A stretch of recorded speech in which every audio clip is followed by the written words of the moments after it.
Given the current geopolitical situations, we are further ramping up our PNG projects to meet India's rising demand for more accessible gas. Coming to connectivity and logistics, Adani Ports handle over 500 million tons of cargo in financial year 2025-26, setting an unmatched benchmark for the nation and creating a clear pathway to 1 billion tons by 2030. Our integrated network of ports, SEZs, logistics assets, and expanding maritime services places us in a unique positions to keep gaining market share while lowering the cost and complexity of India's trade. I am proud to specifically say that Virinjam, one of the most strategic ports on the global maritime route, delivered a record first year by crossing 1 million TEUs. This is the fastest pace ever achieved by any Indian port and a strong signal of India's arrival on the global transshipment map. In airports, we achieved two defining milestones with the opening of Navi Mumbai International Airport and the new integrated terminal building at Guwahati airports, both inaugurated by our Honorable Prime Minister. Earlier this year, both these airports made it to the list of the world's 7 most beautiful airports. The commencement of operations at Navi Mumbai Airport in December 2025 also marked a proud moment in India's aviation landscape, with a 90 million passenger capacity airport built in a world record time of just over 4 years.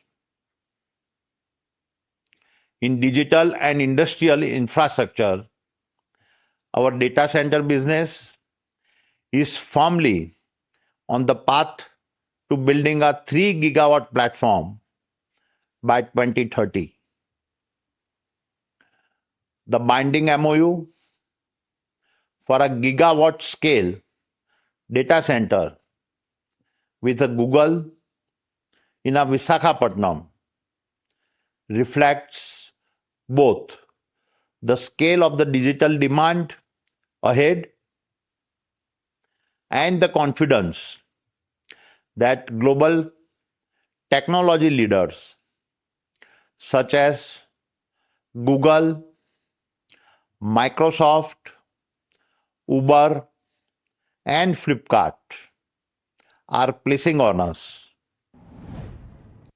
Across our mining services business, 4 new MDO agreements took our capacity to a record 145 million tons per annum, thereby further consolidating our positions as India's largest private miner and helping secure critical resource flow for the broader industrial economy.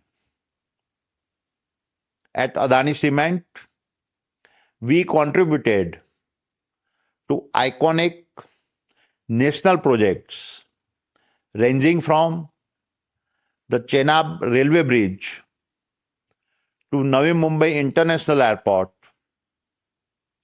and the Umayadham foundations in Ahmedabad. Over the past year, our cement platform expanded significantly with total capacity increasing to 110 million ton per annum. In defense and aerospace, our ambitions became even bolder. Our partnerships with Leonardo and Embraer are helping lay the foundation for integrated helicopter and regional aircraft manufacturing ecosystems in India. We are building a national aerospace platform that spans manufacturing, MRO, services, and pilot training. I'm also privileged to say that during Operation Sindoor, our drones, anti-drone systems, missiles, and ammunition supported our armed forces when it mattered the most. Now coming to our financial performance, FY 2025-26 was another year of disciplined growth and strong executions for your group. Our consolidated portfolio revenue stood at rupees 2.92 lakh crore, thereby reflecting a year-on-year growth of 7.4%. EBITDA reached rupees 94,834 crores with the net debt to EBITDA ratio at a healthy 3.3x, thereby demonstrating the strength and resilience of our operating businesses. Profit after tax also rose by 13.9% to rupees 46,376 crores, while our cash flow stood at rupees 67,995 crores. These record numbers gives us the financial strength, liquidity, and confidence to fund our ambitious capex plans and continue building at unmatched scale across India's core infrastructure sectors. Let me therefore speak about the three foundational steps we are taking to build the organizations that will execute our vision over the next decade. First, we are simplifying the way we work. We are putting in place a three-layer structures across both our headquarters and our sites to reduce bureaucracy, sharpen accountability, and bring decisions closer to executions. Every role, every processes, and every layer must add value. Non-core activities will move either to our GCCs or to nominated partners. Second, we are changing the way we work with our contractors. We see them as a long-term partners in nation building.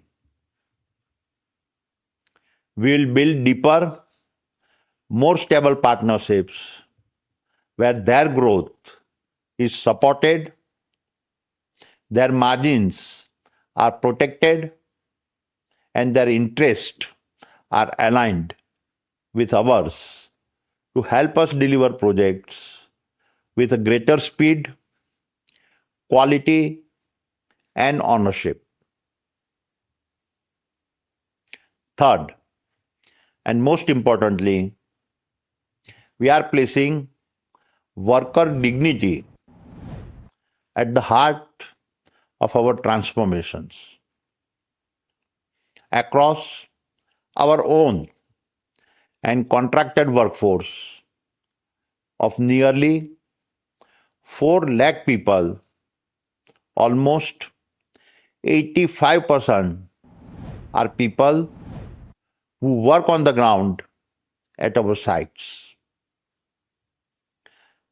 They are the people who turn our plants into reality. And we are committed to ensuring that every worker is treated with a dignity.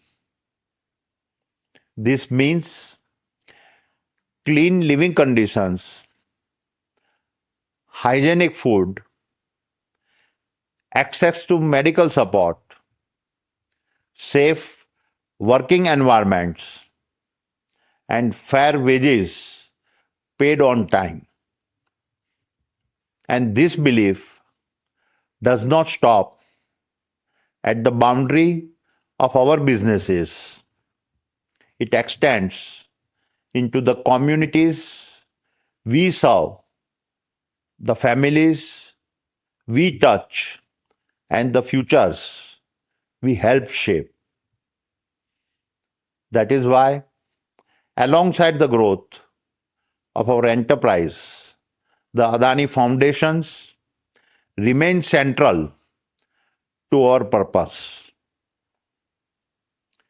The foundation currently reaches about 10 million people across 7,000 villages and 22 states, and as it enters its landmark 30th year, the foundation is deepening its mission with unprecedented scale and convictions under the able leadership of Dr. Priti Adani. In healthcare, we are building one of India's most ambitious rural vision care model ecosystems in Bihar, combining all aspects of affordable eye care. Through the Adani University of Higher Education and Research and the Gujarat Adani Institute of Medical Sciences in Bhuj, we are now also creating centers of excellence in affordable healthcare educations and delivery. Alongside this, Adani Health City marks a yet another defining step in our healthcare journey. With integrated health campuses coming up in Ahmedabad and Mumbai to bring together 1,000 bed multi-speciality hospitals, medical colleges, transitional care, and research facilities. Coming to skill development, we are skilling more than 1.2 lakh youth across rural India, turning aspiration into employability and employability into dignity. This year, we moved from training as an activity to training as an industrialized capability, delivering tens of thousands of training hours and strengthening workforce readiness. Also in Kutch in Gujarat, our adoptions of ITIs under the Karma Utsav initiative is creating a powerful local employment engine, reducing talent migrations. Therefore,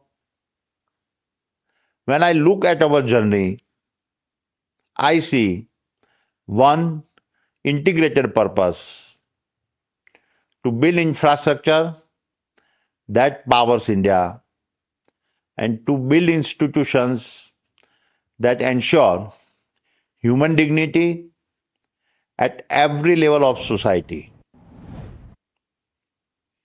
This is the spirit with which we now step into the future, and so allow me to end with some words of gratitude. To our shareholders, thank you for your trust, your patience, and your resilience. You have stood by us not only in moments of achievement, but also through periods of intense scrutiny. Your faith is our strength. To every Adanian, you are the heartbeat of this enterprise. Every port we operate, every airport we run, every transmission line we build, every data center we imagine, every road, mine, warehouse, power plant, and project we deliver carries your discipline, your courage, and your pride. To our partners, lenders, and communities, we are humbled by the trust you place in us. Scale is never built alone. It is built through collaborations and a shared belief that India's rise is larger than any one institution. To our families, you carry the burden behind our public achievement. You give us the strength to stay grounded and the emotional foundation to keep building. And to India, we remain deeply grateful for the privilege of serving our nations whose greatest chapters are still being written and whose most defining pages are yet to come. And as this India takes shape, allow me to say this not in the language of business, but in the language of our nation. हर ईंट में सपना, हर धड़कन में विश्वास, हर ईंट में सपना, हर धड़कन में विश्वास, भारत की हर सुबह रचे नया इतिहास। सपनों की यह पूंजी, संकल्पों का यह गान, सपनों की यह पूंजी, संकल्पों का यह गान, मिलकर हम गढ़ेंगे एक सशक्त Hindustan. So let this be the year we are remembered for what we built. We built when it was hardest to build. We believed when it was hardest to believe. And we proved that resilience is a way of life for us. Yes, the future will demand more ambition, more discipline, and more executions than ever before. But together, we stand ready to build, ready to serve, and ready to help shape the India whose greatest days lie ahead. Thank you. Jai Hind.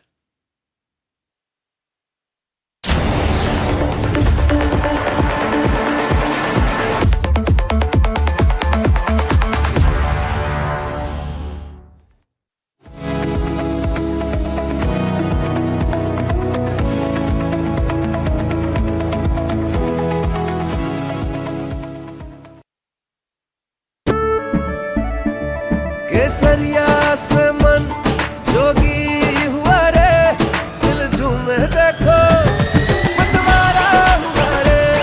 केसरिया से मन जोगी हुआ। हर पल मनाओ केसरी त्योहार। विमल, बोलो जुबान केसरी। अंबा शक्ति plant की वर्ल्ड रेनाउंड टेक्नोलॉजी देती है स्टील को ज्यादा ताकत हर बार। अंबा शक्ति SDTMT।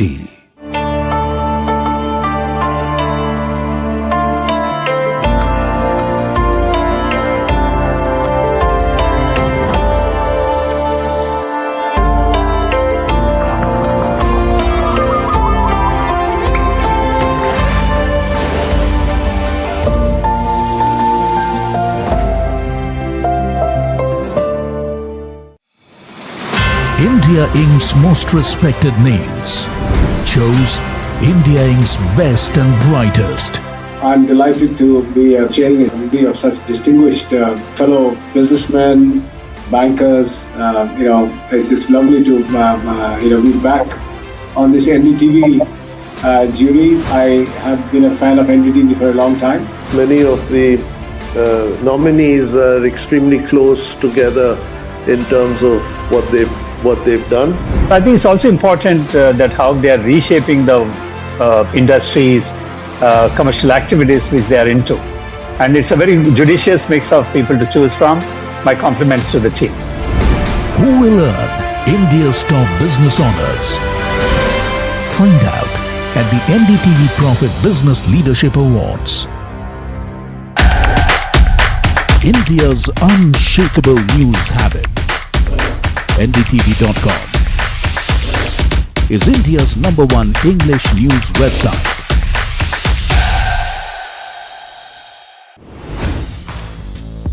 Hi, I'm Tamanna Inamdar. Watch me on NDTV Profit, where I break down the day's biggest business stories. What happened, why it matters, and what it means for your money. Hi, I'm Neeraj Shah. Watch me on NDTV Profit for the most incisive market intelligence and meaningful corporate conversations. And I'm Alex Matthew. Markets, mutual funds, insurance, personal finance. I help you cut through the noise and make smarter financial choices. And here's where you can watch us.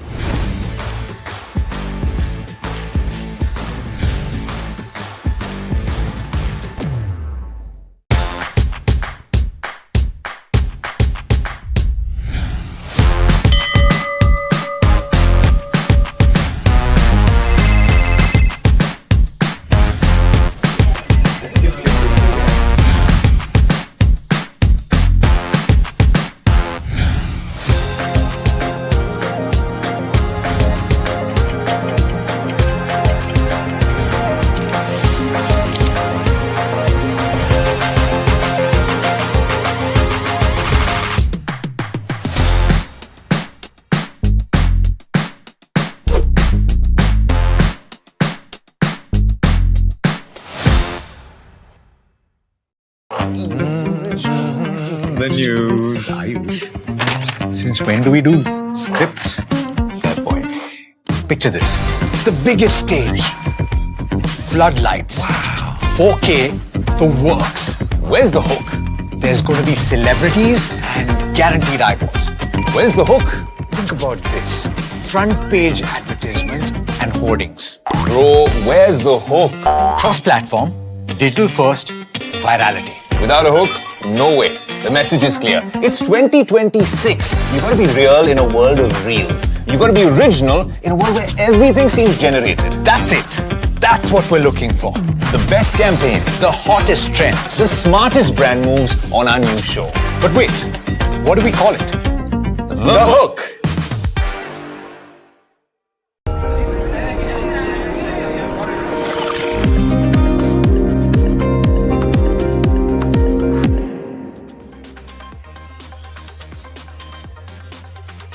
Welcome back. You're watching NDTV Profit. This is Ask Profit, a show that gets all your stock-related queries answered. I'm Mahima Vachar and with me is Puneet Zaveri. And for viewers who are just tuning in, you can either give us a call or send us your queries on the WhatsApp number that will be flashing on your screen up there. While you do that, let's take a quick look as to how the markets are doing. The Nifty 50 is trading 0.5% higher, around the 23,950 odd levels, trying really hard to reach those 24,000 levels as far as the Nifty 50 goes. Let's try to pull up the heat map also quickly. The IT names are back in the green today.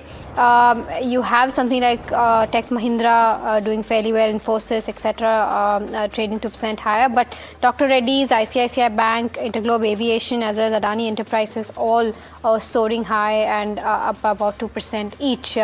But on the flip side, you have Bajaj Auto, which is down 1.7%. Your life insurance companies, both HDFC as well as SBI, Maruti Suzuki, continues to be under pressure. Let's try to pull up the mid-cap 150 and the small-cap 250 because the pressure today is in the broader end of spectrum. The mid-cap 150 is almost flat, but still down by about 0.05%. So is the small-cap 250 down by about 0.2%. And the advanced decline ratio tells you as to how that chart is faring. You have around 1,300 odd declines versus that of 1,200 odd advances. So that's with regards to where the broad end of spectrum goes, underperforming the benchmarks as we speak. So that's with regards to where the markets go. But let's start taking your stock-related questions, and to answer them, we are now joined by Amit Goyal, who is a CMT, SEBI research analyst, registered analyst, partner, and co-founder at Blue Oak Wealth, and Gaurang Shah, senior vice president at Geojit Investments, joining us now. Welcome to both of you, gentlemen, and a very good morning to the both of you. I'll start by taking the first question, which is on Godavari refineries. And this is from Charan, who's writing us from Bengaluru. He's got around 500 shares at the levels of 290. He says he's a long-term investor, whether he can continue to hold and maybe add more at the current levels. Gaurang, good morning to you. What would you recommend? Morning, Mahima. Thank you so much for having me on your show. Good morning to all your viewers as well. A small disclosure, all recommendations that I'll be sharing with you this morning on your show, they're part of our fundamental research team recommendation from a long-term point of view. Our company, Geojit, or myself, we do not have any kind of personal investments, no financial interest, no conflict of interest, but we share similar investment ideas with our clients. They might have their investment interest by default. So, Mahima, the problem with such stocks associated with refining or anything to do with, crude oil or otherwise, they have a tendency of being volatile given the kind of current situation that we are into. Once upon a time, crude oil prices were $100, $110 a barrel, and now they are sub $80 a barrel, close to about sub $75 a barrel, to be more precise. And the possibility of more Iranian crude oil coming into the world commodity market could possibly have its problems. So, and along with that, of course, on Godavari biorefineries, unfortunately, we don't have any specific comments. My sense, if you ask me, though this is not a recommendation, getting into financials would make sense. And if I have to recommend one particular stock over here, Federal Bank would be a better investment idea from a long-term point of view. Got that view. So viewers, you got a view, a free tip as well from Gaurang just right off the bat in terms of financials. But the next question coming in from Vijay, he wants to know a short-term view on Fortis Healthcare. And let me also welcome in Amit Goyal. Amit, very good morning to you. Thanks so much for joining in. What's your view on Fortis Healthcare right now on the charts? Hi, good morning, and thank you for having me here. So, Fortis Healthcare as a sector has been doing well. It is in a breakout sort of a technical formation, the broader healthcare sector as well as the pharma. So, Fortis Healthcare, if I have to speak specifically, it has been making higher high, higher lows. Right now, it is in between 1,000 and 940 range, and the structure is positive. So any dips towards 900, 940, 920, 940 levels could be a good opportunity to pick it up for possible targets of about 1,050 and 1,100 also. Got it. Well, let me go across and take the next caller from Andhra Pradesh, and Prasad is joining us for a stock query. Prasad, very good morning to you. What's your query? Sir, good morning, sir. My query about some other Sumi wiring. Uh-huh. I'm holding 1,100 shares at an average price of 47. Okay. Is it right to exit or hold, sir, for long to short term? Got it. Short term to long term. Got it. Prasad, let me go across and take it with Gaurang. Gaurang, for Motherson wiring, slightly elevated levels in terms of, I think the EPS is roughly around 1.1. So, would you recommend Prasad to still continue holding average down or switch to some other play in the auto ang space? So, Samardhan Motherson, thank you so much, Puri. Good morning to you as well. So, Samardhan Motherson is something that we have a positive coverage on. Unfortunately, on Motherson wiring, we don't have a coverage, so I won't be able to give you specifics. But let me say this. If our view, which is very strong as far as the entire auto ANSI sector is concerned, Puneet, if auto has to do well, then auto ancillary related companies, OEM segment, tire, battery manufacturing companies will do well. We would rather look at, even if you look at the balance sheet and the growth prospects, then Samardhan Motherson is something that we are extremely positive on. Though this is not a direct recommendation, but there are better alternatives. Well, got that view, Gaurang. But, viewers, stay tuned. We'll just take a very short break. Coming back, we'll start with the first round of the rapid fire, so do stay tuned.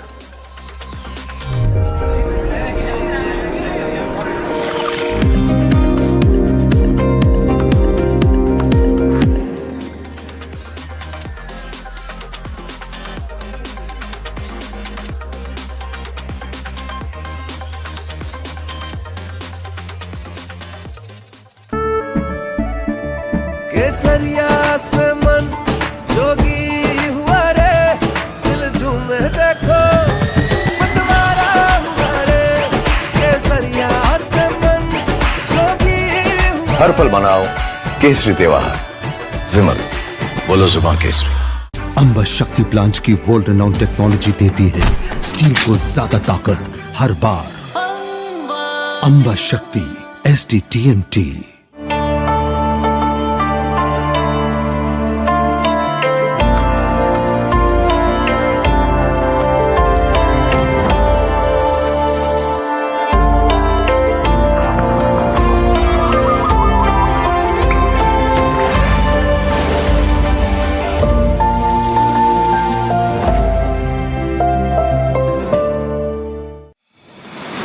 India Inc.'s most respected names chose India Inc.'s best and brightest.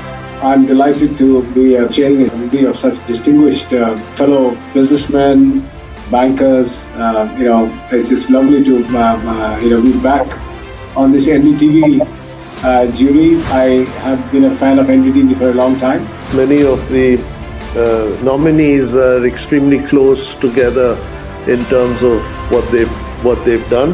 I think it's also important that how they are reshaping the industries, commercial activities which they are into.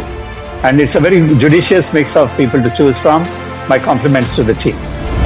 Who will earn India's top business honors? Find out at the NDTV Profit Business Leadership Awards. India's unshakable news habit. NDTV.com is India's #1 English news website.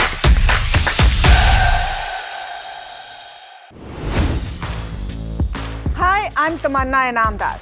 Watch me on NDTV Profit, where I break down the day's biggest business stories. What happened, why it matters, and what it means for your money.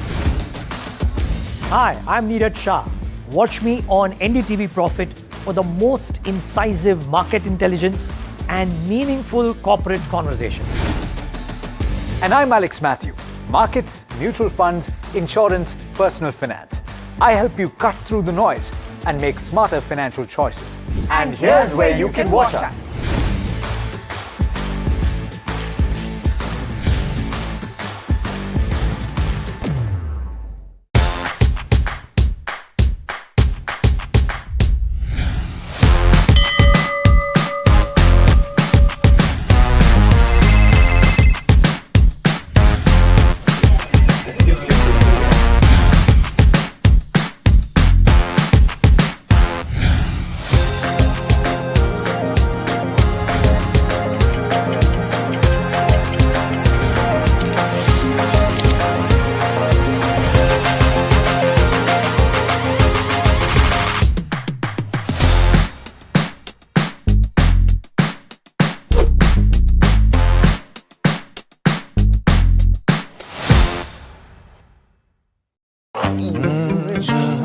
The news, Ayush. Since when do we do scripts? Fair point. Picture this. The biggest stage. Floodlights. Wow. 4K. The works. Where's the hook? There's going to be celebrities and guaranteed eyeballs. Where's the hook? Think about this. Front page advertisements and hoardings. Bro, where's the hook? Cross-platform, digital first, virality. Without a hook, no way. The message is clear. It's 2026. You gotta be real in a world of reels. You gotta be original in a world where everything seems generated. That's it. That's what we're looking for. The best campaigns, the hottest trends, the smartest brand moves on our new show. But wait, what do we call it? The hook.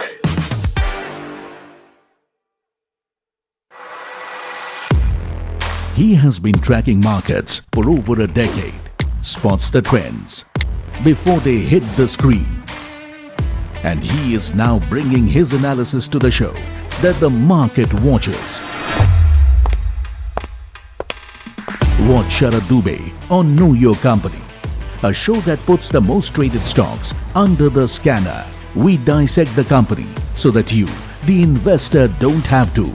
Get the management to answer questions relevant to you. Watch Know Your Company, weekdays at 11:30 a.m. to understand your next big bet.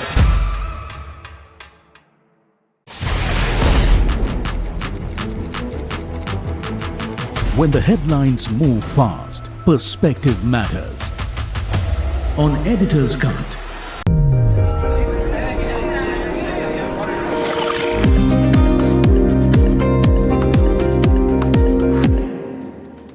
Welcome back. You're watching Ask Profit right here on NDTV Profit. Let's start the first round of the rapid fire in this edition of the show. Gaurang as well as Amit, keep your answers as short as possible so that we can take as many queries in the next 3 to 4 minutes. First question coming in on Acme Solar. Our viewer is holding shares at 241.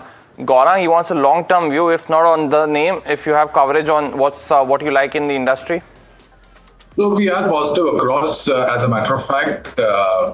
Premier Energies, Vari Energies, so on. These are some of the names we are positive on, and I think the entire sector looks quite positive. Don't have specific coverage on Acme Solar, but yeah, it is one of the decent players, if I can put it that way, in this particular sector renewable.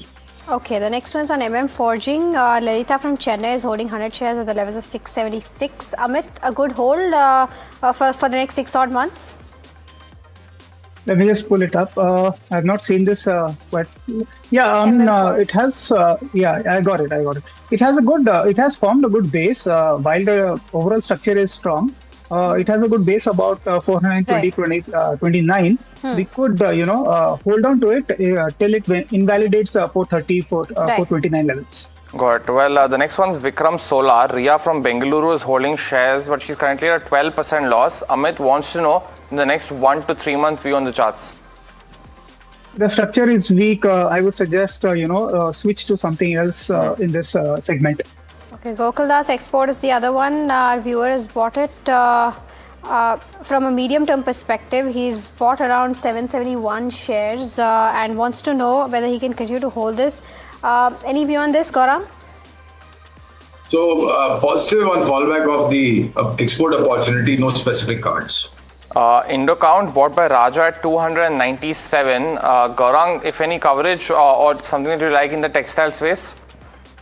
So Wellspun Living is something, Puneet, that we are positive on. But in that textile sector looks to be quite positive on fallback of opportunities. Okay, the next one that we have is on ITC. Sriram Raghuraman is holding 100 shares of ITC at the levels of 203. From a one-year perspective, continue to hold, Gaurang? Extremely positive, but extend your time horizon. Advent Hotels is the next one. Ansh from Australia is holding shares at 147 and wants to know a 3-month view, Amit. What do the charts suggest? Weak. If it invalidates 120 levels, exit. Okay, the next one that we have is coming in on AIA Engineering. Our viewer wants to know if from a 2 to 3 year perspective, is this a good counter to enter at the current levels? Gaurang, any view? We used to have coverage, targets are in place, stock is under review, but a strong player. Grow bought by Narayana at 194. Amit, he wants to know if he should continue to hold his position or exit now. Hold. Okay, the next one that we have is on NHPC. Shankar from Bengaluru wants to buy 1,000 shares. Is this a good time to buy from a 1 month perspective, Amit?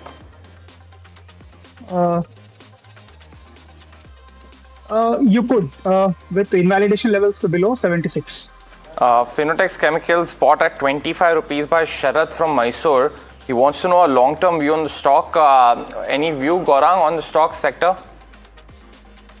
Prefer names like Tata Chemicals, Vinity Organics, PI Industries. Don't go for lower digit stocks. They are a trap.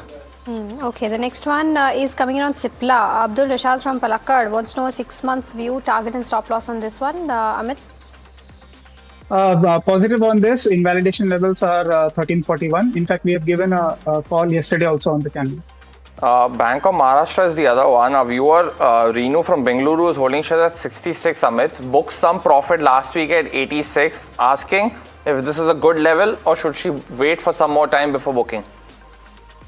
She should wait for some more time. If it invalidates 84 levels, then exit. Otherwise, hold for longer, trail for bigger profits. Got it. Well, that was the first round of the rapid fire in this edition of course, Ask Profit. But let's start and continue taking your stock-related queries. We have a caller now from Mohali. Arun, dialing in for a stock query. Arun, very good morning to you. What's your query? Good morning सबको. SBI Life long term के लिए मैं 100 share खरीदना चाहता हूँ. Is it right time to buy now? और आपके पास अरुण जी कोई और लाइफ इंश्योरेंस नेम पोर्टफोलियो में है या ये पहला होगा? ये पहला है जी. पहला है जी. ओके. गौरांग, SBI लाइफ पे आपका लॉन्ग टर्म व्यू क्या है? बिकॉज हमने देखा है कि जनरल इंश्योरेंस साइड पे स्टॉक परफॉर्मेंस काफी कंपनियों का अच्छा नहीं रहा है. लाइफ वालों में SBI one of the leaders. Do you think that Arun ji को ये बाय कर देना चाहिए अभी? पुनीत, जनरल में भी एक कंपनी है जिसने अच्छा रुझान दिया है, वो है ICICI लोम्बार्ड. वो एक ही है बस, अनफॉर्चुनेटली. लेकिन बीमा से जुड़ी हुई कंपनियों में रुझान थोड़ा नकारात्मक रहा है. लेकिन हमारी सोच और विचारधारा ये है कि इंश्योरेंस से जुड़ी हुई कंपनियों के लिए एक बहुत बड़ी मुहिम आगे जाकर के भविष्य में आएगी और वो है इंश्योरिंग द अनइंश्योर्ड. एंड जिस प्रकार की हमारी जनसंख्या है और जिस मात्रा में हमारी जनसंख्या प्रतिशत जो है जीवन बीमा लिया है, मैं बात कर रहा हूँ प्योर टर्म इंश्योरेंस की. यूलिप वगैरह की तो मैं बात ही नहीं करूंगा क्योंकि मैं उसको प्रोडक्ट नहीं समझता. तो टर्म इंश्योरेंस के लिए बहुत बड़ी जगह है. 4 कंपनियों पर हमारी खरीदारी की राय है बुनियादी दर के आधार पर लंबी अवधि के लिए. SBI life, LIC, HDFC life और ICICI प्रूडेंशियल. लेकिन समय सीमा अनिवार्य होगा कि आप कम से कम 1.5 से 2 साल की समय सीमा रखें. Got that view, Gaurang. Thanks so much for that. But next question coming in from M. Ahmad from Delhi. He's holding on to Bank of Baroda, bought at 280 rupees per share. Wants to know a 3-month view, Amit. And he actually bought these shares at 280 3 months ago. Wants to know if he should continue to hold this counter for the next few months. Would you recommend that? So his holding price and the current market price are more or less similar. My invalidation level on this would be about a break below 250 while the counter is strong. So hold on for targets of at least 310 in the near future. Got it. Well, let's go across, take another caller from Hyderabad now. Narendra has a stock query for us. Narendra, good morning. Welcome to Ask Profit. What's your query? Yeah, good morning, panel members. My name is Narendra from Hyderabad. Regarding this TD Power, I have the 80 quantity. Okay, so currently today I'm seeing that all power stocks are lost. So can I hold? I'm looking for the long term. This one. Can I hold or can I exit? What is happening power stocks? Can you explain me something? Got it. Narendra, so definitely, stocks down almost 7.5% today. But Gaurang, I don't know if you have coverage on TD Power, but anything that you like in that space, because we've seen, consistent interest building in power ancillary companies, all of those. Any view that you have? Well, extremely positive, Puneet, on the sector, including power generation, power transmission and distribution, and power equipments. The kind of capacity that the government has lined up by the year 2030 is huge, almost about 300 to 350 gigawatts. 75% of that is going to be clean and green. And all these companies will tend to benefit, whether you are into power generation, whether you're into power transmission and distribution or power equipment. At TD Power, again, couple of years back, we used to have a coverage. Our targets were in place. Currently, we don't have a coverage. But we like the transmission and distribution along with power generation and power equipments. To name a few, Power Grid amongst the power transmission, Tata Power, NTPC, Torrent Power amongst power generation, modernized power equipments, names like ABB, Cummins, Hitachi Energy, and L&T. Got that view. And Narendra, also, there's nothing, at least in terms of exchange filing or news flow that's come in, seems to be a market correction that we're seeing across names that have done well, but especially in the power space at this point of time. But go across to Vinay now, who's dialing in from Pune. Vinay, good morning. Welcome to the show. What's your query? Yeah, good morning, and thanks again for taking my question. See, I have two questions. One is I have Divi's Laboratory bought at 4,200 at about 2 years before, and another one is TCS bought at 3,200 at 28 shares. So I would like to ask whether I should switch over from TCS to like NetWeb or Coforge, and similarly Divi's Lab, any other like Zydus Life Sciences or any other. Well, Vinay, I can take only one stock query today at a time, so let me pick TCS. Please. Yes, okay. Yeah. And Gaurang, on TCS, he's bought shares at 3,200, so currently sitting on a loss. Do you feel that, what's your view essentially on the counter, and if that switch to Coforge or NetWeb makes sense? So I think, Puneet, IT remains to be under pressure by default with the kind of sell-off we saw on IT-related companies, be it in the South Korean market or be it in US NASDAQ. Challenging times ahead. He got in at 3,200. Stock is currently trading at somewhere close to about 2,080, 2,100. First of all, hold on to it. We have a positive coverage, disclosure.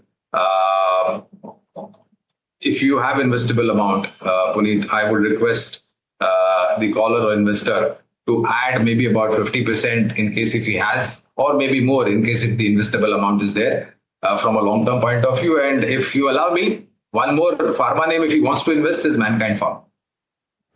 Got that view. So hopefully, Vinay, that answers your question, and both those names that Gaurang spoke about as well. But next question coming in on Lumax Auto Tech. Now, Lokesh has bought shares at 1,734. So he bought it after a substantial run-up in that counter. Let's pull up the 1 year and the the long-term chart of 5 years as well, because from 2023 onwards, a massive re-rating was seen in this counter, up 37%.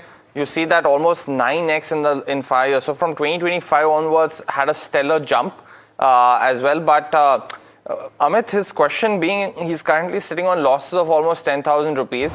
Should he wait now? Is there a trend getting formed yet again to that 1,700 mark, or what would you recommend? So Lumax, as you rightly said, it has been in a tearaway rally and has been trending in a upward sloping channel. Currently, it is trading at the lower end of this channel, which is a technical support. So I would suggest that you hold on to these levels. The invalidation level again comes below 1,400 levels. We should be able to see some sort of a recovery from here towards the 1,700 and 1,800 levels. Okay, all right.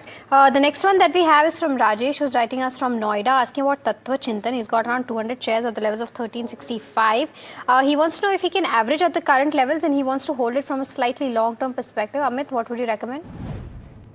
Yeah, it's actually not doing much. It has been in a consolidation range, and the invalidation level here is 1100 rupees for targets of about 1350. If it manages to close about 1250, I would possibly be looking to enter into this stock. Got that view. But next one coming in on Vedanta. Viewers holding shares at 296. And this is Jawar Babu. I don't know if he's got demerged entities also in his portfolio. But what would you recommend here, Gaurang, post the demerger? I think there's been a preference towards the aluminum business, but the others, of course, a very limited time frame have been volatile. Any pick that you have, should he continue to hold the holding company or any other demerged entities that you like right now? Well, so again, a candid disclosure, we had positive coverage on Vedanta when it stood as a consolidated company with different businesses under its balance sheet. We had maintained our view that once the demerger happens, it will unlock value, and it has definitely unlocked value for investors. Currently, your question as far as the parent company, flagship company, Vedanta, we still have a positive coverage on Vedanta. So, and I think he must have gotten Puneet post-split because he got in at 280. Pre-split, I think the stock was at 700 plus levels. Okay, all right. So that's the view coming on the entire Vedanta pack. The next one is from Biswajit, who's writing us from Kolkata. He wishes to buy Jindal Stainless for a year, which he says has corrected meaningfully. He's already holding JSW Steel 100 shares and Tata Steel for 500 shares. He wants to know if this is the right time to enter into something like this. Amit, would you recommend that?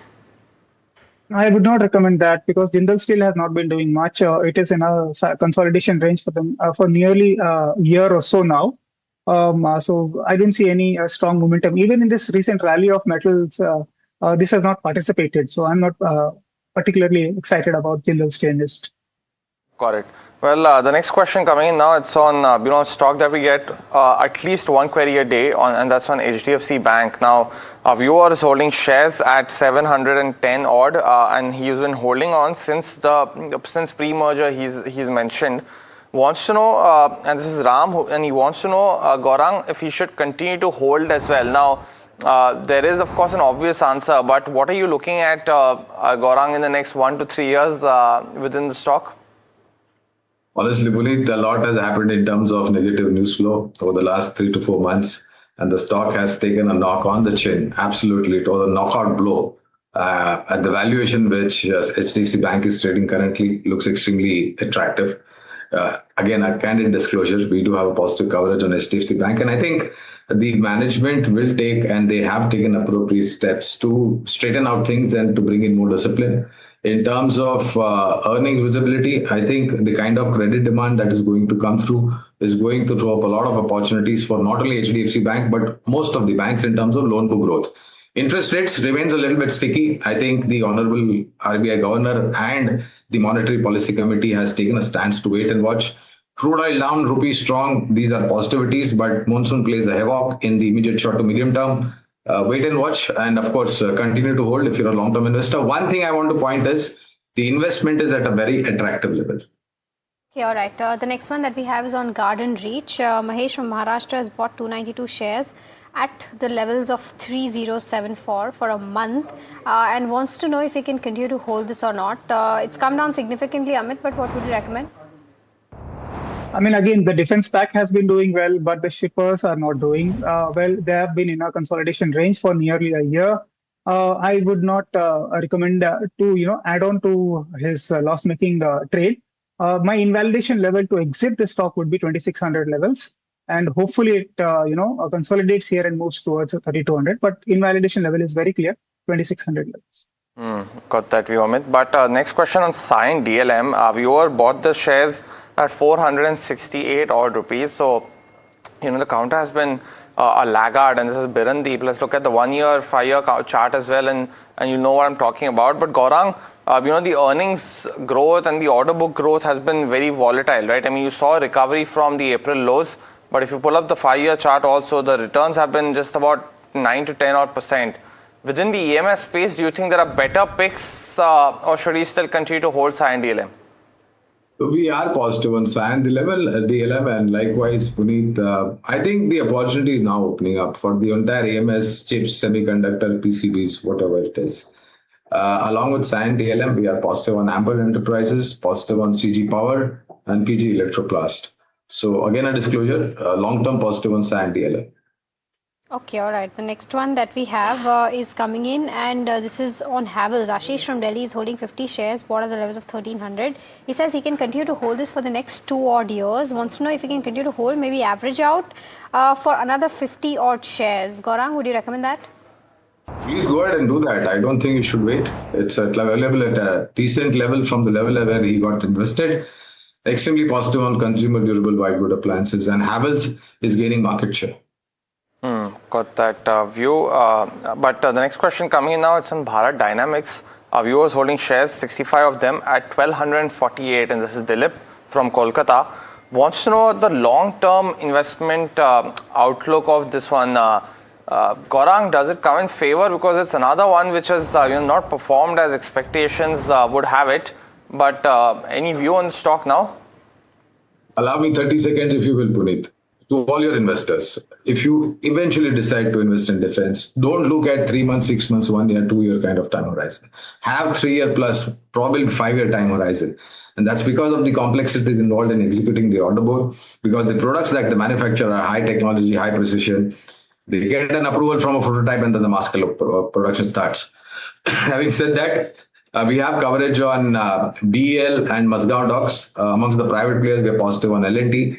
Bharat, and this is not a recommendation, Puneet, just to benefit of your viewers, Bharat Dynamics, likewise BEML, likewise Garden Reach Shipbuilders, likewise Cochin Shipyard, likewise Hindustan Aeronautics Limited, Paras Defense. These are some of the strong players in the defense. But if you really want to make meaningful returns out of your investment, please have 3 to 5 year plus kind of time horizon. Okay, all right. So that's the view coming in on the entire defense pack, and that makes sense what Gaurang just said. But we've got a caller waiting, but I think Kirtana is calling us from Hyderabad. Kirtana, a very good morning to you. Go ahead, ask your question. Hi, Kirtana, can you hear me?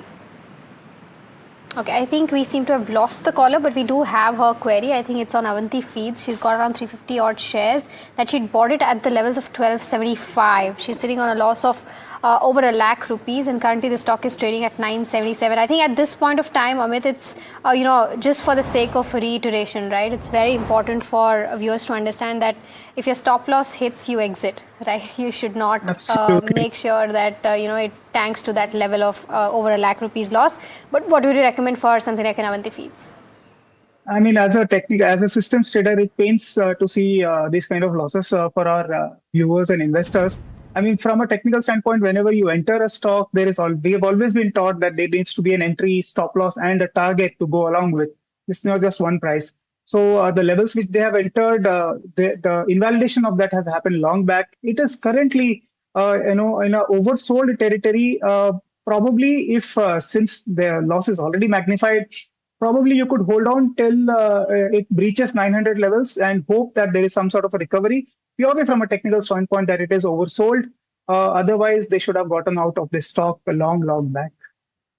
Well, one of those tariff names, right? Because last year Focus got impacted when the tariffs were hit from the US.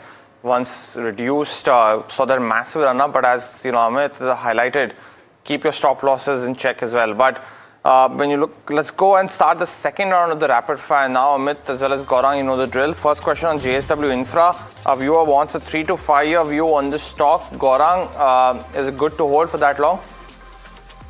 Well, one of the port logistic companies, I believe we had an IPO note, currently no coverage, but yeah, the sector looks quite positive. The next is on Godrej Properties. Is this the right time to enter for the next 3 months, Amit? There's some, let me just check the chart. It's not opening. Can I take the next chart? Sure. The next one is on TFS. Our viewer wants to know if this is the right time to make an entry from a long-term perspective. Gaurang, any view by the time Godrej Properties is being pulled up? So we are positive on Godrej Properties from a long-term point of view. TFS no coverage. Okay, Amit, if you've managed to open the charts, any view on Godrej Properties? Yeah, absolutely. 1600 happens to be the invalidation level, though it is in a consolidation range. If it breaks out about 1800, 1900 levels, then you could see targets of 2200. Got that view, Amit. But next question on Shakti Pumps. Kaushik has bought these shares, but at elevated levels of 973. What would you recommend here, Gaurang? Keep your stop losses in place. Don't let your capital go so much. No coverage. Okay, the next one is on Samman Capital. 100 shares bought at the levels of 145. Our viewer Manoj Sharma wants to know in the near future if we can continue to hold this one or not. Amit, your view on the charts? 170 happens to be my invalidation level. It has seen a very sharp parabolic run-up. So right now in the consolidation range, but 170, if it breaches below that, get out. Amit, also, if you have a view on Shakti Pumps, I think we spoke that to Gaurang, but on the charts, is there a revival expected or sideways momentum to continue? I think Shakti Pumps is in a downward sloping trajectory. There is some attempt from 520 levels to move up. If it crosses, I would rather enter into a contra bet here if it crosses 600 levels. Okay, the next one is on Gabriel India. 100 shares bought at the levels of 415. Thomas George from Chennai wants to know whether he can continue to hold this counter or not. Amit, your view on the charts for Gabriel India? We had given a buy call on this few days back on your channel, and we have actually achieved the target. So if somebody had entered a little earlier at about 1100 levels, one should be looking to book profits. Up 3x on that investment, so probably about the companies that got listed from outside. But Jerry from Pune wants to know if ITC Hotels is a good pick to invest now and for the next 2 years. Gaurang, seen a revival from 150 odd. What's your view on the stock now? Positive on the sector. Hospitality, Puneet, ITC Hotels and like other hotels have got huge capex, like Indian hotels. Okay. The next one is on Tata Elxsi. The average buying price is 6172, quantity is 23. Our viewer wants to know if he can go ahead and exit right now, considering that he's sitting on a loss, of course. Amit, what would you recommend?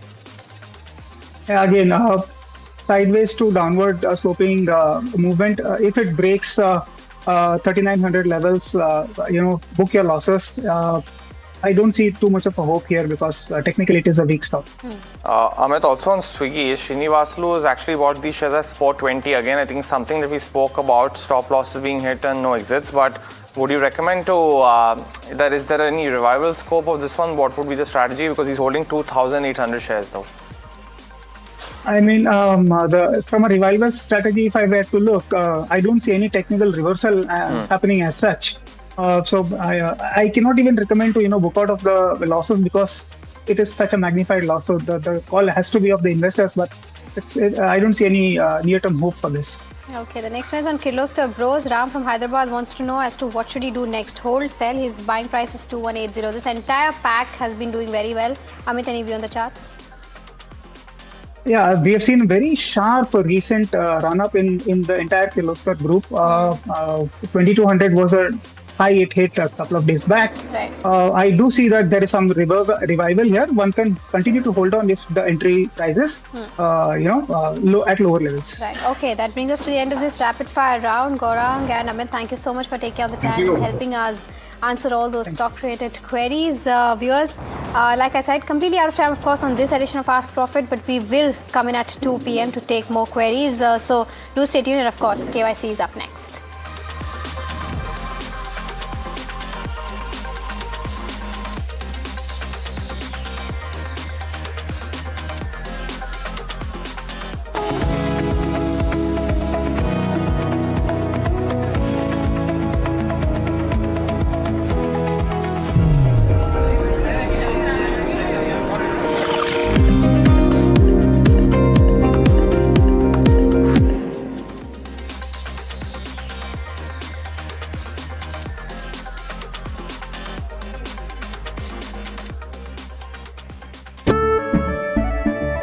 केसरिया से मन जोगी हुआ रे दिल झूमे देखो मतवारा हुआ रे केसरिया से मन जोगी हुआ हर पल मनाओ केसरी त्योहार।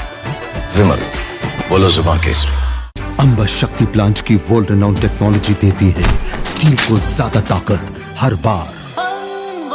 Amba Shakti SDTMT. India's unshakable news habit. NDTV.com is India's #1 English news website.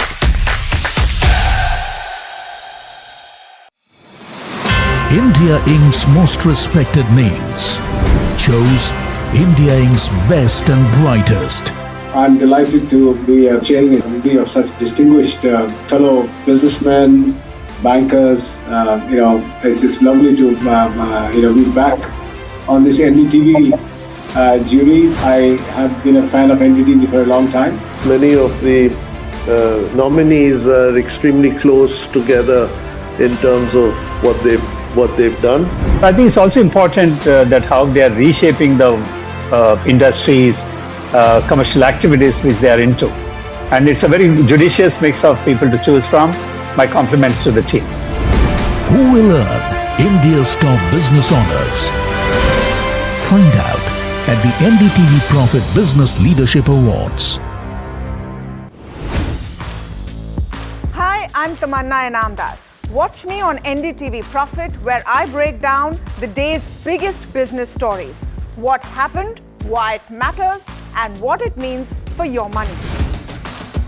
Hi, I'm Neeraj Shah. Watch me on NDTV Profit for the most incisive market intelligence and meaningful corporate conversation. And I'm Alex Matthew. Markets, mutual funds, insurance, personal finance. I help you cut through the noise and make smarter financial choices. And here's where you can watch us.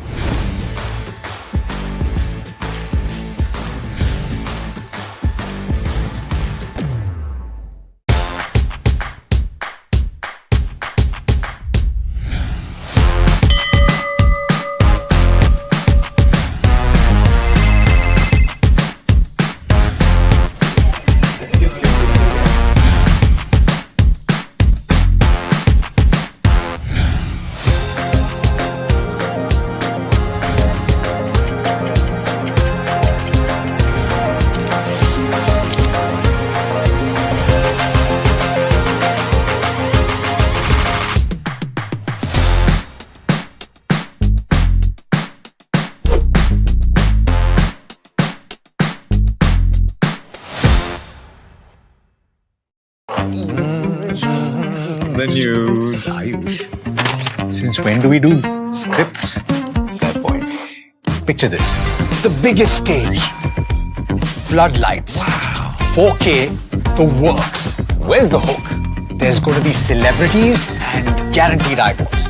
Where's the hook? Think about this. Front page advertisements and hoardings. Bro, where's the hook? Cross-platform, digital first, virality. Without a hook, no way. The message is clear. It's 2026. You gotta be real in a world of reels. You gotta be original in a world where everything seems generated. That's it. That's what we're looking for. The best campaigns, the hottest trends, the smartest brand moves on our new show. But wait, what do we call it? The hook.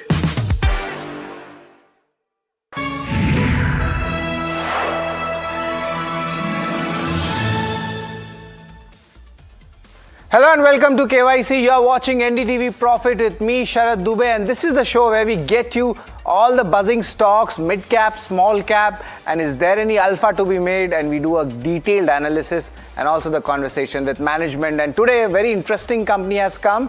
It's a small cap, mid cap company, but before that, try to guess it, and it's buzzing all over the place. It's a distribution partner for tech brands. That's the first hint for you. And the second one, where a lot of news flow is coming, is the company will be acquiring 100% stake in VDA Info Solutions. Of course, you must be getting the answer by now.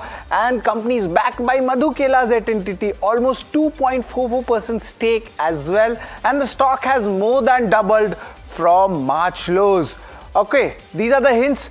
But the company in focus is Rashi Peripherals. This is the company which we are talking about. And the main question is the acquisition announcement which has come in. So we need to understand, the first question is, what does this synergy come up between a company like Rashi Peripherals and VDA Info Solutions? Also, we'll try to understand the timelines and the acquisition details as well, and how the funding will happen. Of course, a major part of the conversation will be on this big acquisition coming in. Stock has also run up, but other key questions are also there which we need to ask the management.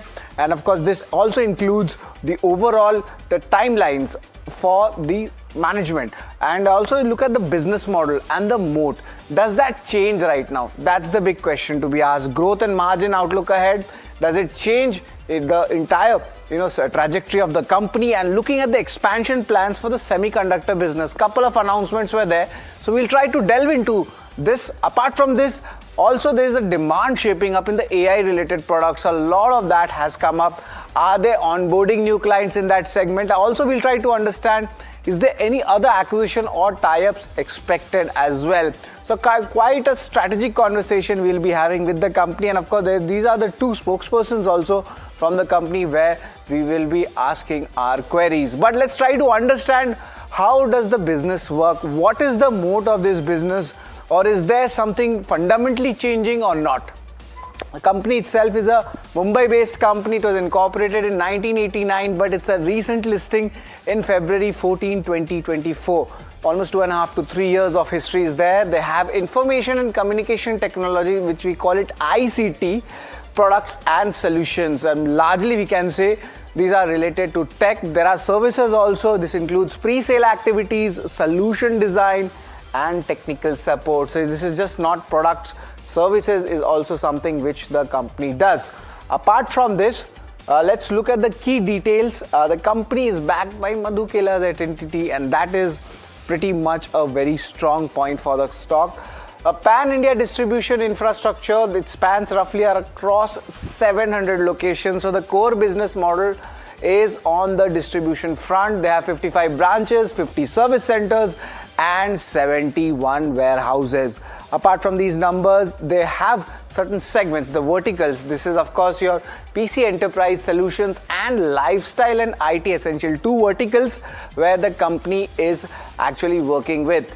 Almost 78 global brands have partnership, and more than 10,300 channel partners is there. So of course, distribution is something which the company has the moat. That's what we are understanding. But this is pretty big. The VDA Info Solutions acquisition, that's roughly 550 crore valuation coming in. But we did a little bit of calculation. The deal comes in at a price to sales of 1.5 times. This is largely value accretive as per the street analysis. The acquisition will be funded by internal accruals. That means it will be funding from the company's book in the cash levels. So this is the overall picture of the acquisition, but the balance 3,300 will be acquired in tranches. That means a total 100% stake acquisition will take place up till August 2029. VDA is in the business of enterprise technology and digital solution space, and this is the entire picture. But the question remains is, synergy क्या है? इससे फायदा क्या होने वाला है? This is very much important. Do note it down. The full spectrum of enterprise technology value comes in. Deep tech experience, as we call it, that comes in from the company. The further expansion happens for Rashi Peripherals in the value chain. Now you understand there is a distribution at play, there is a tech expertise, both of them coming together with this acquisition. Already VDA is a partner to IBM, Dell, Broadcom, Cisco and Palo Alto Networks as well. These are the large names. So definitely they onboard also good clients. The distribution meets the technical enterprise, agar isko simplify kare to. So what are the FY26 numbers, the key factors to look at? They have stated that there is a rising demand coming in for the ICT products. Two other things which have been mentioned by the management, this includes the sustained tier 2 channel stocking. That is where we are seeing a lot of interest. And lastly, favorable pricing trends are coming in the key categories such as components and storage. But this was just the FY26 number. But let's try to understand the positive and the negative portion for this company. Video Info Solutions acquisition, this is giving a lot of synergies as we have discussed. That's one point. Secondly, the balance sheet is kind of strong as well. Of course, a little bit of borrowings is there on the higher side, but the net debt to equity ratio that has come down. They are expanding into the semiconductor footprint. This is the Singapore and Indian arms. That's what we are trying to focus on, and the distribution expansion continues for the core business as they are moving towards new states and new locations. And also, what may not work for the company. This is the execution risk for the acquisition. Kya pata samay, the timeline can be there for the execution, might be delayed. Secondly, the core business model is very low margin, 2 to 3%, that's all. So whether this will become value accretive and the margin profile changes after this acquisition, that needs to be studied. There's a lack of analyst coverage also for this company, and because of that, we tend to get these companies in KYC. Valuations are not attractive because these stocks has already seen a massive run up. So this is the entire picture for Rashi Peripherals, but let's try to get inside the KYC ratings, where we'll judge this company. Of course, this includes income statement, balance sheet, cash flow, the return ratio, the usual numbers, but also we get in the shareholding pattern, how things have moved. There is, of course, astute investors invested in this stock, and also largely the valuations and the outlook and street cred. How much has the company made money for the investors? Let's start with income statement. And I had already mentioned you the growth is coming in the top line in the operational numbers. Look at the 3-year CAGR. That is where a good momentum is coming in. 19% up, 22% up. So there is a good amount of trading revenue also being included here. Let's just see the Q4 numbers, how things have panned out, and I'll also explain you the margins. Largely the numbers were even Stevens here. Little bit of profit also going up, almost 65% on a year-on-year basis. But my only concern in this entire business model is the margins front. The margins are almost single-digit margins, and that's where a little bit of concern definitely comes in.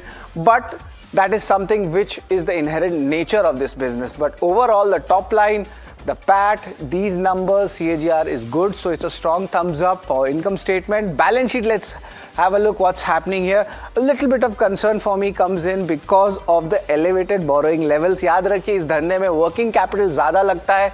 That's why at times the numbers might look stretched, but this is the model for it. Almost 81 crores of cash on the books, and this will reduce as well because of the acquisition of VDA Info Solutions. So it's a neutral rating for the balance sheet. Let's come over and understand the cash flow segment. And of course, the cash flow will be impacted going ahead because of the acquisition which I had mentioned.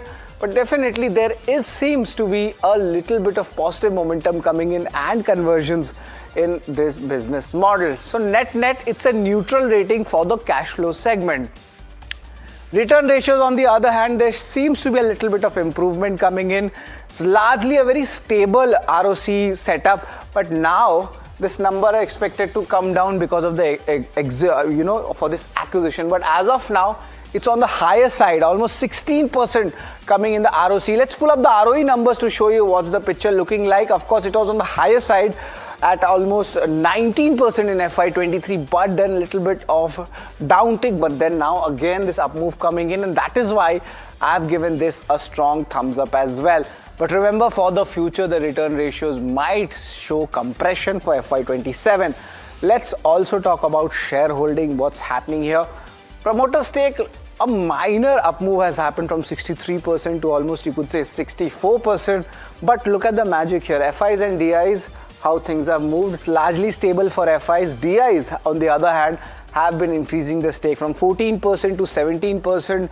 An astute investor, Madhu Kela at NDTV, also has 2.4% stake. So I'm going to give this a strong thumbs up when it comes to the shareholding. Let's talk about the street cred, what happens here. And remember, the company is having a very limited history from 2024 onwards, where its IPO was there. From its IPO price, it's doubled, it's up 107%. But look at the magic. Now, March itself, the lows, the stock has more than doubled up as well. So overall, there's a very strong momentum in the stock, and I'm going to give this a thumbs up. But remember, if the stock has run up, the valuations would be under the question. The 3-year average, what I've taken, is currently at 23 times. And the trailing 12-month P ratio, that stands at roughly 18 times. The 3-year peak which was there, that was also, you could say, almost 23 times, and it's just a reversal happening in this. But net, the valuations are not attractive, so I'm going to give this a thumbs down. Also, let's talk about the outlook, what's happening here. And the street is bullish on this acquisition, but there are more details to it as well. We'll try to understand that. The focus is much more on the value addition product. Of course, a little bit of forward integration also comes in. Enterprise tech and digital infra, that is where the company wants to focus going ahead. And that's why this acquisition has taken place. The synergies are expected in the distribution and the deep tech enterprise. That's all we are looking at. So this is the outlook, and it's pretty much strong right now. But let's give you the entire picture, the KYC ratings for Rashi Peripherals, how it stands. Largely income statement, CAGR numbers were strong, but a little bit of concern for the balance sheet and the cash flow. The return ratios, the past numbers have shown a good up move. Shareholding is pretty strong because the DIs are increasing their stake. On the other hand, street cred, the stock has doubled up already from March lows, and that is why the valuations are not that attractive. Outlook seems strong. The final rating for the stock is roughly 6 out of 8, which we have given for Rashi Peripherals, and this is largely on the higher side of the average for this. But of course, on the other side, we'll be speaking with the management, Kapal Pansari and Rajesh Goenka from Rashi Peripherals. But time for a quick break. We'll be right back.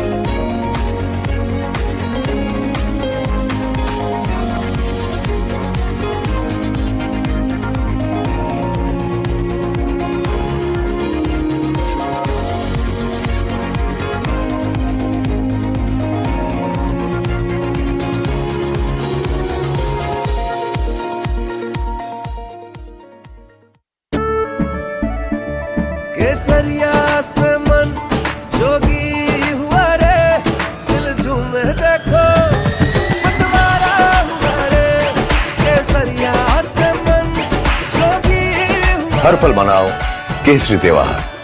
विमल, बोलो जुबान केसरी। अंबा शक्ति plant की world renowned technology देती है steel को ज्यादा ताकत हर बार। अंबा शक्ति SDTMT। India Inc.'s most respected names chose India Inc.'s best and brightest. I'm delighted to be chairing a committee of such distinguished fellow businessmen, bankers. It's just lovely to be back on this NDTV jury. I have been a fan of NDTV for a long time. Many of the nominees are extremely close together in terms of what they've done. I think it's also important that how they are reshaping the industries, commercial activities which they are into. And it's a very judicious mix of people to choose from. My compliments to the team. Who will earn India's top business honors? Find out at the NDTV Profit Business Leadership Awards. India's unshakable news habit. NDTV.com is India's #1 English news website.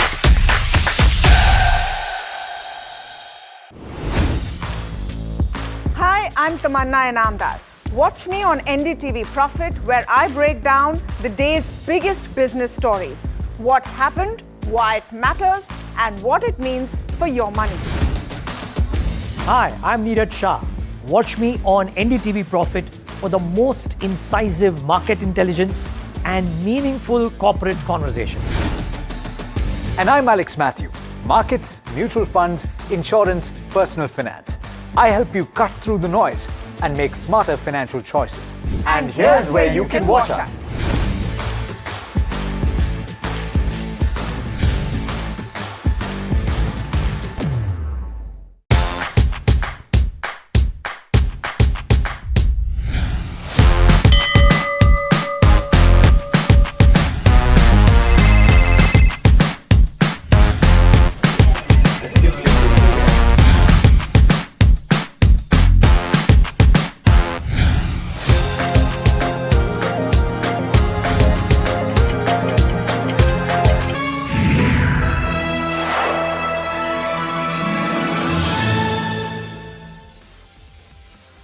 Welcome back to KYC, and now we will be having a chat with the management of Rashi Peripherals, and of course the biggest news is their 100% acquisition of stake in VDA Info Solutions. Joining us, we are having Kapil Pansari. He's the managing director, and Rajesh Goenka, director and CEO of Rashi Peripherals.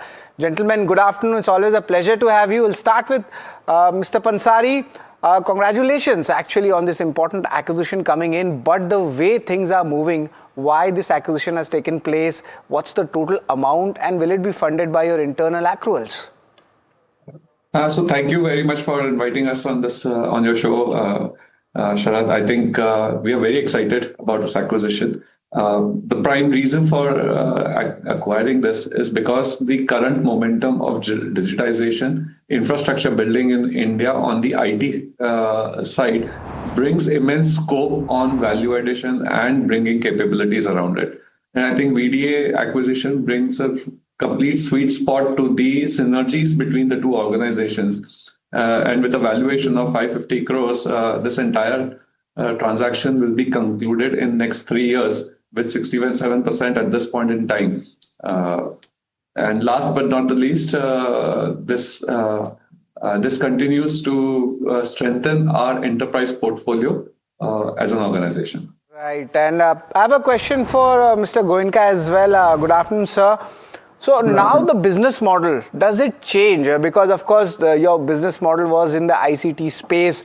The margins, however, is very interesting. It's very single low digit numbers. Does that change? आपका धंधा क्या बदल जाता है? Is there a moat now at play? So Sharad, first of all, let me compliment you for your fantastic KYC about Rashi Peripherals. I think you have done more due diligence about us than we have done. And I agree to your KYC except for the high company valuation. And there my reply to you and everyone is, this is just the beginning. So, yeah, on your question, I think first and foremost, both the organizations will run independently because the DNA and the strengths are different. However, we will co-work with each other to strengthen our offerings, both in the channel and in the customer segment. If you really see, this is a very strategic, I use the specific word, strategic acquiring of VDA, primarily because they are into cloud technology, cyber security, data protection, server virtualization, storage, and they also provide IT consulting services. None of these products, solutions, and offerings is there in the current Arpitech portfolio. And we have been aspiring to develop these capabilities for last few years, and we have taken some initiatives as well. But obviously, starting from zero has its own pace. With this strategic acquiring of VDA, we are getting an opportunity to accelerate our capabilities in these 6 or 7 sunrise industry and segments. Well, that's pretty interesting. But just to understand more, Mr. Pansari, now the growth and the margin outlooks, they change, right? Now all the benefits starts coming in. By when can we see that numbers, in the numbers? It's going to take 2 to 3 years. So maybe we can expect after 2 to 3 years, the entire, the revenue outlook or the margin outlook changes for your business on a consolidated level? Yeah, so if we look at historically, the distribution ecosystem has very stable ecosystem and the number when it comes to the margin profile. With this acquisition, obviously, the value at the moment you do it going forward, it changes. It will have small changes, but in 2 to 3 years, definitely it should start showing meaningful directionally for the organization. Well, that's pretty interesting. But apart from these acquisitions also, there is something brewing up in your semiconductor business or your growth strategy as well. A couple of arms are there, maybe in India and Singapore. So Street also wants to know what's happening in the semiconductor space. Rajesh, sir? Yeah, so I think it's a good question. Semiconductor is the hottest topic in the world right now because, as power centers are going to be focused on semiconductor. Coincidentally, at Arpitech, we were one of the first to take this initiative about 5 years back on this semiconductor business. Today, we have a separate vertical within the organization along with a laboratory in Bangalore. Where we are doing a lot of prototype development. At this stage, we are doing multiple brand businesses, right from designing to concepts to prototyping. And to give you an idea, last year we grew about 50% in this business, and we had a revenue of approximately $15 to $20 million, which in the course of coming years is going to be extrapolated at a very rapid pace.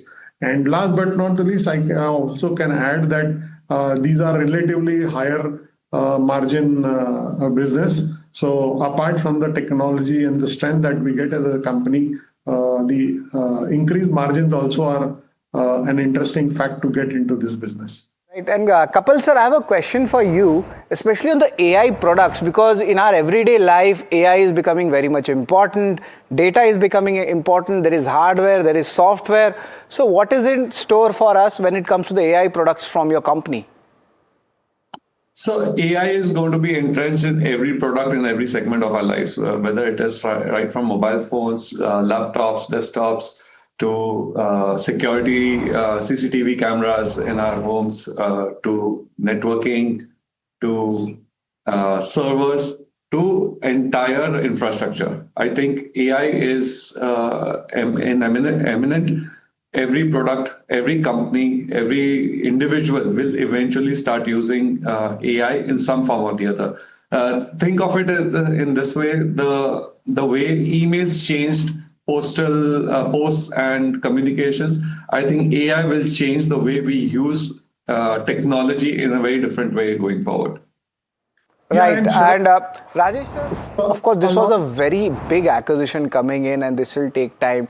But of course, your company has tie-ups with a lot of tech players as well. I just was wondering, from the first quarter or the second quarter, we can expect some large, strategic tie-ups coming in.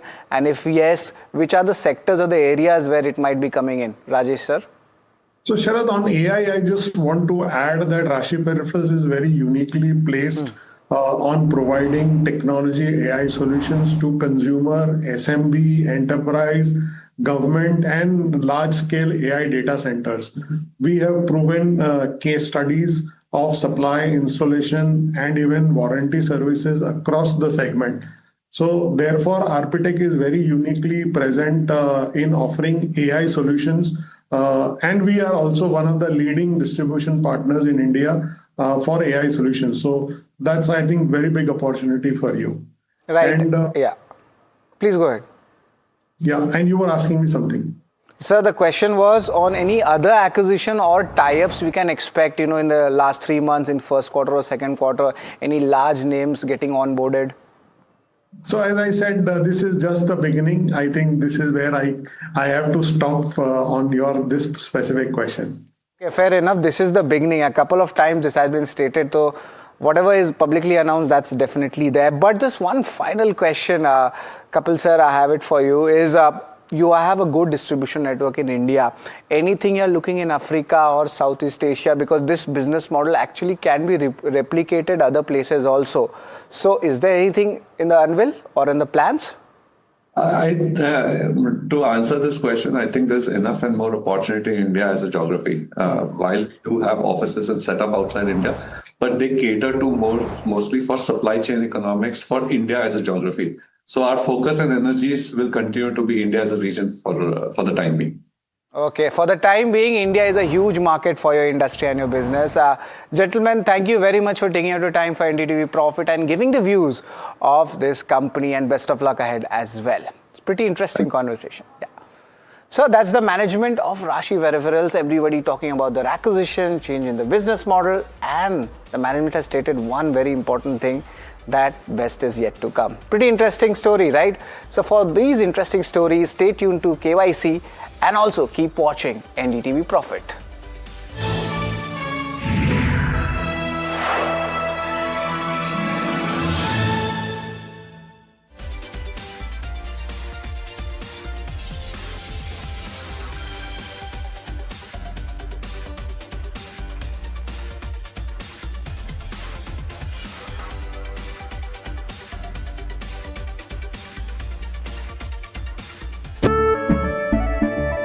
केसरिया से मन जोगी हुआ रे, दिल झूमे देखो मतवारा हुआ रे, केसरिया से मन जोगी हुआ। हर पल मनाओ केसरी त्योहार।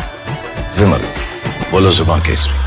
अंबा शक्ति प्लांट की वर्ल्ड रेनाउंड टेक्नोलॉजी देती है स्टील को ज्यादा ताकत हर बार। अंबा शक्ति SDTMT। India Inc.'s most respected names chose India Inc.'s best and brightest. I'm delighted to be chairing a committee of such distinguished fellow businessmen, bankers. It's just lovely to be back on this NDTV jury. I have been a fan of NDTV for a long time. Many of the nominees are extremely close together in terms of what they've done. I think it's also important that how they are reshaping the industries, commercial activities which they are into. And it's a very judicious mix of people to choose from. My compliments to the team. Who will earn India's top business honors? Find out at the NDTV Profit Business Leadership Awards. India's unshakable news habit. NDTV.com is India's #1 English news website.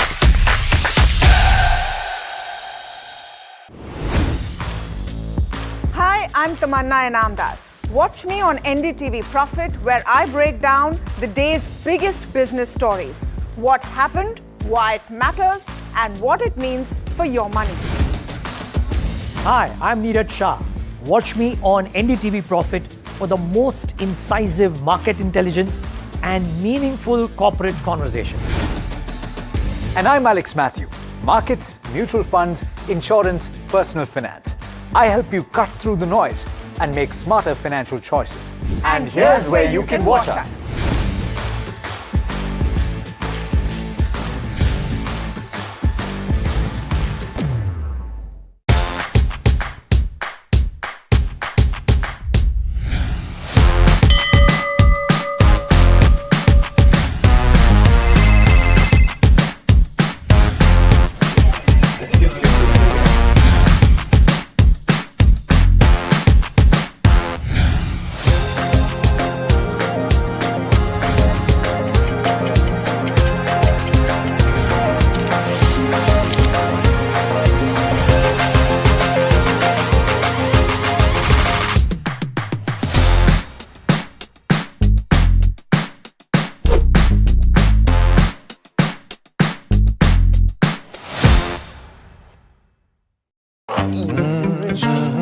The news, Ayush.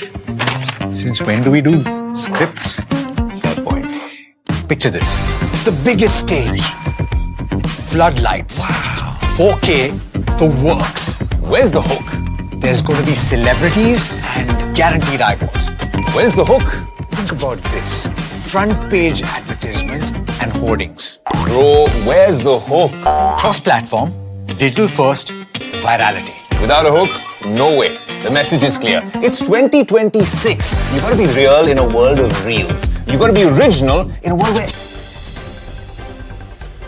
Benchmarks inch higher after a lackluster start on Dalal Street. Nifty and Sensex stage recovery from opening lows while broader markets underperform in trade. IT stocks rebound while financials also see fresh buying. Navratna PSU RFC hits the block with the government planning to sell up to a 2% stake through an offer for sale to boost divestment proceeds. Infosys Chairman Nandan Nilekani at company's annual general meeting, that is AGM, reinforces confidence in their AI strategies, saying AI will complement and not replace the traditional software systems. Infosys targets close to $300 billion AI addressable spends by 2030. From resilience to record investments, Adani Group Chairman maps an aggressive growth roadmap, betting big on infrastructure, digital platforms, and scale to power India's next economic cycle. A defining chapter closes at Trent with Noel Tata stepping down as chairman after almost 30 years, marking the end of a transformative leadership journey. Mumbai woke up to relentless showers as the IMD sounded a red alert for the city and Palghar warning of intense rain, thunderstorms and gusty winds as the monsoon stepped up its fury.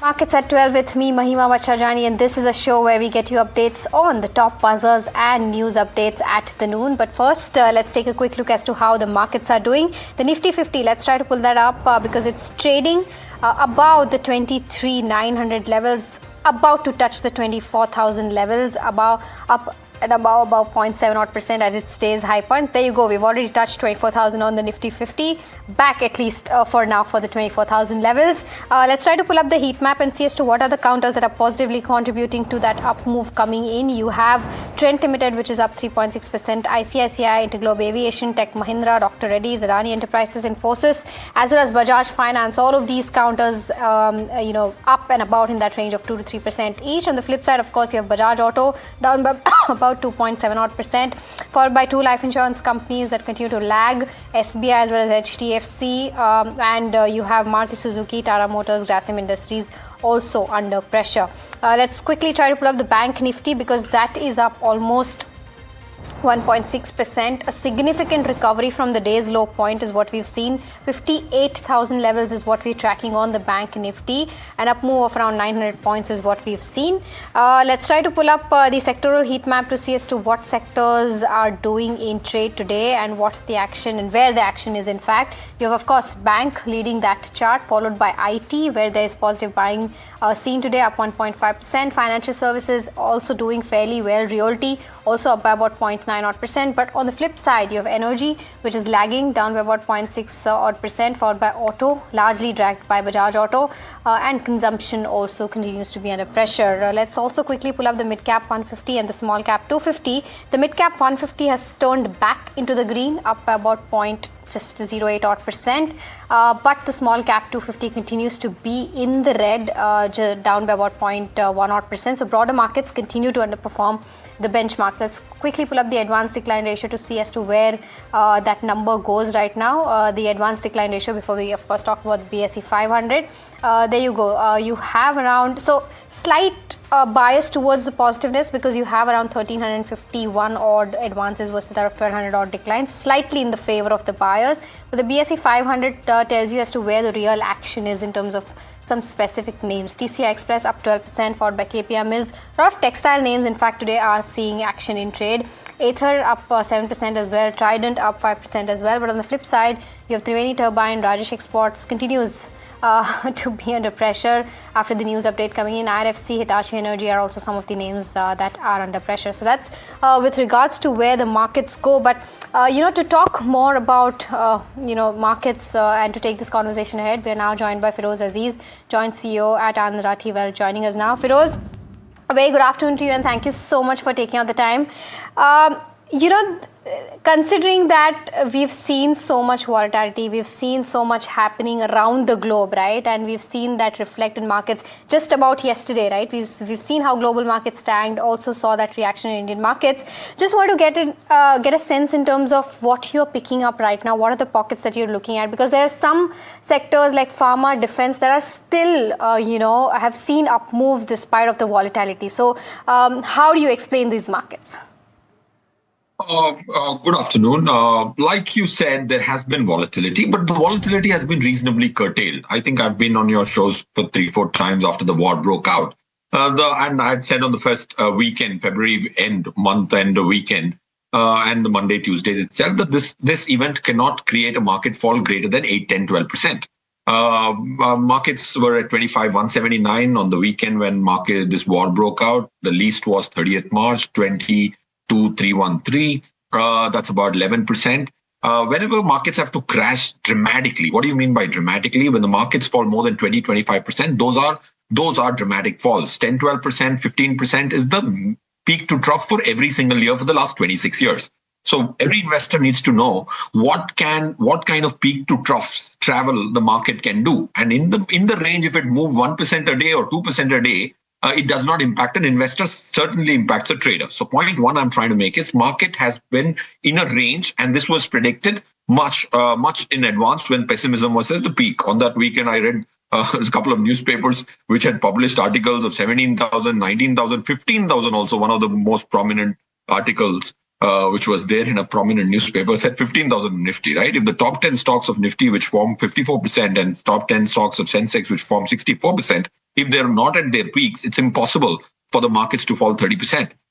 So that's one. Second, I personally think that there are the war. Once the war gets over, every time the market goes up beyond where it started falling from. So I wouldn't be surprised if in this calendar year you retrace back the peaks of 26,350 and more once the war settles down. That's what we've seen in 11 out of 12 instances. Third, the crude oil, I've also said the mean median for this financial year on crude oil should be around 85. And that I said when it was 110. And I think that seems to be the case. On the weekend when the war broke out, oil was at 68. So what am I looking at the market? Market is far more buoyant, but the sentiment is far more pessimistic. And mutual funds have delivered 5-7% excess return on Nifty because the broader markets have done well. Small cap call has also gone. So what I'm trying to tell your viewer is don't be overly pessimistic. The market is not at the trough. And I think the market has a reasonable amount of buoyancy, and that's what an investor, long-term investor, should be interested in. Right. Feroz, you know what? Both the mid-cap as well as the small-cap index, I mean, if you take a look at the broader end of spectrum, right? Today, of course, it's underperforming the benchmarks. But overall, since the lows that they've made, they've recovered quite a bit. Mid-cap, almost an 18%. Small-cap, 250, over 25%, right? Do you think there is, still more action to that in terms of where the broader end of spectrum goes? Do you think there's more action happening there and one should concentrate more in the broader end of spectrum as compared to large caps? See, generally things come into flavor when the rally is done. Okay, on a few shows in the early March, maybe not on your channel, I said small cap is what you need to garner, get as much as you can, right? Of course, being sane in terms of their proportions. Now, if you look at the small cap and mid cap, till 18 June, that's our backward calculation, we have almost got 2,761 crores inflow in small cap funds, which of course is not published by Amphi yet, but that's the kind of number you're seeing till 18 June. And in mid caps, we have got 3,600 crores. These are provisional numbers. We have an algorithm to calculate. So 6,300 crores has already come in mid cap and small cap space. Why is small cap something I was bullish on much before this 19-20% rally happened? Is because most people look at earnings of small cap, NSE small cap 250 index without realizing that 67 of its constituents changed. The earnings growth looks as minus 9% for small cap, but it was not minus 9% last year because 67 of its constituents changed. So we internally in our research compute constant constituent earnings growth, which was plus 9%.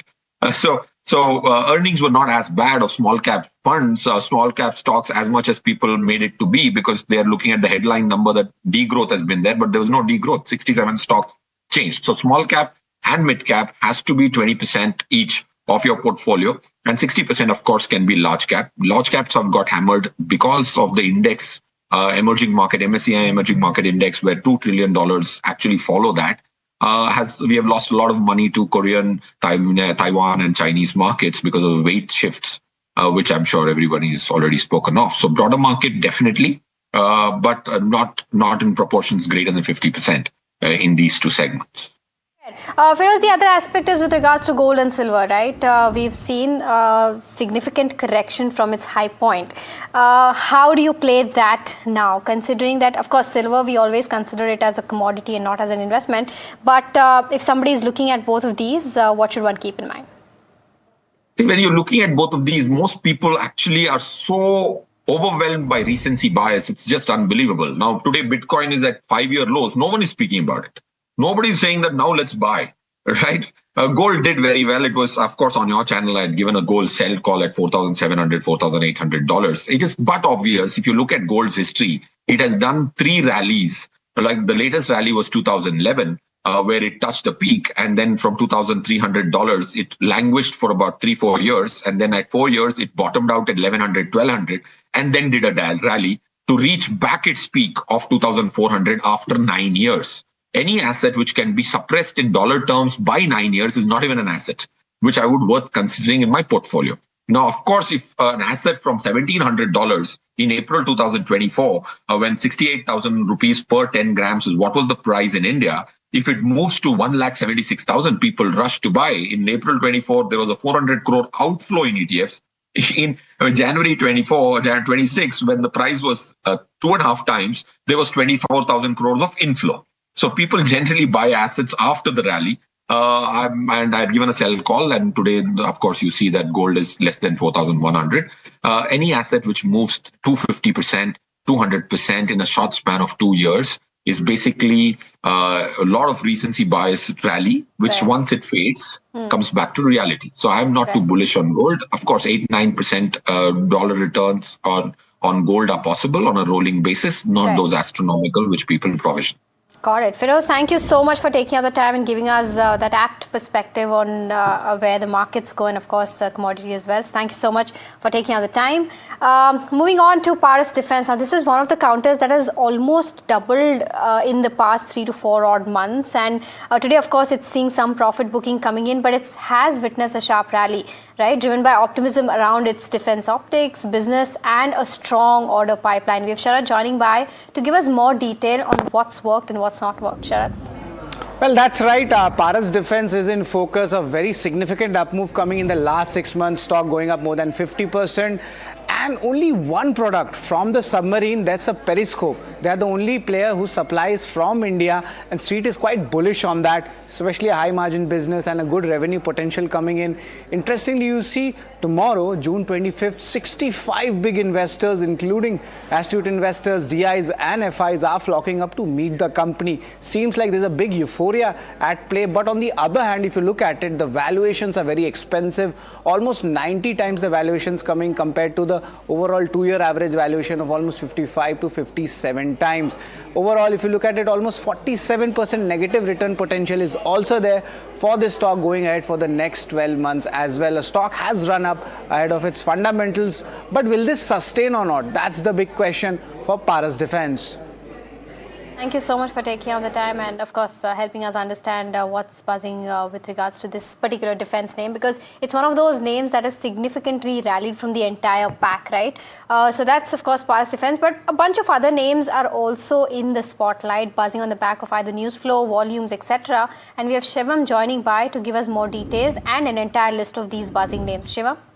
Yeah, the first stock in our list is the Tata Power, as the company has received operational extension for its Mundra plant. Now, Ministry of Power has extended the validity of the direction up to September 30, 2026, and this regulatory mandate will force the full capacity operations of its ultra mega power plant at Mundra. Now, this will ensure the company has the cost plus tariff compensation amidst the high seasonal power demands, and as Mundra is ultra mega power project, it has the 5 units of 800 megawatts each, and this with this plant the supplies will be to states like Gujarat, Maharashtra, Punjab, Haryana and Rajasthan. Second stock in the list is City Union Bank. The board has approved a capital raising framework and is looking to pull up around 500 crores via qualified institutional placement, and this comes at a time where there has been a change in the top management, where R. Vijay will took over as new CEO as of May 1st of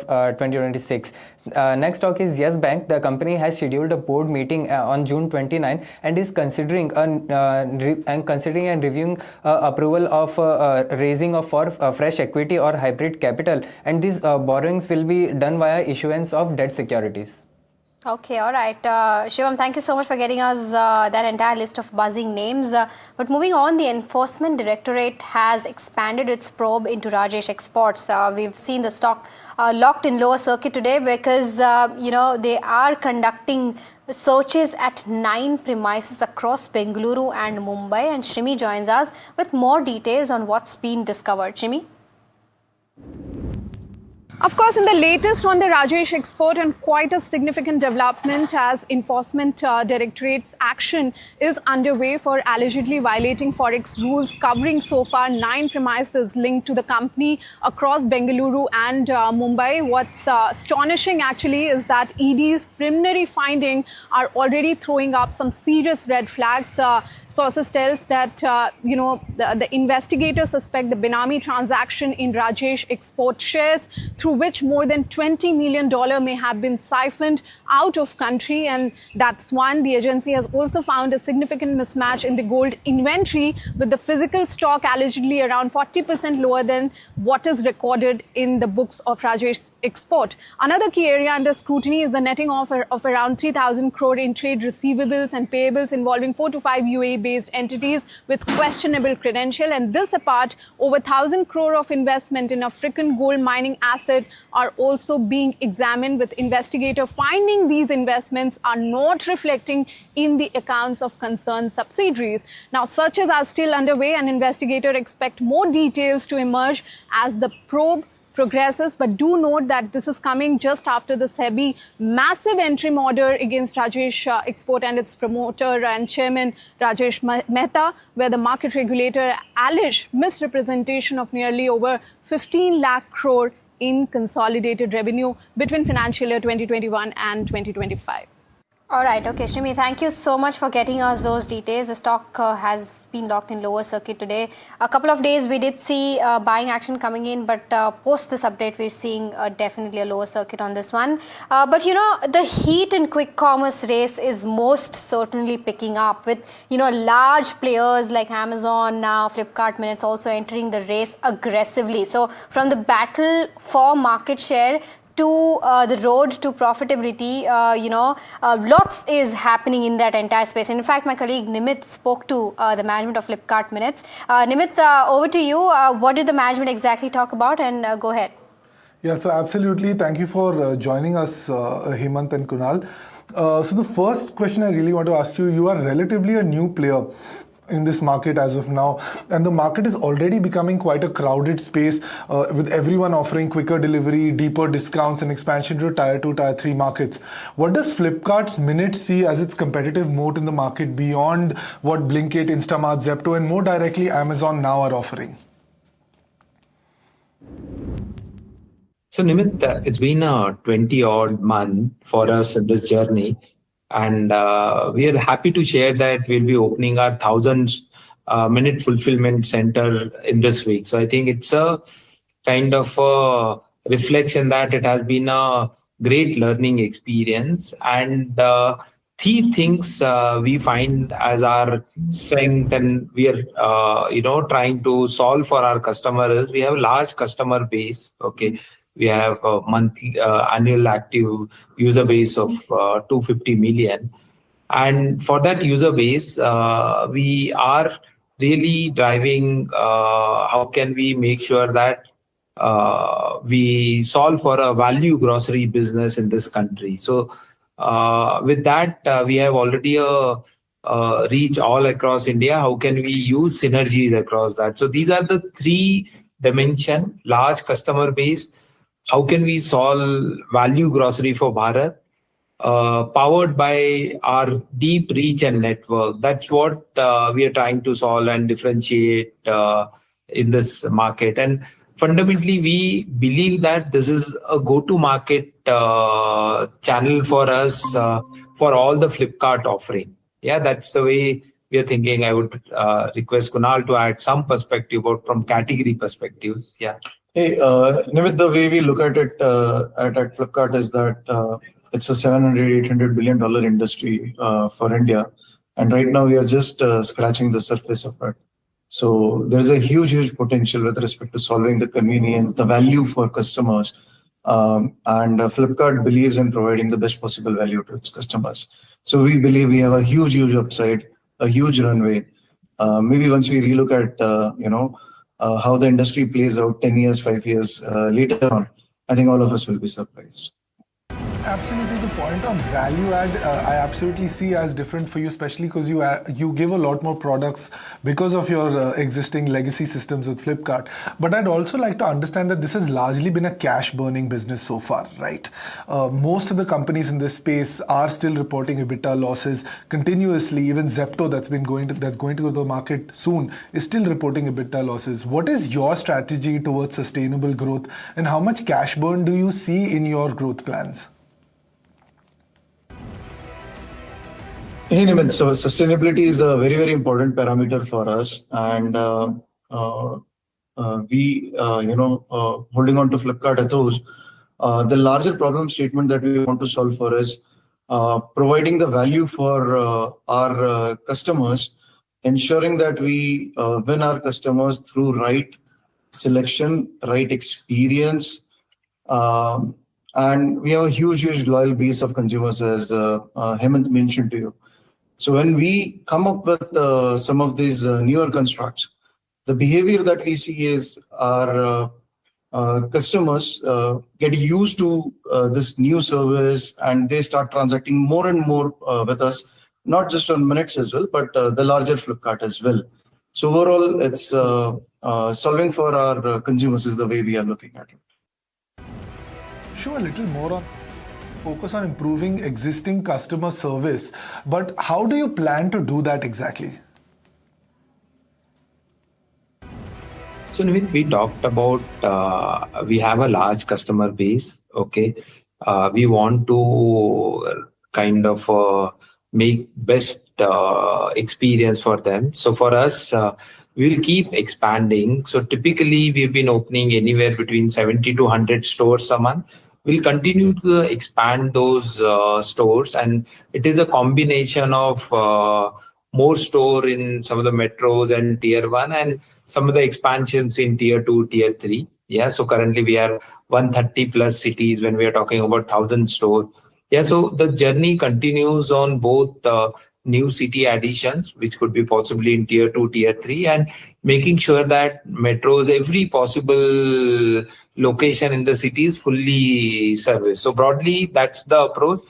The core focus is driving retention and driving repeats, because as I talked about, that's a flywheel which has helped us. If you talk about last year, same time versus now, our orders are 5x more. Yeah, and it is a combination of more from same store and expanding in tier 3, tier 2. So it's a hybrid strategy, and we believe that that's working for us well. So, Nimit, just to add on, so that it helps understand what is our growth playbook or how are we trying to grow. Of course, in addition to what Hemant mentioned, I think what we are solving for is the larger India, is what I mentioned in my initial address as well. Our 1,000 store is going to be opening on, I think in a week's time, in the city of Gorakhpur, right? We have been receiving amazing response from all our tier 2, tier 3 cities. We went live in Ara, Dhanbad, Guwahati, Patna, although not tier 3. But the kind of responses that we are getting from the cities is just unprecedented. So that's our growth playbook. I hope I helped answer your question. Thank you so much, Hemant and Kunal, for that. We really appreciate it, and we look forward to your growth beyond the 1,000 store as well. Back to you, Mahima. Right, Nimit, thank you so much for bringing us that interview. Of course, Flipkart Minutes intensifies the competition in the quick commerce space, but shifting focus to a very exclusive story. CCEA may approve the Emirates NBD RBL Bank deal today, and Shrimi joins us with more details on this one. Shrimi, what are you picking up? Yeah, that's right, Mahima. So today, both Cabinet Committee on Economic Affairs as well as Cabinet headed by PM Modi is happening, and it's currently underway. And they are likely to consider, the CCA specifically, likely to consider and approve Emirates NBD RBL bank transaction in today's meeting is what, indication they are getting from the top sources. And under the deal, since it's FDI, in a way, the large chunk is coming from the Dubai-based Emirates NBD, investing around 26,000 crore to acquire 60% stake in RBL Bank. And this is, remember, one of the largest foreign investments in the banking sector. So the transaction is important and require cabinet approval, especially economic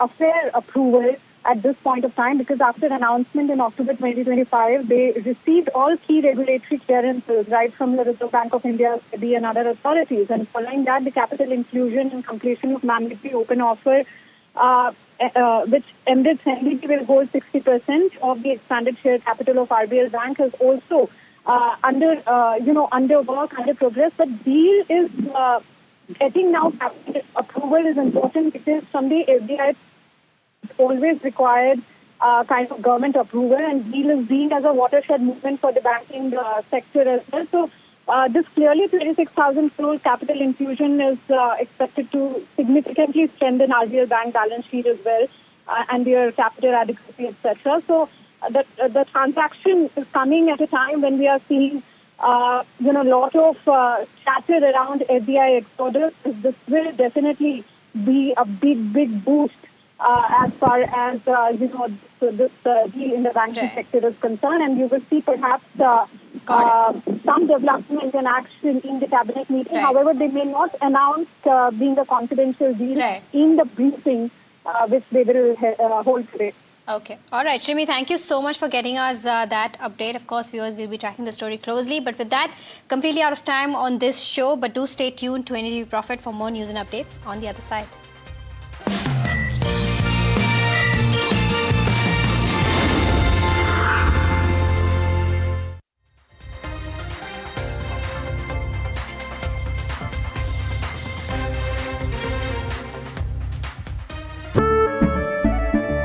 केसरिया से मन जोगी हुआ रे, दिल झूमे देखो मतवारा हुआ रे। केसरिया से मन जोगी हुआ। हर पल मनाओ केसरी त्योहार। विमल, बोलो जुबान केसरी। अंबा शक्ति प्लांट की वर्ल्ड रेनाउंड टेक्नोलॉजी देती है स्टील को ज्यादा ताकत हर बार। अंबा शक्ति SDTMT, India's unshakable news habit.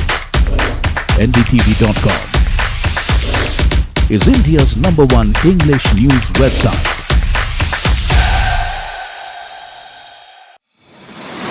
India Inc.'s most respected names chose India Inc.'s best and brightest. I'm delighted to be chairing a committee of such distinguished fellow businessmen, bankers. It's just lovely to be back on this NDTV jury. I have been a fan of NDTV for a long time. Many of the nominees are extremely close together in terms of what they've done.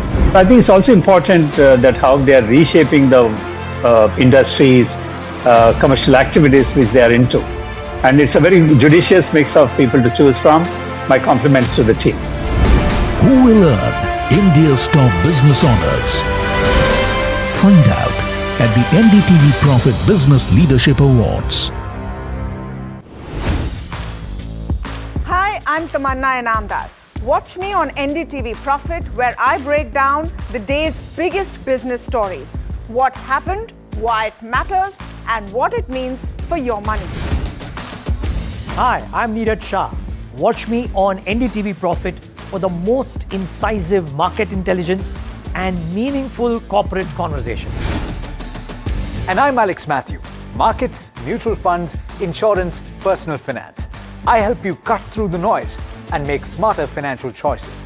And here's where you can watch us.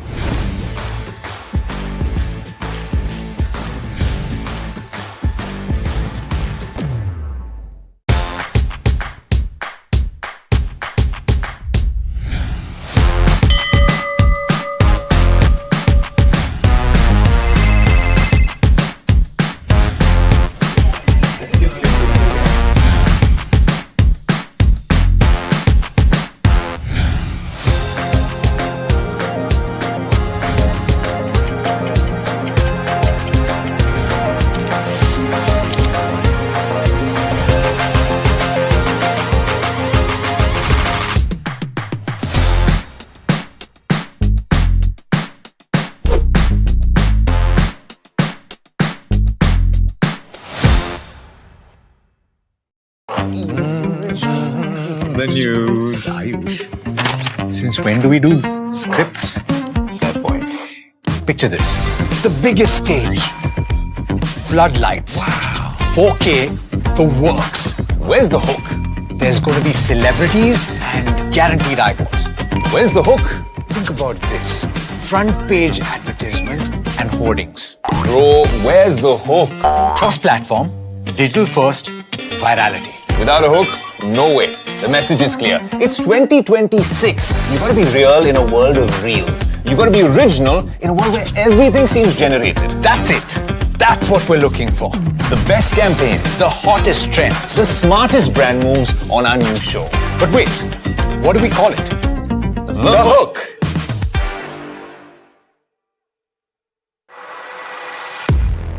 He has been tracking markets for over a decade, spots the trends before they hit the screen. And he is now bringing his analysis to the show that the market watches. Watch Sharad Dubey on Know Your Company, a show that puts the most traded stocks under the scanner. We dissect the company so that you, the investor, don't have to.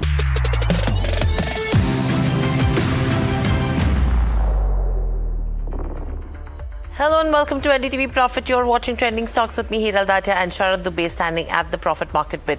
Good afternoon, Sharad. Interesting day of trade because when we started off, it seemed will be slightly subdued, but absolutely it's played a catch-up in today's session with what's happening.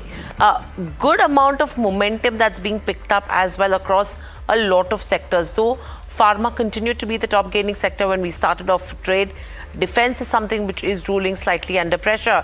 What are the cues indicating? Well, thanks a lot. Good afternoon, Hiral. And largely we see the markets are properly in green, and so am I. We are near the day's high level. A good attempt is being made due to that 24,000 levels. That's something to watch out for. But remember, yesterday there was a big sell-off also. So some positions are getting covered, and also the Nifty Bank setup, that also looks better than actually Nifty also. Let's just pull out Nifty Bank and see what's happening there. And that momentum is very strong. Why? Because the interest rate sensitive stocks are doing really well, and we are seeing a good momentum in the private banks where of course they have a high number of index constituents as well. But what are the key factors at play? That's most important. And remember, there is a little bit of index management also at play right now. Position is reversing from yesterday's selling which we had seen, and a good setup coming in for Nifty Bank. Nifty is testing this 24,000 level. Again, it's very important. Nifty Bank, of course, the resistance levels have been pushed up between 58,000 to 58,500. The benchmark indices are actually outperforming Smiths. That mean that we need some more clarity, at least on the broader indices. Strong momentum coming in Adani group of stocks and a good buying coming in. Remember, the AGM was also there today. Buying in interest rate sensitive groups, be it real estate, PSU banks, private banks, all are firing cylinders. Apart from this, also let's look at the rupee. That has strengthened after 3 odd sessions, and the concern of course is on the dollar index of most of the asset classes. It has gone up almost 101 levels, and remember that rate hike expectations is spooking a lot of major asset classes, especially on the risk front. So these are the important macro cues which you should be tracking for this. But Hiral, what are the important watch list stocks? Okay, so in terms of where the watch list goes, I think before that we should just quickly look at what's happening in terms of Adani Enterprises. You have Morgan Stanley, which is initiated overweight, so that stock has been in focus. In fact, there was an AGM today as well. Bajaj Auto, the buyback record date is today, and that's the reason why the stock has been trading under pressure. Tata Motors PV, where brokerages have remained divided on this counter. Ather, strong volumes that are being built up on this number, on this counter as well. Your IT sector is also in focus because JP Morgan is seeing headwinds in terms of growth. However, the sectoral impact is slightly divided, if you can say, because there are a couple of other brokerages which have a slightly positive view coming in on that one. Honasa, Fluence Pharma acquisition not really working well for the stock price. Textile companies continue to see an up move today, and this is after yesterday's note that MOSL released as well in terms of where they're seeing value in this category. JSW Infra, on the QIP, the stock has continued to gain. IRFC, the divestment of 2% by the government is what you're looking at via OFS. SIS as well has announced a share buyback on the 29th of June. Ramco Systems, again, 6-month intraday high is what you're seeing on this one. Strong volumes when you talk about a TCI Express, Pine Labs as well. So these are a few of the names that we are watching out for. But over to you to take the rapid fire, Sharad, with Kripali, Prakash Kumar Nakar. Thanks a lot, Hiral, for that. Good afternoon, Krupali. It's always a pleasure to have you with us at NDTV Profit. We start the rapid fire round, and interestingly, Aether Industries comes to our focus. Your views on that and important technical levels to track, Krupali. Good afternoon, Sharad. So Aether is a quality specialist chemical compounder. You can see that Q4 revenue has jumped around 305 crore. It's debt free. So at the CRAM store, it's playing out well. So technically, it's a clean uptrend currently, holding above its 50 and 200-day averages. My only worry with respect to the stock is valuation, as PE is trading at 71. That's a quite high PE. It's priced for perfection. So for new investor, I would say hold and wait for a dip near 1100. And existing investors stay put, add only on declines. Fair enough. Textile stocks, KPR Mills, we have Indocount, all of them doing well in trade. Of course, there was a Motilal Oswal report yesterday, but buying momentum continues. Anything looking good out of these counters? Yes, KPR is one of the best textile run name you can see in India. Vertical integrated, ROCs of 20%, almost debt free. FY26 profit is 866 crore. But here's one catch, the stock is up 21% in just a month. So much so that exchange asked for a volume clarification. So that's an overheated stock right now. So new investors shouldn't chase it. Here, accumulate closer around 1,000. Existing holders can keep the stock and book a partial profits. Right, and Krupali, another stock, SIS, is known for buybacks, largely a stable counter. What are the technicals suggesting? More breakouts coming in this counter? So SIS is value play here. So Q4 revenue has jumped 31% and it swung back to 100 crore profit from loss last year. So it's the cheapest in this basket on price to sales, trading at reasonably price to book of 2.3. The real trigger is the SIS Prosure IPO unlock. So now extended to September 2026. So the new investor can buy for value, but existing investor can hold it. And IPO is the main playing game here. You can apply for the IPO. Right, and Krupali, apart from this, Ramco Systems, it's at a 6-month high levels. Good time to, take a little bit of profit out from this counter, or do you think there's a sustained move coming?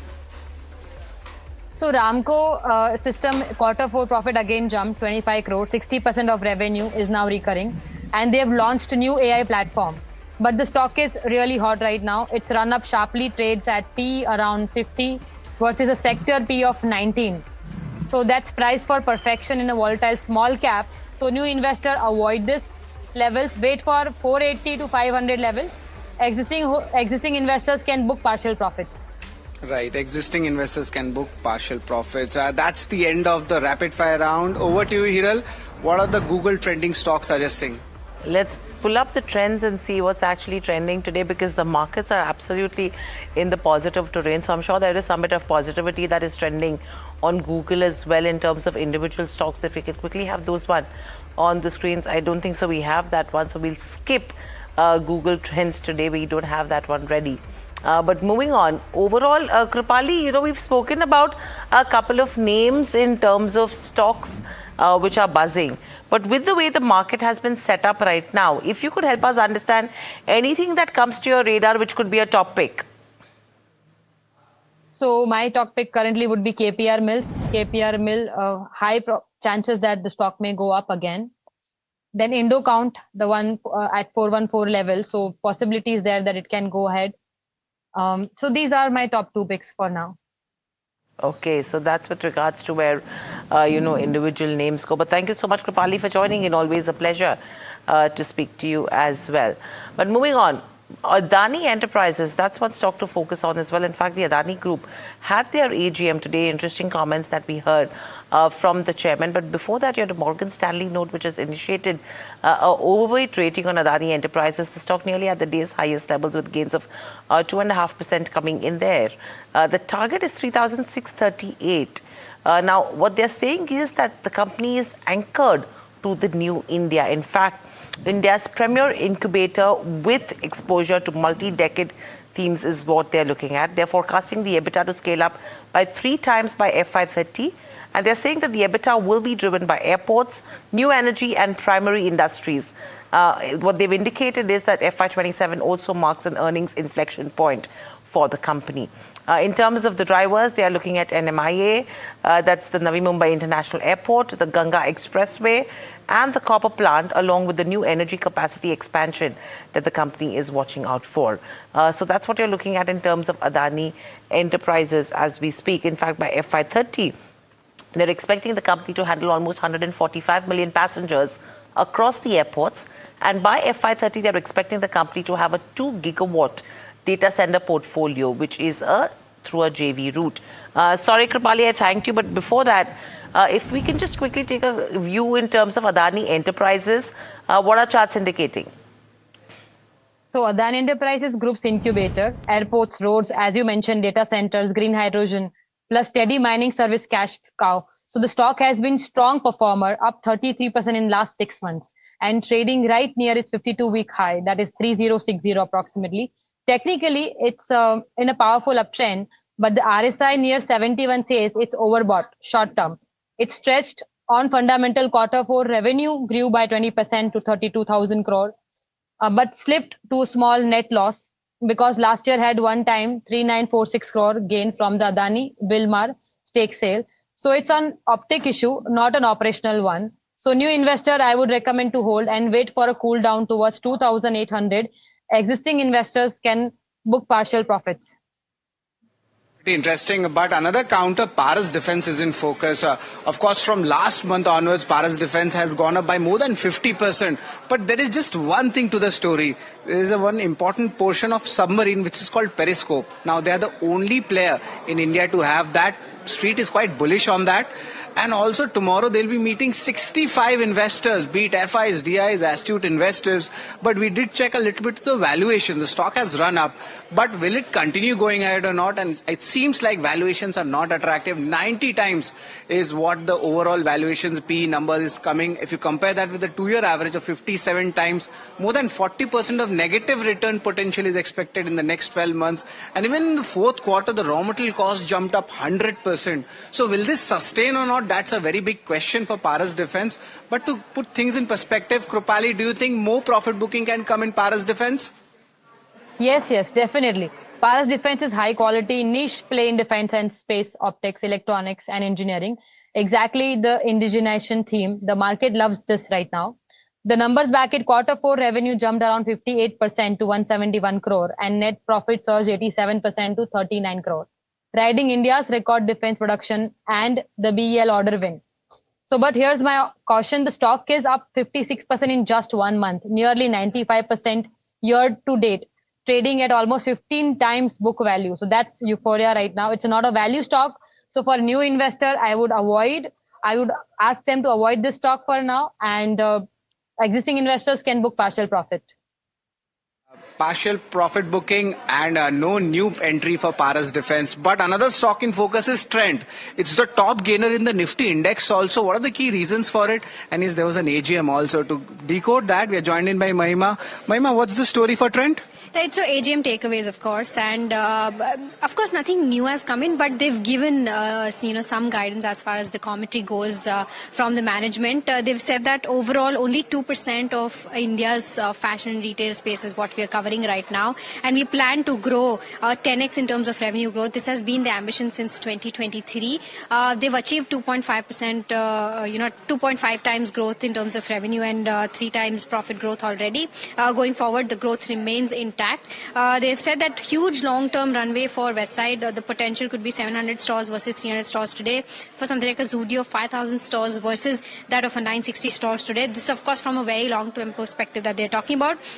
Aggressive store expansion continues, 50 new Westside stores annually, 200 to 250 new Zudio stores annually, and 25 to 40 new, Star Bazaar stores annually is what they're aiming at. The like-for-like growth, the commentary slightly, tilted towards a negative bias because store densification as well as higher productivity of new stores could affect, like-for-like growth, and early double-digit like-for-like growth, growth in terms of medium term is what the target is for Trent right now. Lastly, in terms of new business and categories, fine-tuning in formats like burnt toast, samosa, etc. is something that they're aiming at.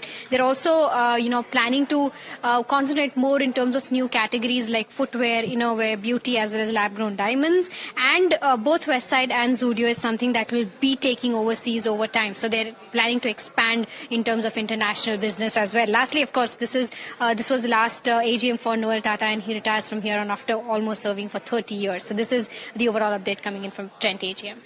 Well, yes, but in the consumption space, one more acquisition has taken place, and this time it's on the nutraceutical part. That's for Honasa. Mahima, is this a very material acquisition, or is it like a trend coming in from the other FMCG companies as well? Right, so it's not very material for Honasa because if you take a look at the acquisition and the numbers, it's for a 135 crore that they've made. And overall, they are buying 42%, the 58% stake right now, and 42% stake will be bought by in the next 5 to 7 odd years. And this particular acquisition, of course, is for 135 crore. But if you take a look at the valuations, it's 3.4 times price to sales. And the company is known for its differentiated, patented cyclical nutrition technology. They're right now into B2B, but they will, using Honasa's distribution, go to B2C network. In terms of financials, around 7.5% growth CAGR is what they've penciled in so far. EBITDA margin is healthier as compared to where Honasa goes at 20% versus that of 10% for Honasa. But, it's just 1.7 times Honasa's FY26, 1.7% of Honasa's FY26 sales. So not a very big, acquisition per se. This is important because there is rising demand in terms of where, beauty from inside goes. We've seen nutraceuticals pick up, and it's almost a TAM of 16,000 crore plus going forward. As you mentioned, it's a trend that we've been picking up. FMCG companies have been, expanding in nutraceuticals. We've, Oziva acquisition by HUL. We saw Marico acquiring Cosmix as well as Plix. So all of that is happening definitely in the nutraceutical side of business for FMCG companies. Thanks a lot, Mahima, for that. We have kept you busy for 2 links right now. But now we are joining in with Nirav Ashar. Good afternoon, Nirav. It's always a pleasure to have you with us at NDTV Profit. We are just discussing a lot of consumption names. This, of course, includes your Trent as well as Honasa Consumer. Of course, 2 different stories. But nevertheless, out of these 2 stories, do you think fundamentally which is better placed right now? Well, I think both of them strictly cannot be compared, but I think the consumption trends have been quite powerful, and we've seen companies like Honasa, Nykaa slowly but surely they've been finding their feet. And they've been performing quite well, and I think inorganic growth strategy today Honasa we have it's become a pure play BPC firm, beauty and personal care firm with a good portfolio of digital first brands like Mama Earth or Aqualogica, the Derma company, Dr. Sheth's, B Blunt, etc. And of course today they have taken a step forward into the nutraceutical space and making an acquisition. It may be a small acquisition of when you consider the size of the firm, but I think this can be scaled up, and this will be definitely scaled up in a meaningful way going forward. So we've seen what Honasa has done with the other brands and how they have increased the penetration of these brands, and various categories which are looking very, very exciting, especially the sunscreen space or the serum space, moisturizer space, etc. So I think remain quite upbeat over there. And the second stock which you pointed out about Trent, then I think one important thing is that Trent has gone in for a strong expansion in the recent past. We now have achieved the Judiofication of the portfolio with around 75% of the portfolio being Zudio stores, and I think around 20% of the West Side and the Zudio stores have been added in FY26, especially in the last quarter. So going forward, we are likely to see a good momentum in the revenue. Though I think the margins, the PAT margins may come under pressure due to increased depreciation costs or higher working capital requirements. But I think we definitely see a positive bump up as far as the revenues are concerned. Right. Okay. So that's with regards to Trent. Thanks, Neera, for that. Stay with us. Infosys. Now, the management has actually used its FY26 AGM to reinforce confidence in the company's AI strategy and long-term growth prospects. Jasmeet joins us with more insights. The stock trading in the positive with gains of 1.5%. Jasmeet, what were the key highlights that you've picked up? Well, Hiral, thank you for that. What we have noticed across this Infosys AGM for FY26 is that the company has been positioning itself into the AI space and also has given the outlook of how this is the overall AI space impacting the company going ahead. While Nandan Nilekani, the chairman of the board, calls out the overall AI transition to be different and be larger at scale, and also calls out the industry is going through an overall transaction. Now, while also they mentioned that the Infosys is better positioned than ever before for this particular overall transaction, but they mentioned that the AI, the main gap, what they say is into the AI deployment gap. Well, they say what AI tools can do versus what actually can be applied to the enterprise, and they see a huge gap between that. And that's the gap where in companies like Infosys, a huge opportunity. While Nandan Nilekani also comes out and gives out other opinions, stating that a lot of companies and a lot of the clients are moving from softwares to building their own softwares in-house. So even that is an opportunity for the company going ahead. Well, look at the other key aspect. The company says the greatest value would come after combining the AI and the models with the traditional systems that the companies like Infosys have. So do listen to the overall aspect of what further he says on the overall AI and the Infosys front. AI deployment gap in a large enterprise clients is real, and closing that gap is where the work is. AI will not replace companies like ours. It will amplify those who move with purpose and adapt with speed.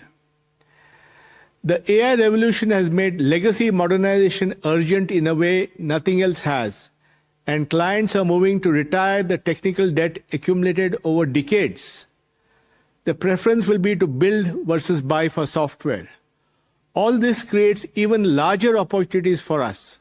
So larger opportunities in the AI space is what Nandan Nilekani is talking about. Neera, quick view when you talk about Indian IT, because it's a very mixed view that's coming in. On the back of the global sell-off, the pressure continues. But do you think where valuations are, this could probably be an opportunity to accumulate Indian IT? Well, it looks very tempting when one looks at the valuations, especially we've never seen such kind of valuations as far as the IT sector is concerned, with PE multiples going below the 15 level.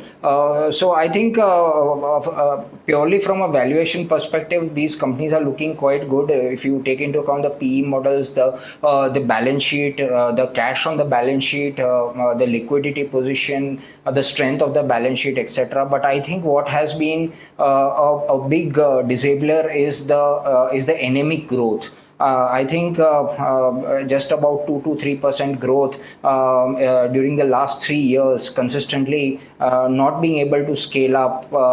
I think these are the factors which have put the IT sector on a weak footing, and I think that's why that's being reflected in the valuations. So it may look tempting at the moment, but it's advisable to stay away from the IT sector for the time being till we see some concrete improvements on the ground. So that's with regards to where Indian IT goes. But thank you so much, Neera, for joining in. Always a pleasure to speak to you as well. But moving on, Adani going all in on power. Here's what Group Chairman Gautam Adani announced at the 34th AGM today. Let's listen in. At Adani Power, we are implementing India's largest ever private sector power capex program of over rupees 2 lakh crore with a target of reaching 45 gigawatt of capacity over the next 5 years. Okay, so that's the word coming in. 45 gigawatts in 5 years is what Adani Group is targeting as well. But completely out of time with that, it's a wrap on this edition of Trending Stocks from Sharad, the team that put the show together, and myself. Lots more lined up on the other side. Please stay tuned.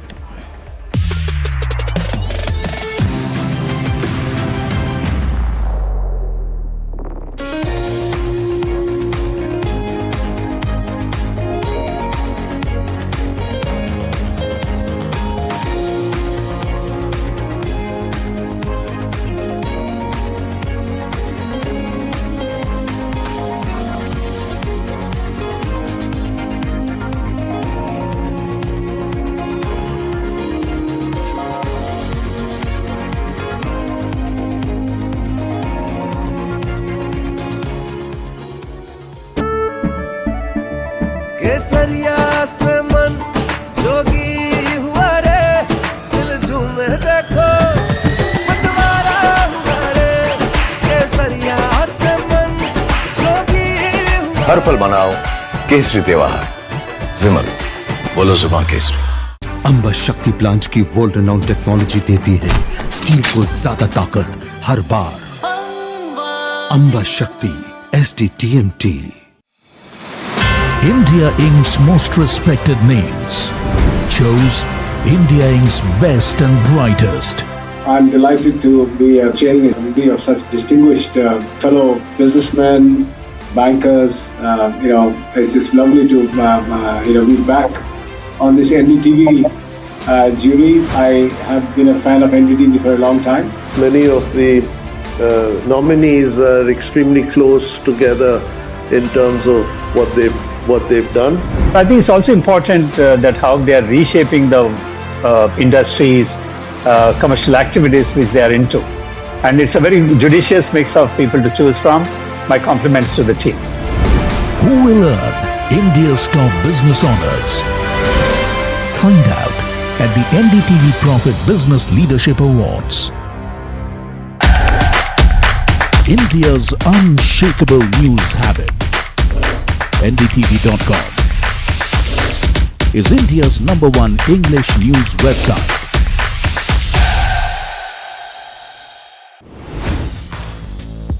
Hi, I'm Tamanna Inamdar. Watch me on NDTV Profit, where I break down the day's biggest business stories. What happened, why it matters, and what it means for your money. Hi, I'm Neeraj Shah. Watch me on NDTV Profit for the most incisive market intelligence and meaningful corporate conversations. And I'm Alex Matthew. Markets, mutual funds, insurance, personal finance. I help you cut through the noise and make smarter financial choices. And here's where you can watch us.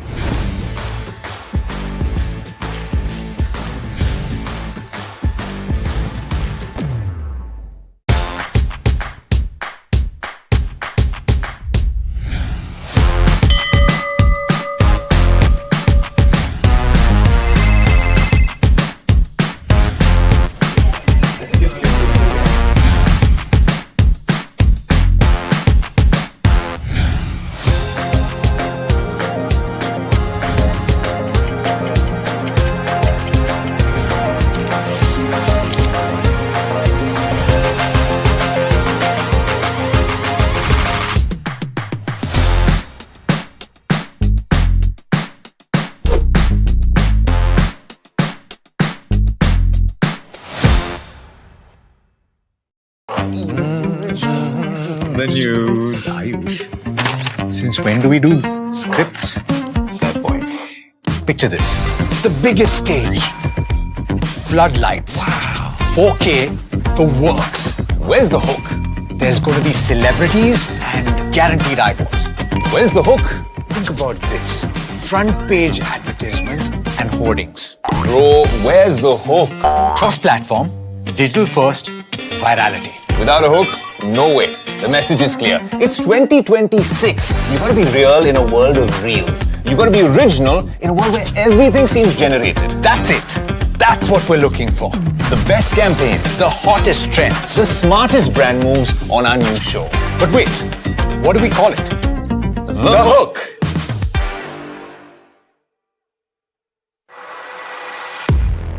He has been tracking markets for over a decade, spots the trends before they hit the screen. And he is now bringing his analysis to the show that the market watches. Watch Sharad Dubey on Know Your Company, a show that puts the most traded stocks under the scanner. We dissect the company so that you, the investor, don't have to. Get the management to answer questions relevant to you. Watch Know Your Company.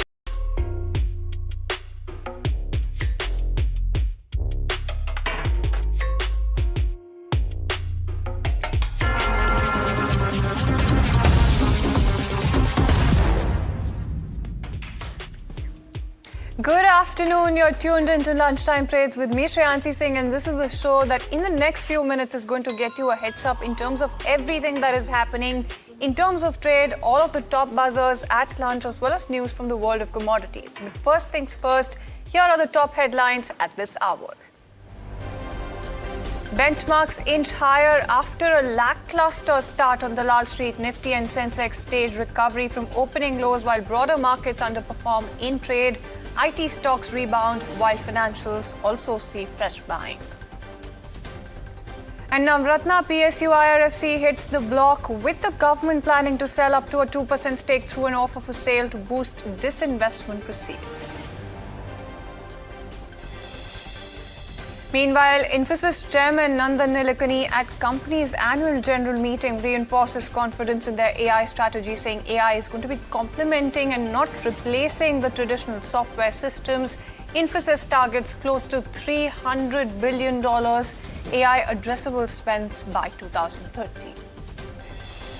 And from resilience to record investments, Adani Group chairman maps an aggressive growth roadmap, betting big on infrastructure, digital platforms and scale to power India's next economic cycle.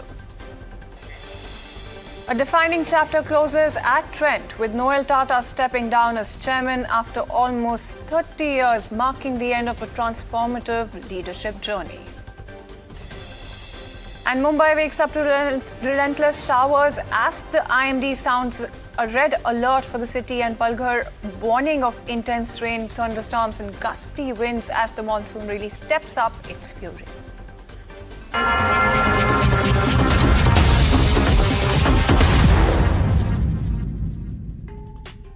Another time now to take a look at some of the sectors that are buzzing away in trade right now. When you talk about Nifty as well as Sensex, you've seen quite some bit of recovery really coming through in the next few minutes itself. And from those opening lows as well, you've seen the market really tick up. When you talk about Sensex, it's about 700 odd points higher. But when you talk about the sectors that are buzzing away in trade, it's actually Nifty Bank, financial services, IT as well as realty, and PSU Bank doing quite well for themselves.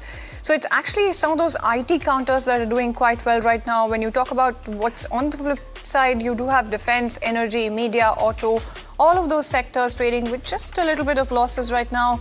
A bunch of counters that are buzzing away in trade. It's actually a trend that's up 4.5% and you do have a chapter that is really closed in terms of Noel Tata stepping down. And that is, of course, the top Nifty gainer as well. Add to that list an Interglobe Aviations, Dr. Reddy's, Adani Enterprises, Tech Mahindra, ICICI Bank, all of them in great shape right now. When you talk about the ones that are not doing so well from within the Nifty 50 pack, it's actually some of those auto names that make it to that list. So something like a Bajaj Auto, Tata Motors, PV, after the investor day at Tata Motors, Eternal, Maruti Suzuki, as well as NTPC, all of those stocks downtick of anywhere between 1 to about 2% coming in on all of those counters. But largely that's the kind of sentiment that you're looking at in terms of the Nifty and the Sensex and the benchmarks really doing quite well for themselves, and the benchmarks just really a little bit listless as compared the broader markets, in fact, a little bit listless as compared to the benchmarks. That said and done, let's also talk about an exclusive conversation right now. In fact, my colleague Piyush spoke with ESAF Small Finance Bank CEO K. Paul as well in terms of the roadmap going forward. The CEO has really outlined his growth strategy with a sharp focus coming in on scaling operations and building capacity in the microfinance business. Let's go across and listen in to that bit of commentary. What would be your immediate priorities becoming the chair? How would you like to address and go ahead the issues that are pertaining to the MFI industry? Thank you, Piyush. Thank you, Piyush, for having me on this show. And thank you very much for your support for promoting financial inclusion in this country. And for Sadhan, Sadhan is an association of impact finance institutions in our country. Also, Reserve Bank approved a self-regulatory organization. So for the immediate priority, because so the microfinance sector has been going through difficult times for the last 2 years. So ensure adequate funding for microfinance institutions, specifically for smaller microfinance institutions. because smaller institutions mostly depend on bank funding. So we have Sadhan has been working to increase the fund flow from banks to smaller institutions. So newly, Government of India has announced a new credit guarantee scheme for small MFIs. So I hope that will definitely improve the fund flow. It's not only fund flow. The second is the skilling, the capacity building and skilling of smaller institutions. Along with NABARD, Sadhana's launched an MFI acceleration program. Around 21 smaller microfinance institutions are part of this project. So through this project, we hope to build the capability of the member institutions. And also, we have been doing regularly for the last 25 years that providing support for timely guidelines, issuing guidelines to member institutions is also one of the priority. So we wanted to be really work as an accelerator for improving the financial inclusion landscape in our country. So the last year data shows that only 15% of Indian adult population have access to formal banking arrangement. So across the country, it is globally, it is to more than 24%. So we have a long way to go to match up with the global scenario. So we will be promoting more institutions to come to this space and also to encourage our member institutions to go to newer region, unbanked locations, underserved locations. So last 2 years, from the microfinance member base or the borrower base have been shrunk from 83 million to 63 million. So there is a scope for bringing them back to the fold. That is another priority which we will be taking it up. And new to bank customers number also has been shrunk for the last 2 years. So that is also one of the priority area for Sadhan. Right. Paul, sir, you have been a veteran in the MFI field. You were a MFI yourself before conversion to SFB. You have seen different cycles. The last cycle particularly was because of the lenders' fault, in the sense that people did not see whether a borrower of a lower income earning category had more than 3 or 4 loans. So there was this overeating, and this was a MFI driven or bank driven sort of a challenge that led to the adverse credit cycle. But now on the ground, how are you seeing things panning out in terms of fresh disbursements, the collection efficiency, and more importantly, what are the levers that they should be putting in place to avoid again, the industry prompted sort of a adverse cycle? Yes, you are right, Piyush. I have been in the sector for the last 30 years. ISAF started micro lending in 1995. So we have seen many cycles. And what was the unique feature of this latest cycle was it was bit more longer. So we have not all the other cycles which I have seen faced in the past was short duration, but this was something that has gone up to almost 2 years. So, but I can proudly say that together with the as an SRO, Sadhan's effort and all the member institutions' effort, we have implemented strict guardrails. In 24, Sadhan issued Sankalp guidelines for member institutions to follow. So all member institutions have implemented it. Alright then, so there you go. That's really the word coming in from ESAF Small Finance Bank, and that's an exclusive conversation, mind you. But let's also move on and talk to you about what else is happening in the markets. And this time, let's actually shift the spotlight onto the commodities market, talk about oil prices as well as gold prices. When you talk about oil, You do have oil really extending losses, as you can see on your screen. So Brent really just about managing to hold on to that $76 a barrel level. And even when you talk about WTI, just about managing to clinch on to that $72 a barrel level on the back of Hormuz tanker traffic really coming back with greater confidence. And that's something that seems to be worrying the oil markets right now. Add to that the geopolitical risk premium that has been taken out of the barrel. And when you talk about gold prices as well, very quickly, it's actually the fall on the back of a stronger dollar. Add to that all of everything that has been happening when it comes to the safe haven demand, and that picture really changing very sharply. Let's also get you some more insights. In fact, Anuj Gupta, commodity expert, joining us on the show right now. Mr. Gupta, a very good afternoon, and thank you so much for taking the time out and joining us. As always, it's a pleasure talking to you. But, when you talk about oil as well, right now, it's a very, very interesting setup. You do have all of the data really indicating that the tanker traffic in Hormuz, it's reached 35 vessels as of early this week as well. So when you look at this entire backdrop, what is the lowest in terms of where is the bottom of the barrel that you indicate? See, if you check that in the month of Jan, when the war not started, it was trading around almost $60 per barrel. And in the month of March, when the war started, it increased by almost 10%. So I think somewhere around $60 or $65 would be the lowest level for the crude oil, because if you see that currently prices are trading at pre-war level. So I think, and even supplies are also increasing. Strait of Hormuz has been opened, and OPEC plus members and UAE are also agreed to increase the production. So we are expecting that crude prices may correct further, and it may test somewhere around $60 to $65 per barrel, and that would be the bottom level, I think. Absolutely, and thank you so much for highlighting that. That clearly, outlines that the geopolitical risk premium seems to have been taken out of the barrel as well. But, Mr. Gupta, another thing that the market has been talking about is that the supply infrastructure issues that might take a longer time to fix, even with the 60-day ceasefire, in place right now. Given all of that is happening right now, do you think that the infrastructure issues is something that you would be worried about in terms of prices? Do you suspect that they're going to be keeping prices poked up at higher levels?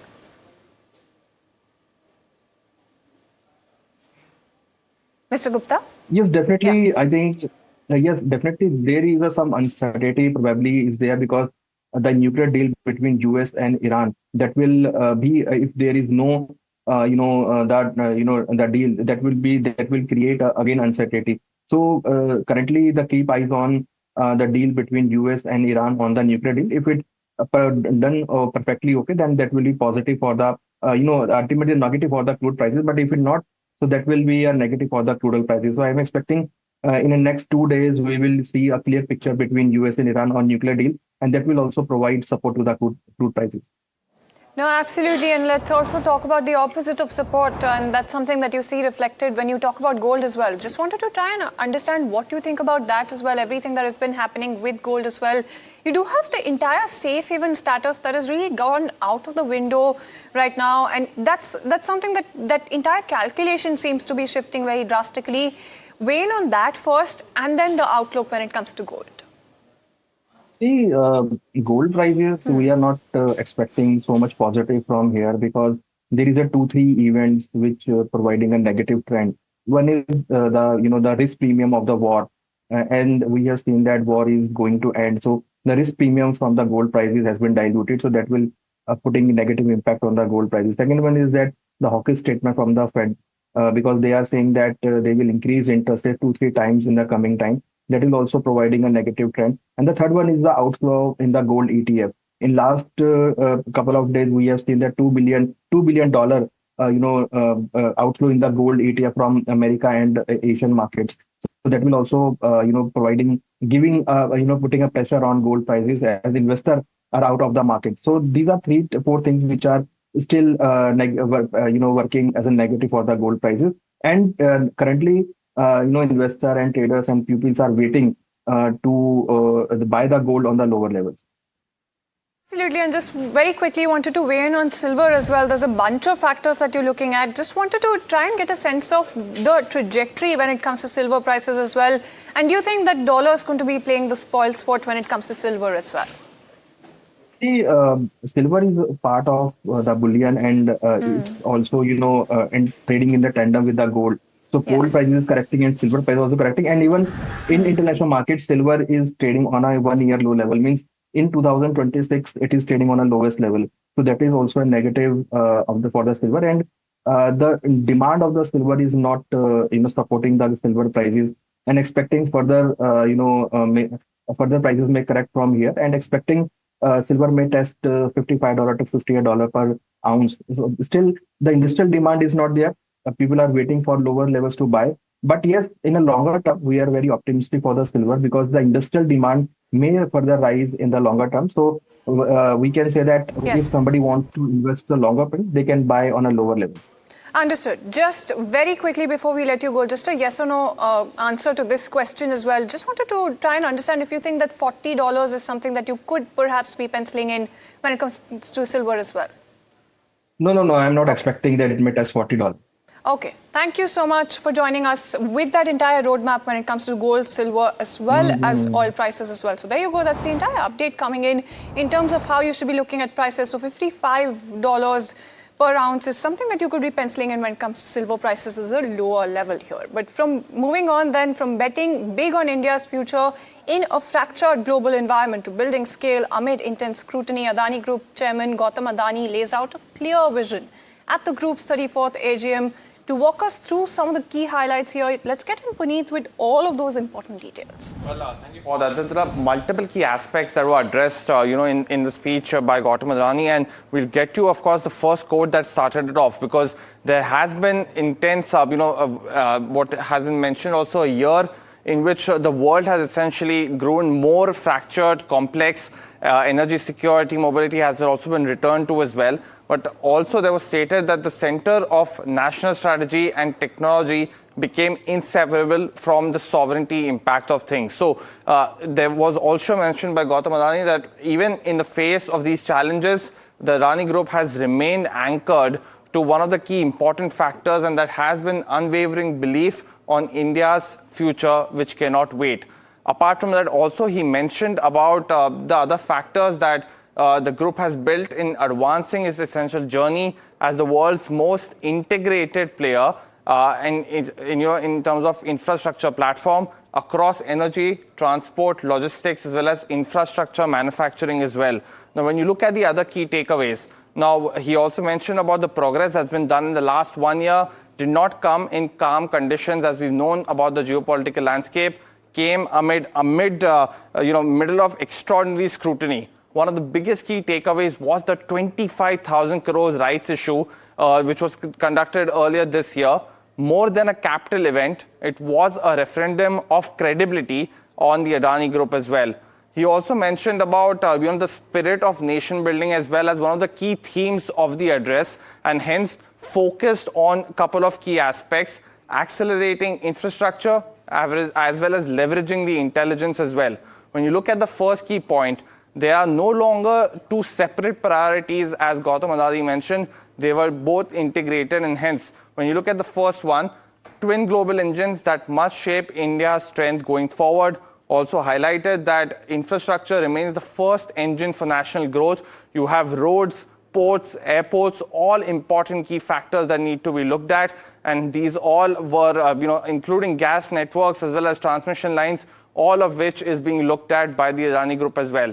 Amongst the second engine, you've seen AI data centers as well as digital platforms as important key milestones as well as sectors that have also been looked at as well. In FY26, they've made record capital investment as well. 1.5 lakh crore in hard infrastructure has been invested by the Adani Group. That's almost 30% of India's total new private sector capex that's been done in FY25 and 26. Now, one of the important events, of course, was Operation Sindoor for the nation as a whole. And the Adani Group chairman has mentioned that, the drones as well as the anti-drone systems developed by the group were used essentially and supported the armed forces when it mattered the most. Finally, in terms of what we've seen also in terms of the financial performance, roughly 2.92 lakh crore in terms of consolidated portfolio revenue.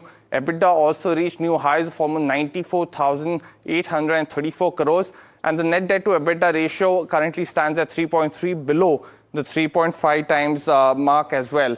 Finally, to end, we've seen, of course, a big quote coming in as well from the Adani Group chairman, where he mentioned that to build infrastructure that powers India and to also build institutions that ensure the human dignity at every level of the society continues to be one of the, to end what has been a record year for the group. Multiple key initiatives, of course, across different sectors and businesses, but these are some of the key takeaways coming through. No, absolutely. And thank you so much, Puneet, for joining us with that as well. So it's a message really anchored in resilience, expansion and long-term nation building as well. But let's also move on and talk about the electronics market. Now, rising memory prices are beginning to, in fact, chip away at the demand when it comes to mobile phones and laptops in India. Ridhima is joining in with some more details here. So sales volume in laptops and mobiles have dropped after the RAM prices have increased. Now the sales volume in mobiles have dropped, likely to be dropped by 12 to 15% after the entry level prices in the phone increased, and for laptop sales volume likely to drop by 16 to 18%. Now remember that mobile and laptop prices have been rising since December of 2025, and mobile average selling prices have gone up by 20%, and for laptops this price has gone up by 15 to 25%. And this price increase in laptops and mobiles is likely to continue in 2027 as well.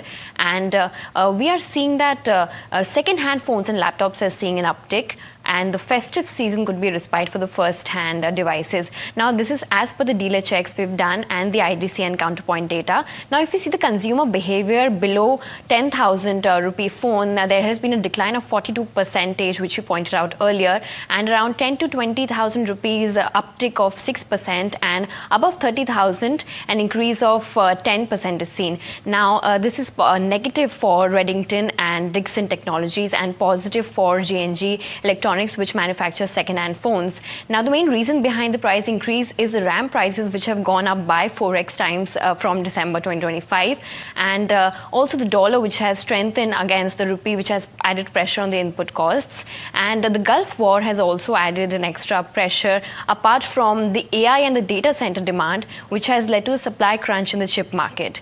Now, how important is this segment for the mobiles, as in the memory? Now, 45% of the manufacturing cost of mobile comes from the RAM, and for laptops this percentage is around 35 to 38%. Now, this is something we need to wait and watch, that how companies actually manage their volumes and get to people buying more first-hand devices. No, absolutely, and thank you so much, Ridhima, joining us with all of those details as well. That's crucial data that she's pointed out for us as well. But let's also keep an eye on the sky, talk about Mumbai as well, that woke up to relentless showers, as the IMD also sounded a red alert for the city. And Palghar also warning of intense rain, thunderstorms and gusty winds as the monsoon stepped up its fury as well. In fact, with that, let's also get in Juhi Yadav joining in with all of those important details. The most awaited monsoon season has officially and finally begun in Mumbai. But Mumbai, the streets of Mumbai are full of water in its first rain only. Right now, I am standing at Sion Gandhi Market area. This is an hotspot area. Even if it rains for a little while, this area gets flooded with water. And right now, the situation is same because it is raining in Mumbai since morning. Even yesterday it was raining, but today since morning it's raining heavily. And this very hotspot area of Mumbai, that is the Sion Gandhi Market area, is flooded with water. You can see right in front of me a BST bus is waiting, is shut down. In front of the BST bus, a tempo truck is also shut down. Also, the traffic is jammed because of this waterlogging. The BMC had stated that this year Mumbai will not face waterlogging because the nalas have been cleared up, but we can see the reality check over here that in the first rain itself Mumbai is facing waterlogging. People are facing problems because of this waterlogging, because it's Wednesday and it's morning time. People are struggling to reach their offices on time, but it seems that they won't reach their offices on time because of waterlogging and traffic jam. Now, it is to see that what the BMC gives clarification on this very situation. Also, orange alert has been declared in Mumbai today. Next 3 hours are very crucial for Mumbai because it will rain heavily. You can see water like my knees, the water has reached up to my knee level, and the situation of Mumbai in very first rain is really very much disastrous. No, absolutely, and thank you so much, Rui, for joining us with all of those details. Maximum city, minimum infrastructure as well. That's something that you see highlighted just in the first bit of showers as well. But that's all the time that we have on the show for now. Thank you so much for tuning in.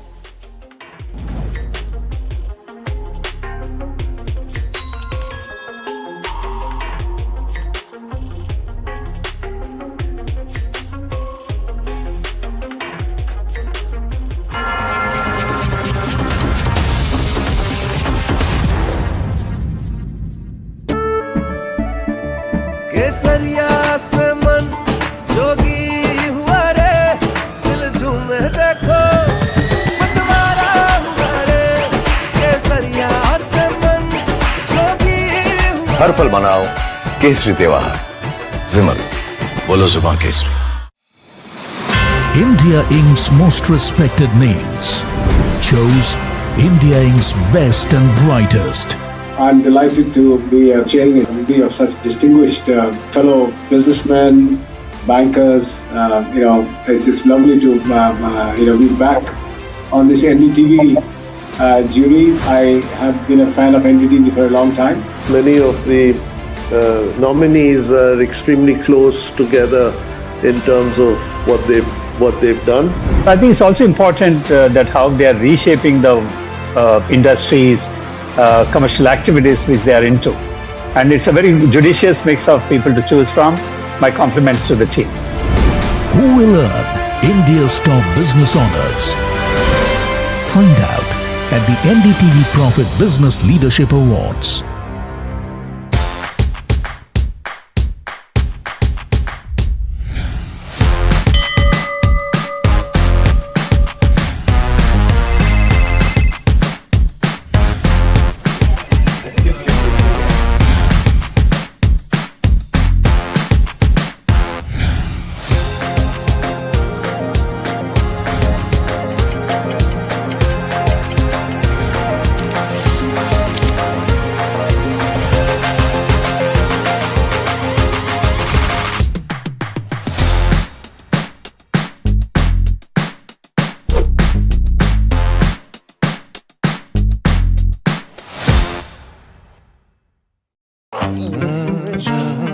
The news, Ayush. Since when do we do scripts? Fair point.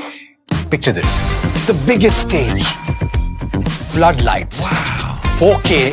The works. Where's the hook? There's going to be celebrities and guaranteed eyeballs. Where's the hook? Think about this. Front page advertisements and hoardings. Bro, where's the hook? Cross-platform. Digital first. Virality. Without a hook, no way. The message is clear. It's 2026. You gotta be real in a world of reels. You gotta be original in a world where everything seems generated. That's it. That's what we're looking for. The best campaigns, the hottest trends, the smartest brand moves on our new show. But wait, what do we call it? The hook.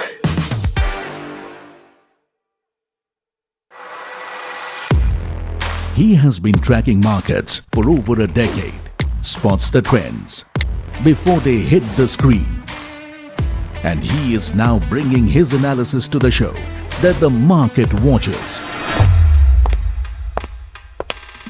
Watch Sharad Dubey on Know Your Company, a show that puts the most traded stocks under the scanner. We dissect the company so that you, the investor, don't have to get the management to answer questions relevant to you. Watch Know Your Company weekdays at 11:30 a.m. to understand your next big bet.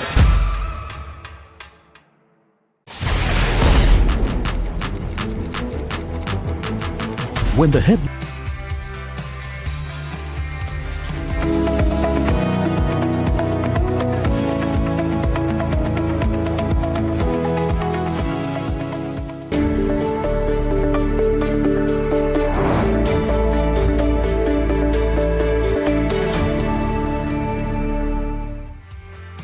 Good afternoon, you're watching Small Cap Bazaars on NDTV Profit with me Soumit Sarkar and my co-anchor Varsha.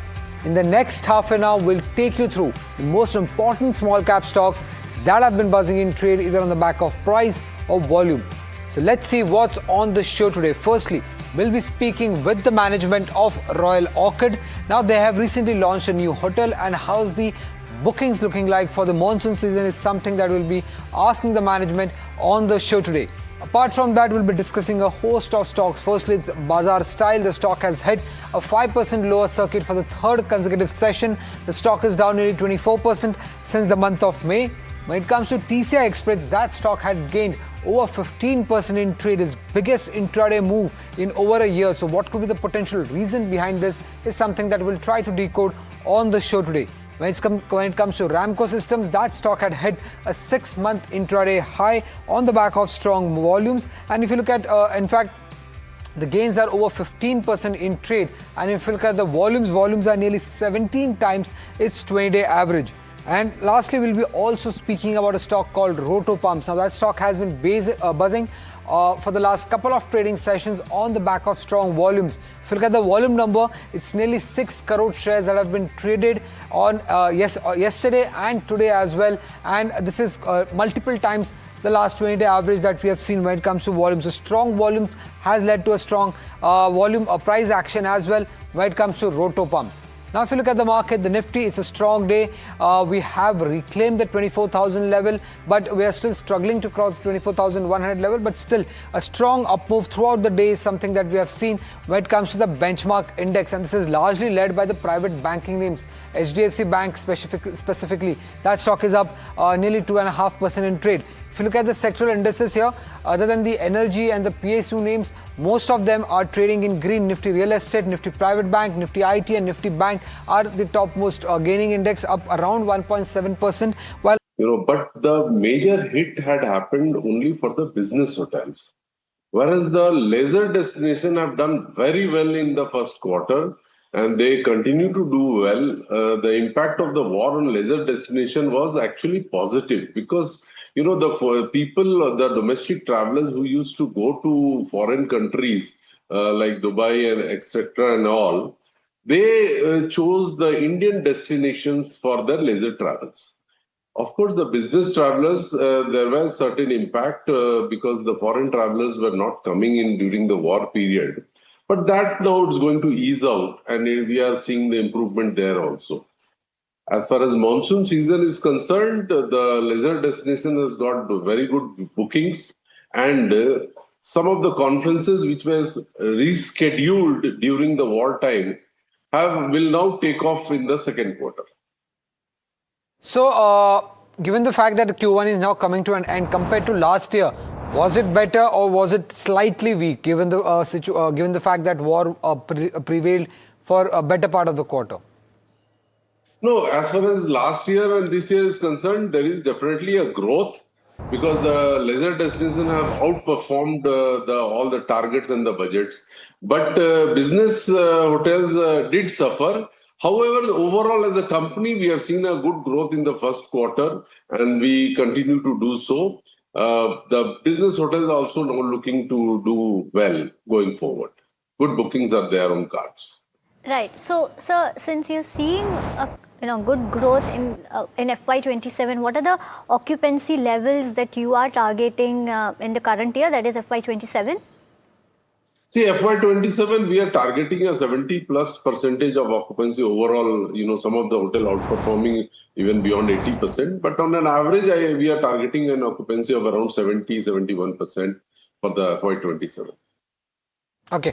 Also, if you could give us what are your expansion plans? How many rooms do you plan to add in FY27? On that front, if you could share some details.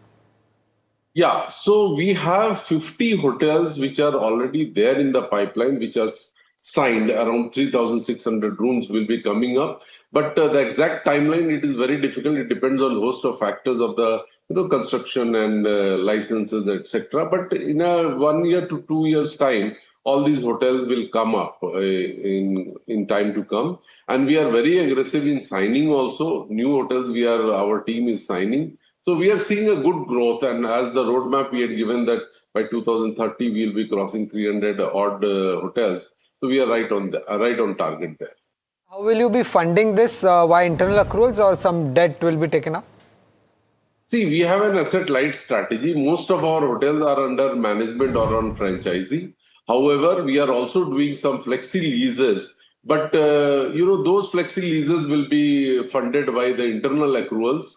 Okay, the earnings which the company is doing, with that we will be able to fund. And we don't see looking at any major loan or debt being raised by the company unless until something really big comes up on the way. Right. And sir, for your managed business, despite adding, I think, 500 to 600 keys, the numbers remain flat. The business did almost 55 to 60 odd crore revenue and 20 odd crore EBITDA. Considering this is a high margin segment, is this managed business the future core engine for the company? See, you have raised a very valid point. Let me explain to you. Whenever a new hotel comes up, it takes at least 6 months to 1 year time to stabilize itself and earn the kind of targeted revenue which the company looks at. And moreover, last year, what had happened, the July, August, September season had seen a total washout in the hills. There were huge rains last year, and the business of so many hotels which are leisure destination in the hills, they got affected. That is why you have not seen a very good growth. However, the rooms what we have added and which we are going to add will definitely add a lot of value to the management business of the company. Well, thank you, sir. Thank you for joining us and giving us the way forward for Royal Orchid.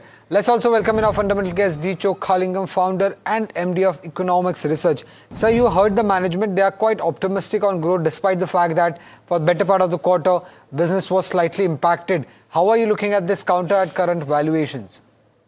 Yeah, I heard him and I also looked at basic fundamental parameters. Looks good to hold. One can even buy for medium to long term. The only concern is that there has been a significant margin decline in the last 3 years from 31% in FY23 to 23% in FY26. The margin decline. Otherwise, the stock is already down 41% and EV to EBITDA also only around 17 times, which is much lower than many hotel company stocks. So therefore, one can hold. Even if there is a marginal decline, one can buy for short term itself. Right, got that point. Well, small cap heat continues after this break. Stay tuned to NDTV Profit.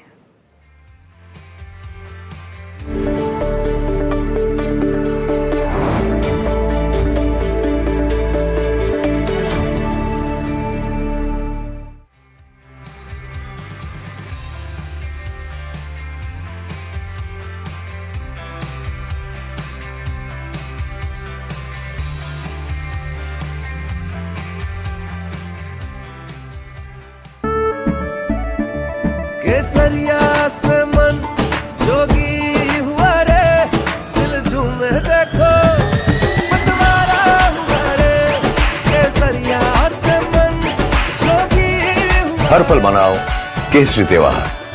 विमल, बोलो जुबान Kesari. India's unshakable news habit. NDTV.com is India's #1 English news website.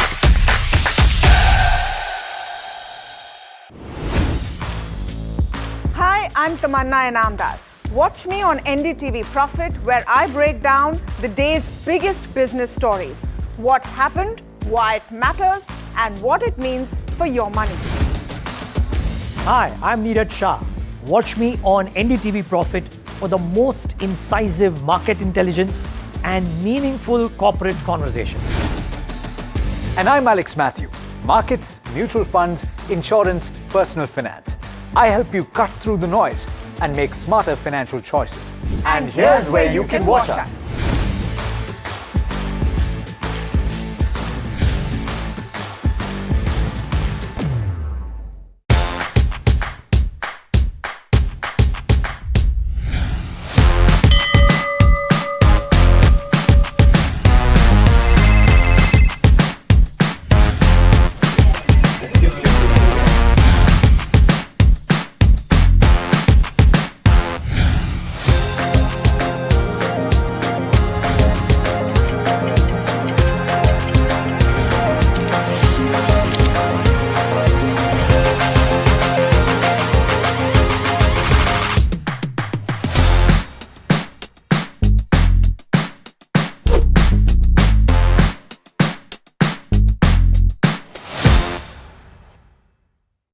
The news, Ayush. Since when do we do scripts? Fair point. Picture this. The biggest stage. Floodlights. 4K. The works. Where's the hook? There's going to be celebrities and guaranteed eyeballs. Where's the hook? Think about this. Front page advertisements and hoardings. Bro, where's the hook? Cross-platform, digital first, virality. Without a hook, no way. The message is clear. It's 2026. You gotta be real in a world of reels. You gotta be original in a world where everything seems generated. That's it. That's what we're looking for. The best campaign.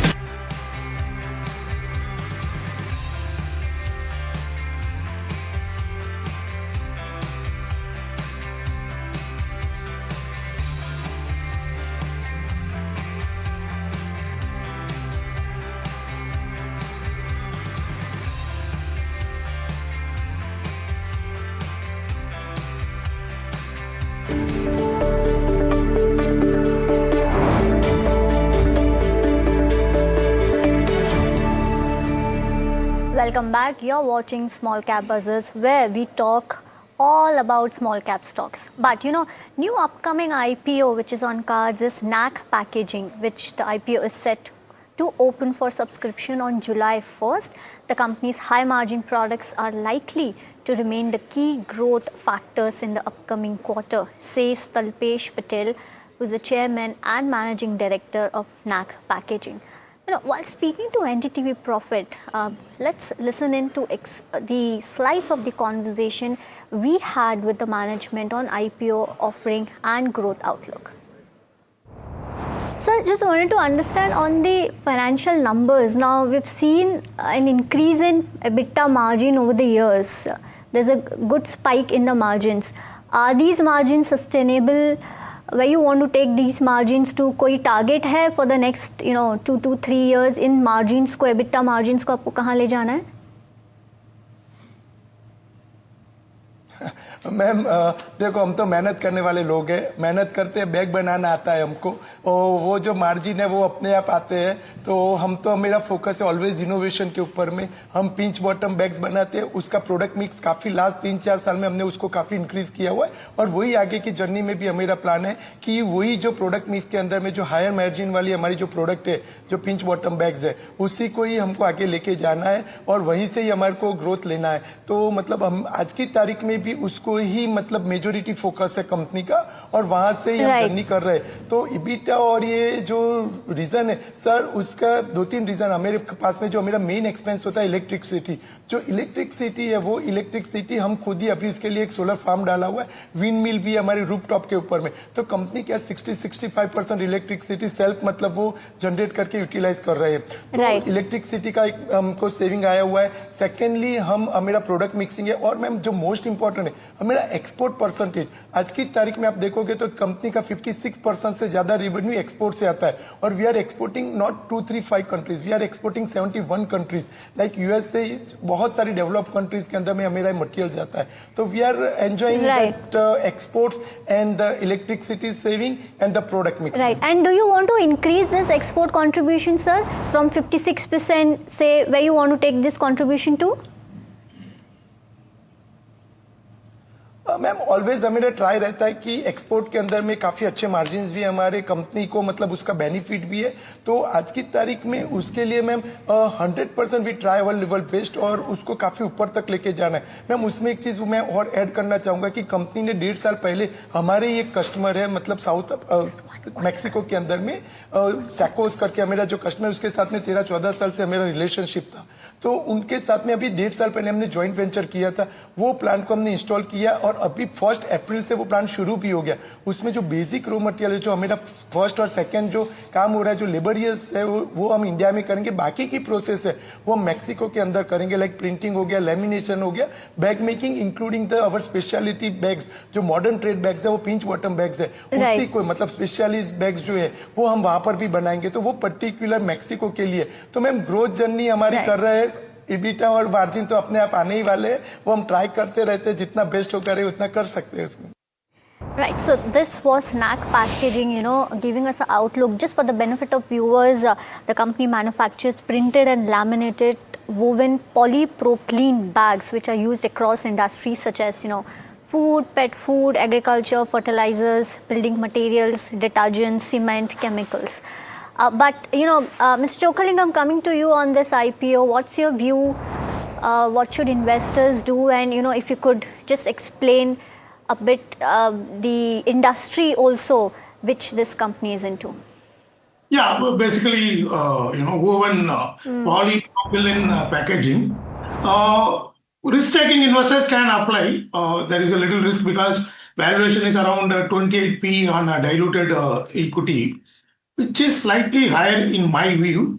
But still, there are short-term benefits possible. One, oil price has crashed, so its input prices should come down. And secondly, it is into consumer-oriented packaging. So particularly the return ratios were good before going to IPO. For these reasons, two reasons one can consider, but otherwise there is a little risk in the short term because valuation is already slightly stretched at 28p. So therefore, net to net, my suggestion is that risk-taking investors can consider applying for IPO.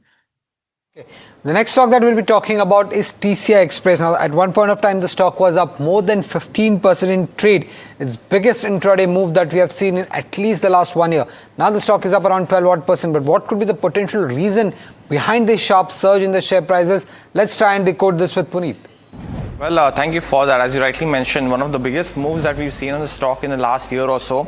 And also that, what we have seen that Q4 was very interesting for the company. So almost the highest volumes that the company did in Q4 of FY26 in the last 24 quarters. The growth was minimal at around 4% on a YY basis, but started to see some trend or revival in volume growth. They also mentioned that the SME mix, which is currently around 48% of the company, is expected to go back to the historical level of 50%, and management continues to have the recovery again because that is one of the higher margin segments for the company. But as a whole, the year has been a difficult one. Q4, of course, helped get the overall revenue growth for the year to 2.3% at roughly around 1,230 crores. And that was the first time that the company's reported a revenue growth over the last 2 years. So 2 years of declines have been finally reversed. What they are expecting is that the EBITDA margin came in at 10.7%. Profits came in at 89 crores, and that should be a good starting point for the next couple of years at least. They've also mentioned that working capital has been largely maintained at that 47 to 49 days, but free cash flow, the company was free cash flow positive also, or for almost 29 crores by the end of FY26. Finally, there is something that you have to watch out for also. The revenue growth is expected to be 10% according to the company in terms of volumes, and revenue growth will be 15% on an overall basis. It is ambitious targets given the historical last 2 to 3 years, but something to watch for the company. Also highlighted that there could be a margin expansion of almost 100 to 150 basis points, and that will be coming in from its crucial segments also. But overall, management balance sheet remains net debt free, ROC almost 20%. Also something to watch out for will be the current diesel price hikes amongst others, but overall good setup for going into the next year for the company. Right. Mr. Chokalingam, how are you looking at this counter? Any view here? Should one think of buying this stock? One can hold it. There is another 5-10% upside is possible. I'm not giving buy, rather I give hold because valuation is already stretched at 27 times. And this is stretched I call because last 3-4 years, the revenue has stagnated almost at same level. And operating margin consistently came down, and therefore net profit also came down. That is why I believe 27p is a very fair price. Of course, there's only one short-term benefit. The oil price crash will help this kind of logistic companies. That's why I'm giving hold, and I believe 5 to 10% upside is possible from the current level. Well, moving on, let's pull up Ramco Systems. Let's see what that stock is doing. Is up almost 19% in trade. Well, has hit 6-month intraday high against the volumes are trading at 17 times of its 20-day average. But let's bring in Jasmeet to give us more details, the reason behind this buzz. Well, Varsha, thank you for that. As rightly said, the stock has been rallying into today's trade and up nearly 19%. Well, before we get into key details and what's working for this particular counter, let's look at what the company does. Well, the company operates as a SaaS operator where they provide product and also IT services. Now, in terms of the overall stock performance, as rightly said, the stock has hit intraday of 19% and it's trading almost 15% above from the recent lows. Now, if we look at the overall volume, it's nearly 17 times the 20-day average. And if you look at the performance at a longer term, in a broader view, we do get that over 6 months, the stock has rallied nearly 35% over a year. The stock is up about 63%. Now, while we see the other IT packs falling and almost half in the actual value, but something like a Ramco Systems is gaining in trade. Let's quickly understand the top 5 reasons why the stock is gaining. Well, the first one, the revenue growth has been constantly increasing for the company at a higher level. So in the previous quarter in FY26, we did know that the revenue saw an uptick of nearly 50%. While the second one, the overall revenue growth is supporting the EBITDA as well, given the costs have remained the same and the top line has expanded. The EBITDA is up nearly 1000 BPS from earlier 14% to 24% in FY26. While the third reason, the management does expect the near-term impact due to the ongoing war in the aviation segment, but given the war has halted as of now, so the overall impact can be negligible going ahead. While the fourth reason is the overall payroll business, the biggest segment of the company has been growing in a healthy phase, up nearly 25%, and the management has been constantly working towards the AI field, where they have also launched Chia, which is an agentic AI conversational platform, which is also helping the company to gain more traction. When you look at the overall FY26 revenue for the company, the revenue is 15% currently at 708 crore, while the EBITDA is currently at 158 odd crore, nearly doubled on YOY basis, while the margins are at 24%, and the net profit is at a profit of 41 crore versus a loss of 34 crore in the previous quarter. So we do see a turnaround story coming for this particular counter, and the management also remains bullish going ahead about the overall AI spending and AI investments. Well, thank you so much, Jasmeet, for all the details. Mr. Chokalingam, clearly turnaround efforts are underway, which will, lead to growth going ahead. But what's your view when it comes to this counter? Yeah, I mean, I'm tracking nearly 3 decades this stock. For the first time, last 3-4 quarters, it is doing phenomenally well in terms of margin. Tremendous improvement in the margin. It is not like other IT services company. It is quite unique, as your colleague has explained the business profile. It's quite unique and coming from very good management. One can hold it. In case the company is able to sustain this kind of margin in June quarter also, then one can jump on and consider buying the stock. Chokalingam, thank you for joining us and giving us your perspectives on the stocks that we discussed today. Well, and the last stock that we'll be discussing today is Roto Pumps. Now, that stock has been seeing exceptionally high volumes for the last couple of trading sessions. In fact, yesterday and today, 6 crore shares were traded on the exchanges when it comes to Roto Pumps, which is unusually quite high. Let's get in Parth with more details. Right, so Roto Pumps has seen a very good move in the last 2 days. The stock has gained over 20% and over 6 crore shares have been trading daily in this counter from the last 2 days, which are almost 20 times the average is what we see in this counter. Now, this might be a relief rally because during FY26 end, the stock was trading over 60% down from its all-time high level. So this might be a relief rally that we are seeing right now. If we talk about the company, then they manufacture various kinds of industrial pumps which find their usage in sectors like wastewater treatment, oil and gas, marine and sugar industries. If we talk about the recent quarterly results performance as well, then revenue was flat at 79 crores in Q4 FY26, which was largely flat when compared to year-on-year last year. But the bottom line is where we saw the pressure. Their EBITDA declined from 20.3 crore in the last year versus just 12.8 crore in the last quarter. So this was a major decline. And about EBITDA margins as well, they also collapsed from 25.7% to just 15.7%. The reason behind this was the percentage of raw material as of revenue that has increased from 29.74% in Q4 FY25 to 34.17% in Q4 FY26. So the key things to watch going forward will be if the company is able to win any further order inflows and if the raw material cost normalize for them. Thank you, Parth. Thank you for giving us all those details when it comes to Roto Pumps. Well, with that, it's a wrap on this edition of Small Cap Buzzers. Stay tuned and keep watching NDTV Profit.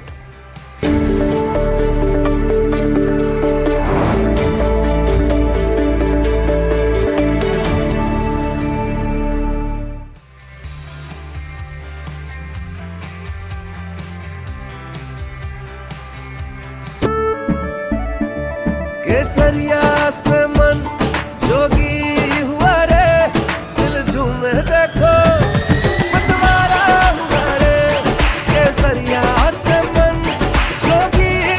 हर पल मनाओ केसरी त्योहार। विमल, बोलो जुबान Kesari. India's unshakable news habit. NDTV.com is India's #1 English news website.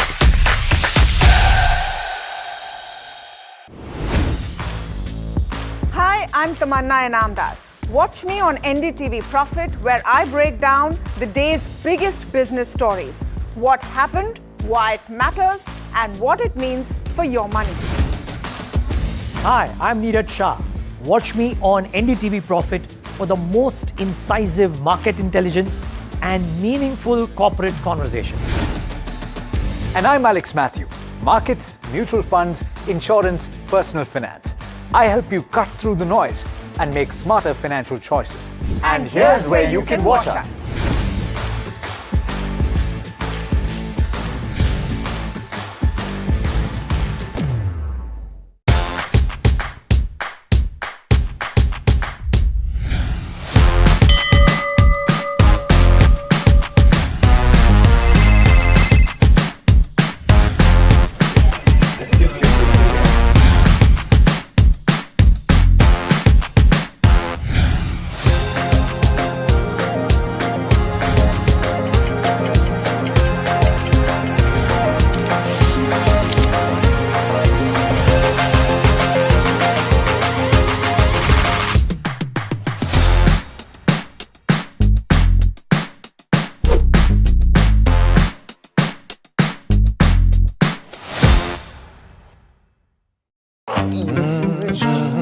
The news, Ayush.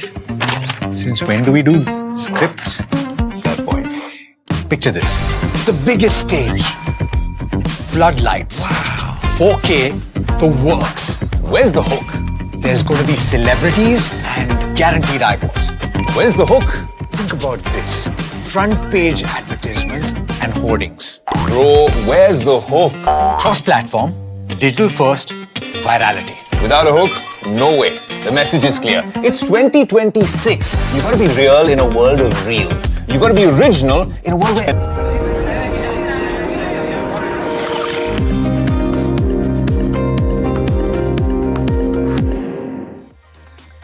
Hello and welcome back to NDTV Profit. You're watching Ask Profit, the afternoon edition. My name is Puneet Zaveri. With me is Mahima Vashajani.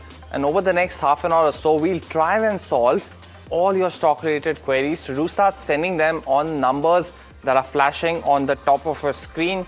You can also call us on the landline number and speak to our guests as well. But when you look at the markets today, it's been an interesting juncture because you've seen IT continuing to be under pressure over the last couple of days. Today, though, there have been one of the leading gainers, but currently comfortably above that 200-point range that we kind of lost out to yesterday. So IT up almost 2% on the index. The Nifty 50 now above the 24,000 mark as well, marching on as we look at we are at the highest trading point for today.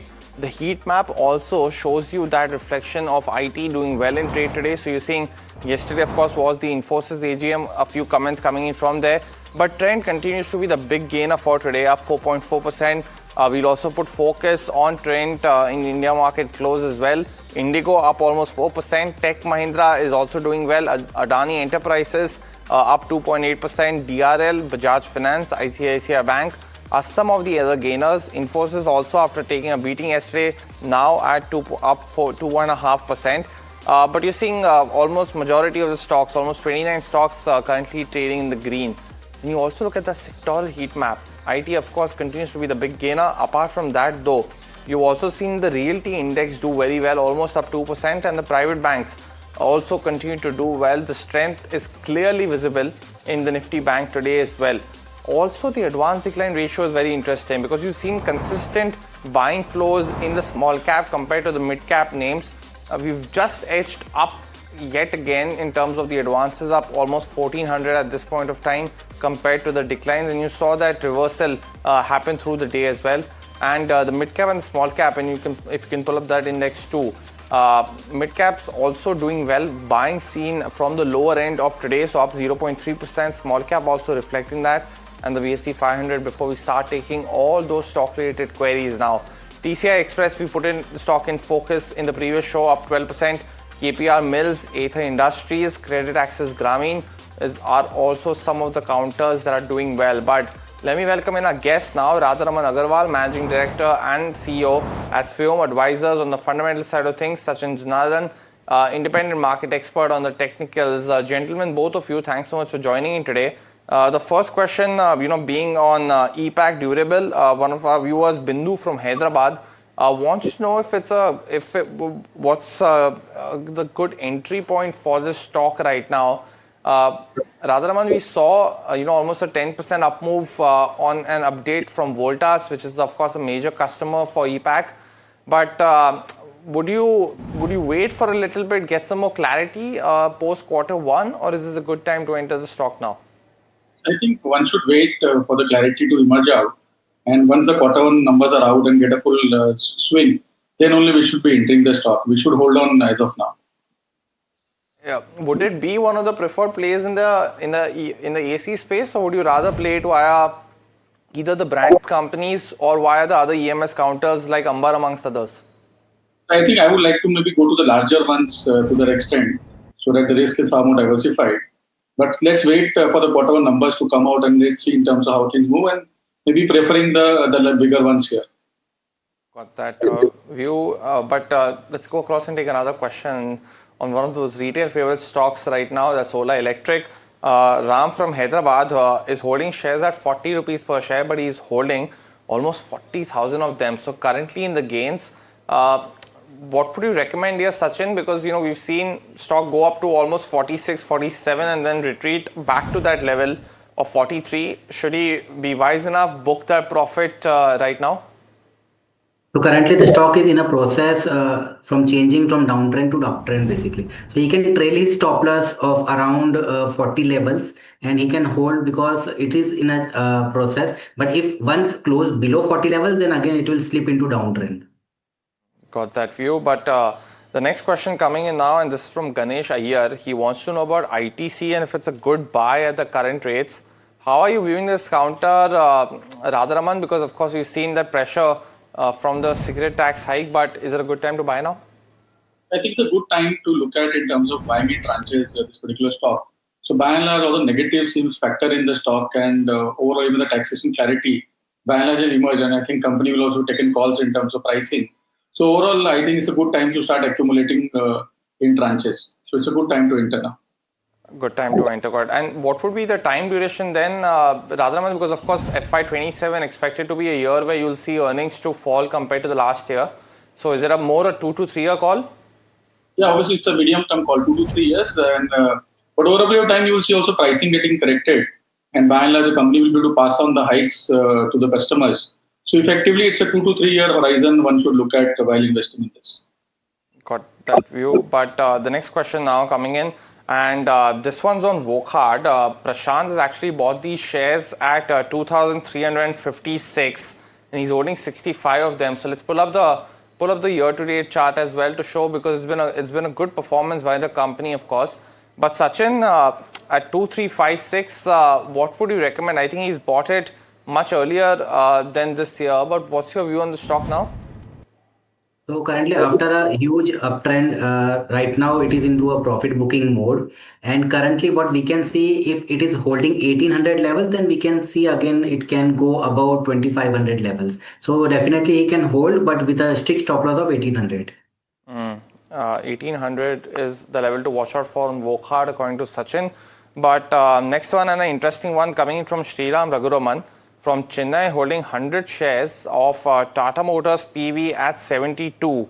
So he bought it, the PV cost actually has come down to 32 now, almost up 10x now, and he was smart enough to buy it in June 2020 during the pandemic. What would you recommend here, Radharaman? Because his buying price is so attractive, while we've had a tough performance in FY26. Should we just keep on holding since he's bought at very attractive levels? I think first of all, congratulations to him. He's been a good patient investor. The one thing you should look at is that what patience he has shown in the past. I think he should continue showing that patience. I think there are a lot of tailwinds coming their way in terms of the company. Whole electric mobility is also taking pace, and with this whole piece happening on crude, I think there's a lot of government thrust coming on the electric mobility, which is going to happen. And Tata Motors obviously has led the way in that. So I think he should be holding on. I think he's already holding it for 6 years plus, and he should continue holding it for medium to long term from here. That view, but let's stick with the auto theme now. M&M is the next counter that Vijay from Chennai wants to know about. Sachin asking what could be a short-term target? Is it a good time to buy? Because we've seen consolidation at the 3,000 odd range. What's your view? So currently the stock is in a downtrend, and every time when it is making a new high, we are seeing like it is getting a counter selling. So basically it is making lower high and lower low pattern, which is basically a downtrend pattern. Again, with trading below all the moving averages main. So I think one should not enter right now. If someone is holding, then one should definitely keep a strict stop loss of 28.90.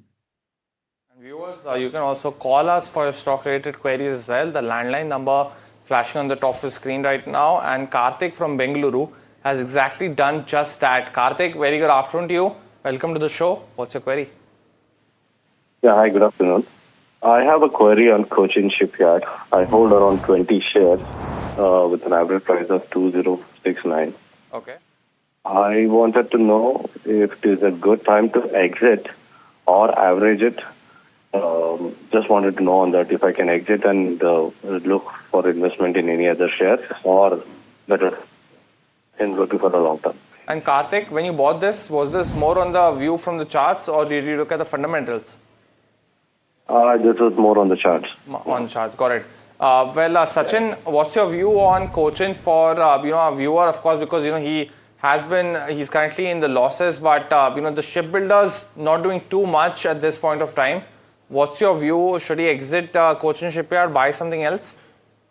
Definitely, the stock is in a downtrend on a daily basis, but on a weekly and monthly basis, it is actually has made a good higher base levels. So what he can do, basically keep a stop loss of 1350 on a closing basis, and he can hold. Once if it is closing below that level, then only he should exit, or else we can see some kind of a pullback levels on a higher side, but definitely not 2000 levels. He has to keep waiting for that levels, but as the short-term trend is in a downtrend, we cannot say to average as well. So do not average, but at least he can hold with a stop loss of 1350. Okay, all right. So that's the view coming in on Cochin Shipyard.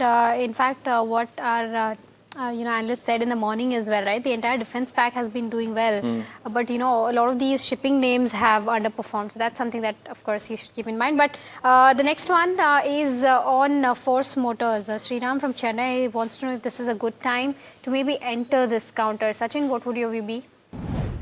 So on a daily chart, it has made a lower high, lower low pattern and has slipped below all the moving averages. Right now, it is not a good time to enter, but definitely if once 19,800 levels has been captured on a daily basis, the trend will be changed from down to up. So that will be the level. But right now, there is a risk of slipping below 16,900 levels. If it is slipping below 16,900, we can see more lower levels towards 16,000 and 15,000 as well. So one should wait right now. Got that view, Sachin. But next question coming in now on Eon Exchange. Our viewers wants to know if it's a good time to buy this stock for the next 5 years. This is Birandeep who's writing it for the stock-related query. But, Radharaman, we've seen the last 1 year stocks down almost 20%. I think from those highs seen back in 2024, mid-2025, not yet recovered. But a play on the water side, do you think that it's a good time to enter the stock now? Not into the current prices, the stock has been in downtrend, any kind of a thing. So it doesn't make sense to enter right now and maybe hold on in particular this investment. So he should not be buying at this current price. And anything you like from the space that interests you? Because we've seen VA Tech Baba seeing a very sharp uptake. Anything that you like in the space, or do you feel valuations are stretched? Valuation is a bit stretched. So as of now, I will not be very happy entering at the current valuation. So I would wait for the corrections to happen. Okay, all right. The next one that we have is from Bhaira, who's asking about Pace Digitech. He wants a view on this particular counter from the next 6 months perspective. So, Sachin, what is the resistance and stop loss, and of course target price, if any? So the stock, I think this has been recently listed. We don't have that much chart data on it, but still Currently, what the stock is doing after the listing, it has gone making a lower high, lower low, and right now it is into a pullback mode. So once if it is closing above 220 levels, we can see the all-time high levels and above levels. But till then, if it is not doing that, we can see there is a risk of going towards 160 and 150 levels as well. So if someone is holding, he has to keep a strict stop loss of 178 levels on a closing basis. Got that view, Sachin. But also this week has been good for the company, got a big order win as well. So I think it has been buzzing this week at least for Pace Digitech. Let's look at the 1 week performance also very quickly on Pace Digitech as well as we move on to our next query, and that 13% jump that we've seen in this week itself on the back of the order win. But L&T is the next counter that that we're putting the focus on. Kohinoor Ghosh is actually holding shares at 2,100. So he's taken his name very, very literally, bought a good stock at a good price and sitting on gains of almost 6 lakh rupees at this point of time, almost 7 lakh rupees. Radharaman, he's asking a likely 1 year target because I think he's held the counter through what we've seen, of course, the war in Middle East and hence some correction, but back at that 4,000 level. What can he expect in the next 1 year, and should he continue to hold? I think she should continue to hold the particular stock. I think the war is also getting over by the time the peace is getting prevailed. And L&T, one of the biggest beneficiaries once things start coming back. I think there will be a lot of rebuilding happening in that region. And not only that region, if you look at within the country as well, so I think a lot of capex announcements should happen. And effectively, the biggest beneficiaries will be L&T. So I think she should be holding on. I think she's also entered and she's a patient investor. And one should be holding on with a clear view. I think anything between 20 to 30% gain, one should be eyeing in this particular counter over a period of maybe next 12 to 18 months. Okay, all right. So that's the view coming in on L&T. I think we've got Pramod calling us from Bengaluru. Pramod, a very good afternoon to you. Go ahead, ask your question. Yeah, good afternoon. Actually, I bought 30 shares of HL at the rate of 4,134. Okay.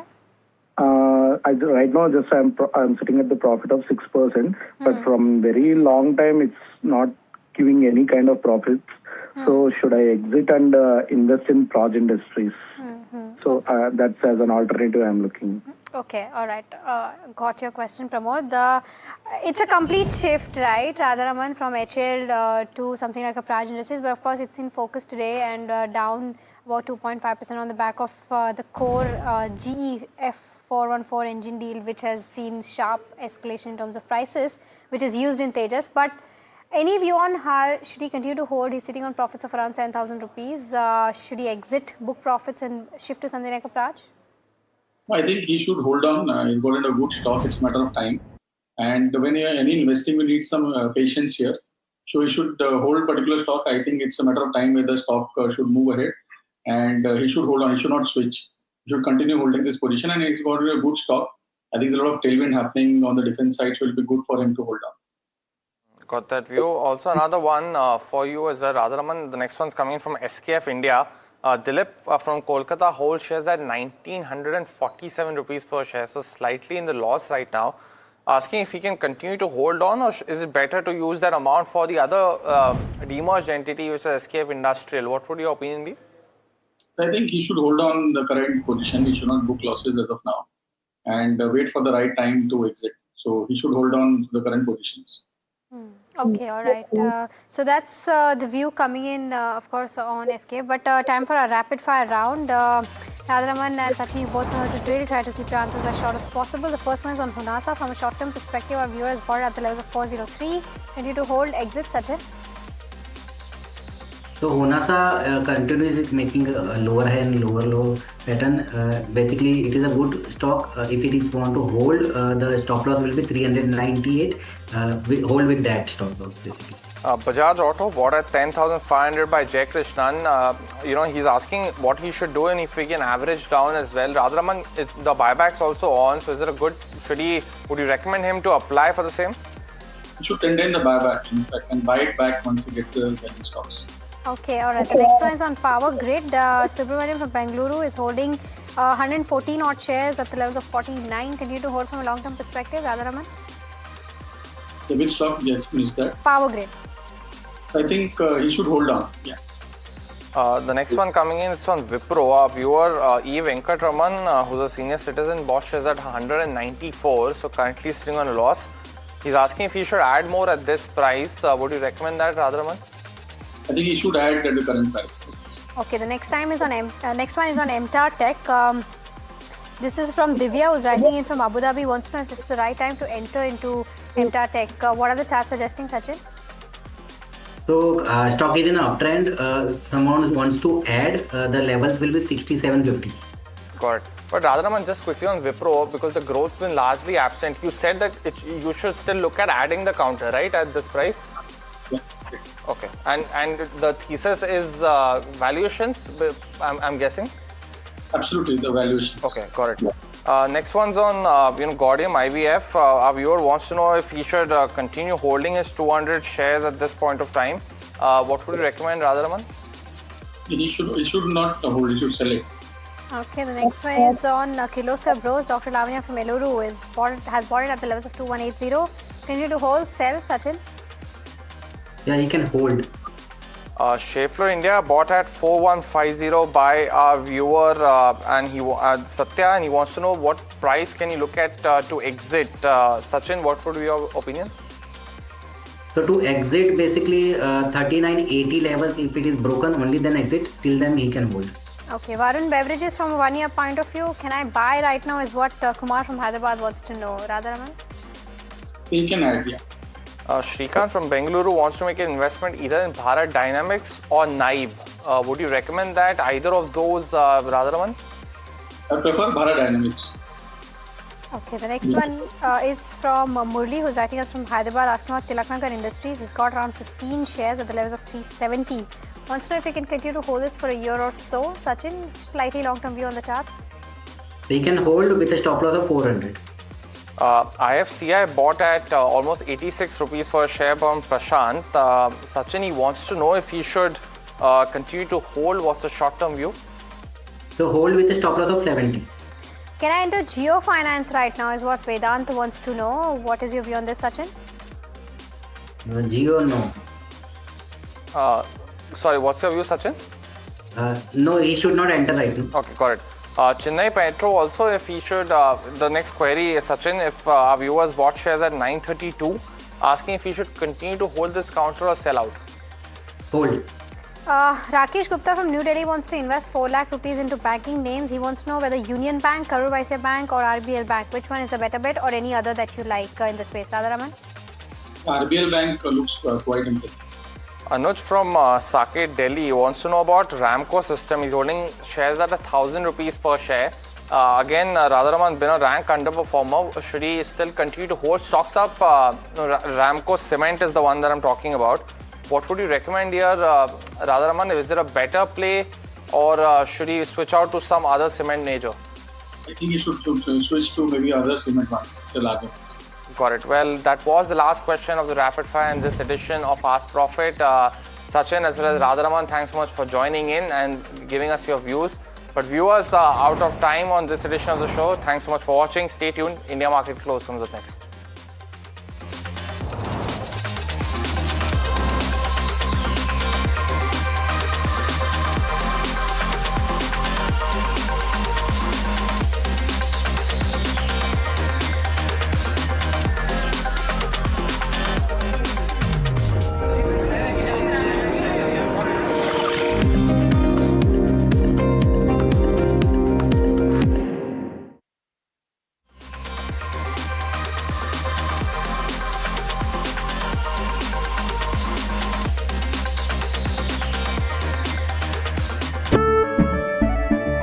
केसरिया से मन जोगी हुआ रे दिल झूमे देखो मतवारा हुआ रे केसरिया से मन जोगी हुआ हर पल मनाओ केसरी त्योहार विमल बोलो जुबान Kesari India Inc.'s most respected names chose India Inc.'s best and brightest.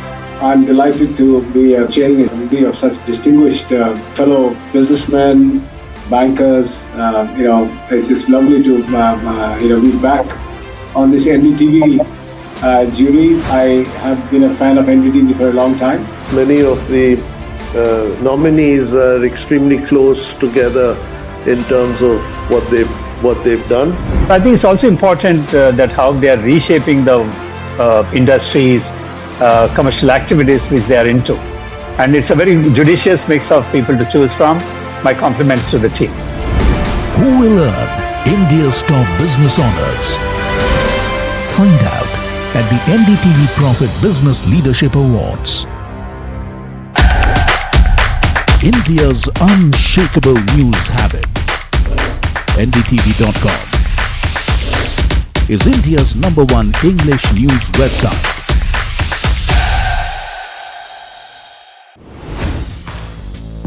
Hi, I'm Tamanna Inamdar.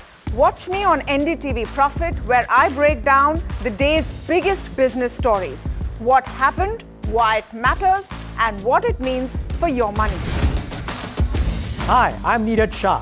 Watch me on NDTV Profit for the most incisive market intelligence and meaningful corporate conversations. And I'm Alex Matthew. Markets, mutual funds, insurance, personal finance. I help you cut through the noise and make smarter financial choices. And here's where you can watch us.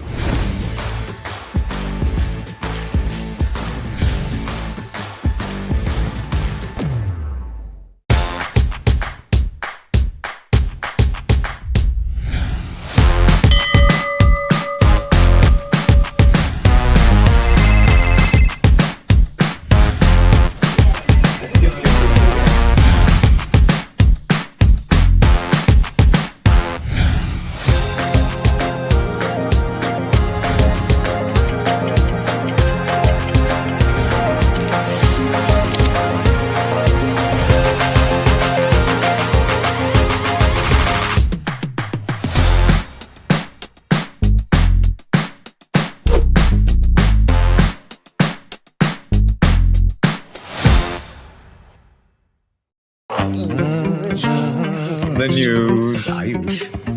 Since when do we do scripts? Fair point. Picture this. The biggest stage. Floodlights. Wow. 4K. The works. Where's the hook? There's going to be celebrities and guaranteed eyeballs. Where's the hook? Think about this. Front page advertisements and hoardings. Bro, where's the hook? Cross-platform.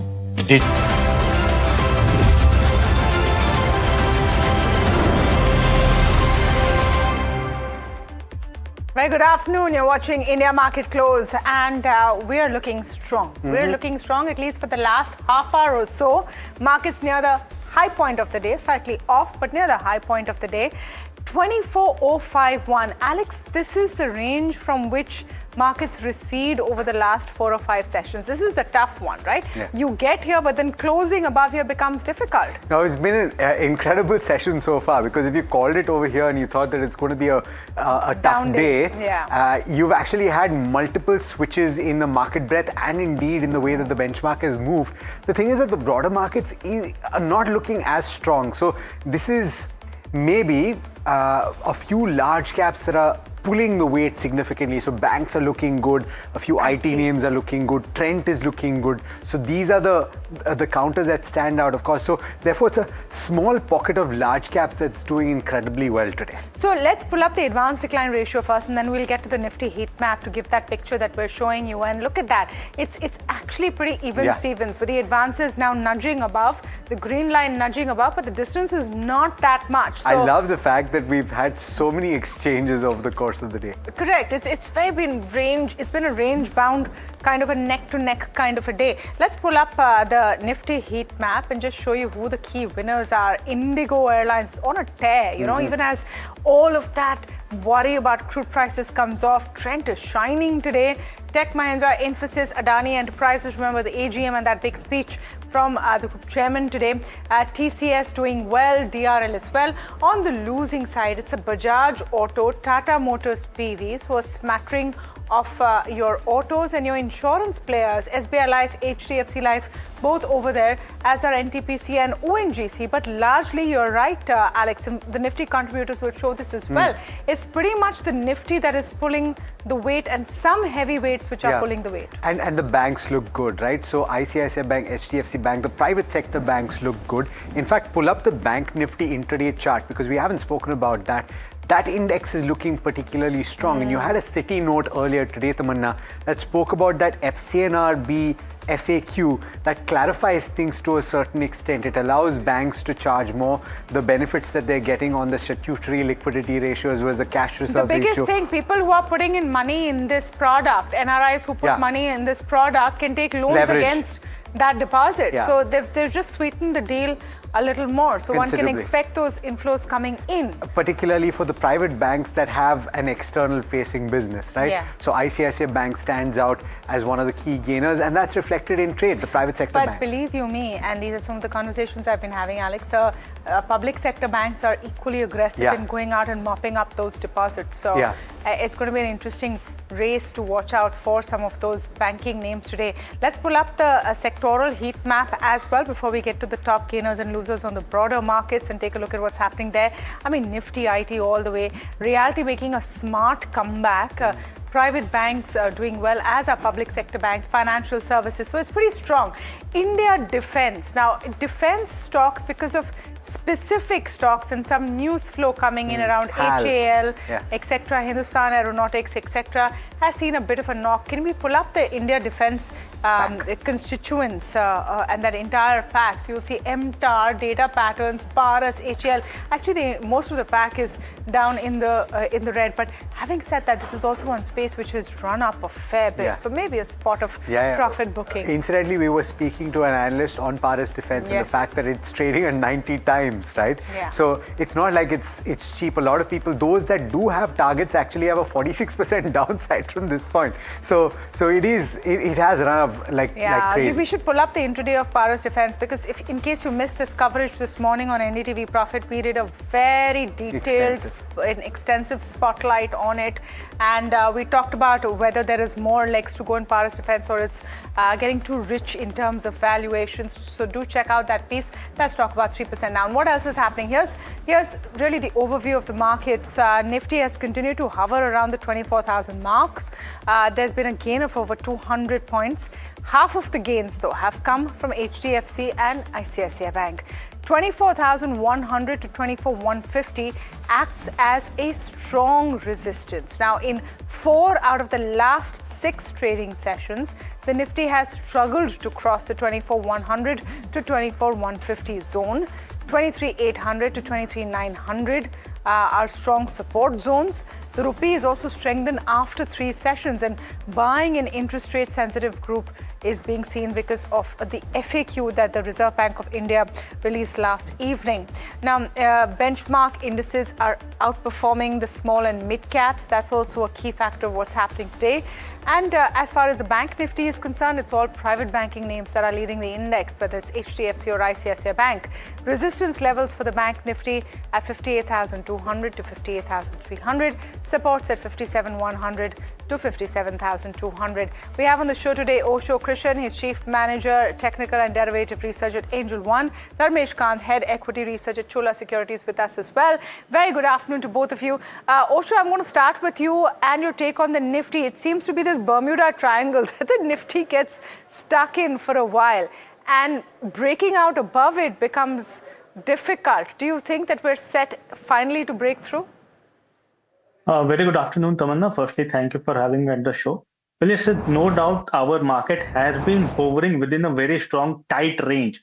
On the lower end, as you were mentioning, 23,700, 23,800 is a very strong support levels. While on the higher end, again, 24,150 is a very strong and a stiff hurdle. So until we see a decisive breakthrough above 150, these levels are not very much comfortable for a long perspective. So I won't be very much aggressive on the long side at current levels. Wait for tomorrow's session if there will be any kind of dip or correction towards the zone of 23,950 to 23,900. That will be a very comfortable levels where I will be having a bullish positions in the market. Well, on the higher end, again, 24,050, 24,100, is a very strong resistance zone. So I won't be having or carrying very strong aggressive positions in Nifty for the time being. But the time Nifty gives a breakout above 150 on a sustainable manner, then from there onwards, the room for next leg of rally will open for Nifty, and on the higher end, 24,450 to 500 will be the immediate target. So that is the overall perspective for Nifty. But for now, buy on dips is the only approach that we are having as of now. Dips is the only approach. Osho, individual stocks though that you're liking, and it seems like there's a little bit of fatigue that might be creeping in at the broader end of the spectrum. Do you see that as well? Yes, definitely. Today's market is basically be driven by large cap counters. Like all the IT packs have started gaining some kind of positive movement. It's not a reversal, but there has been some positive developments. But the banking and financial, specifically the private sector banks and financials, have been doing very well. But again, for Bank Nifty, the immediate hurdle is around 58,200, 250 odd levels, although the maximum pain is adjusted towards 58,400. So that means from here onwards, we are expecting another 200 points of rally in the banking space. So some of the counters from Bank Nifty or private sector banks are looking quite positive to me. The first one is Axis Bank. It has given a consolidation breakout around the zone of 1370-75 is the current levels. So I'm expecting that this might see a higher movement towards 1400 odd levels in the short term period, followed by 1450. So that can be seen as buying opportunity even at current levels, but with a strict stop loss of 1350. While from the financial space, Shriram Finance is looking very positive. Again, 1020, 1015 is the current levels, but overall the technical structure is very positive. So one should try to accumulate positions in Shriram Finance. 990 should be the advisable stop loss, and 1050 to 60 will be the advisable short-term target or intermediate target for Shriram Finance. Got it. Okay. By the way, update that you might have seen on your screen, on the bottom of the screen just a short while back, Brent crude now trading very close to that $75 per barrel mark, 75.67 to be precise. But it's good news for the Indian equity markets. Dharmesh, Osho seems to be liking the banks on the technicals. I wonder if that is the case for you on the fundamentals as well, because private sector banks now, today at least, playing catch up. The FCNRB deposits look to be a positive move for them. Would you buy into any of them though at this moment? Yeah, good afternoon, Alex. I mean, structurally, we have been bullish on the banking space since the announcement of the Q4 numbers. And the only hurdle was that one was the Hormuz issue going on, and the second thing was the impact of the monsoon. This issue, Hormuz, state of Hormuz seems to be resolved as of now. And as far as the monsoon issue is concerned, it's still ongoing, but looks like it's more or less contained, because whatever inputs we are getting from the ground level pan-India basis, the credit demand is very robust. There is no problem out there. Second, the collection ease is also there. There is no stress on the collection efficiency ratio, so money is flowing in, and the traffic on the road is also very robust. There is no slowdown out there. So all these three factors point out to underlying economic momentum. We did see the advanced tax numbers.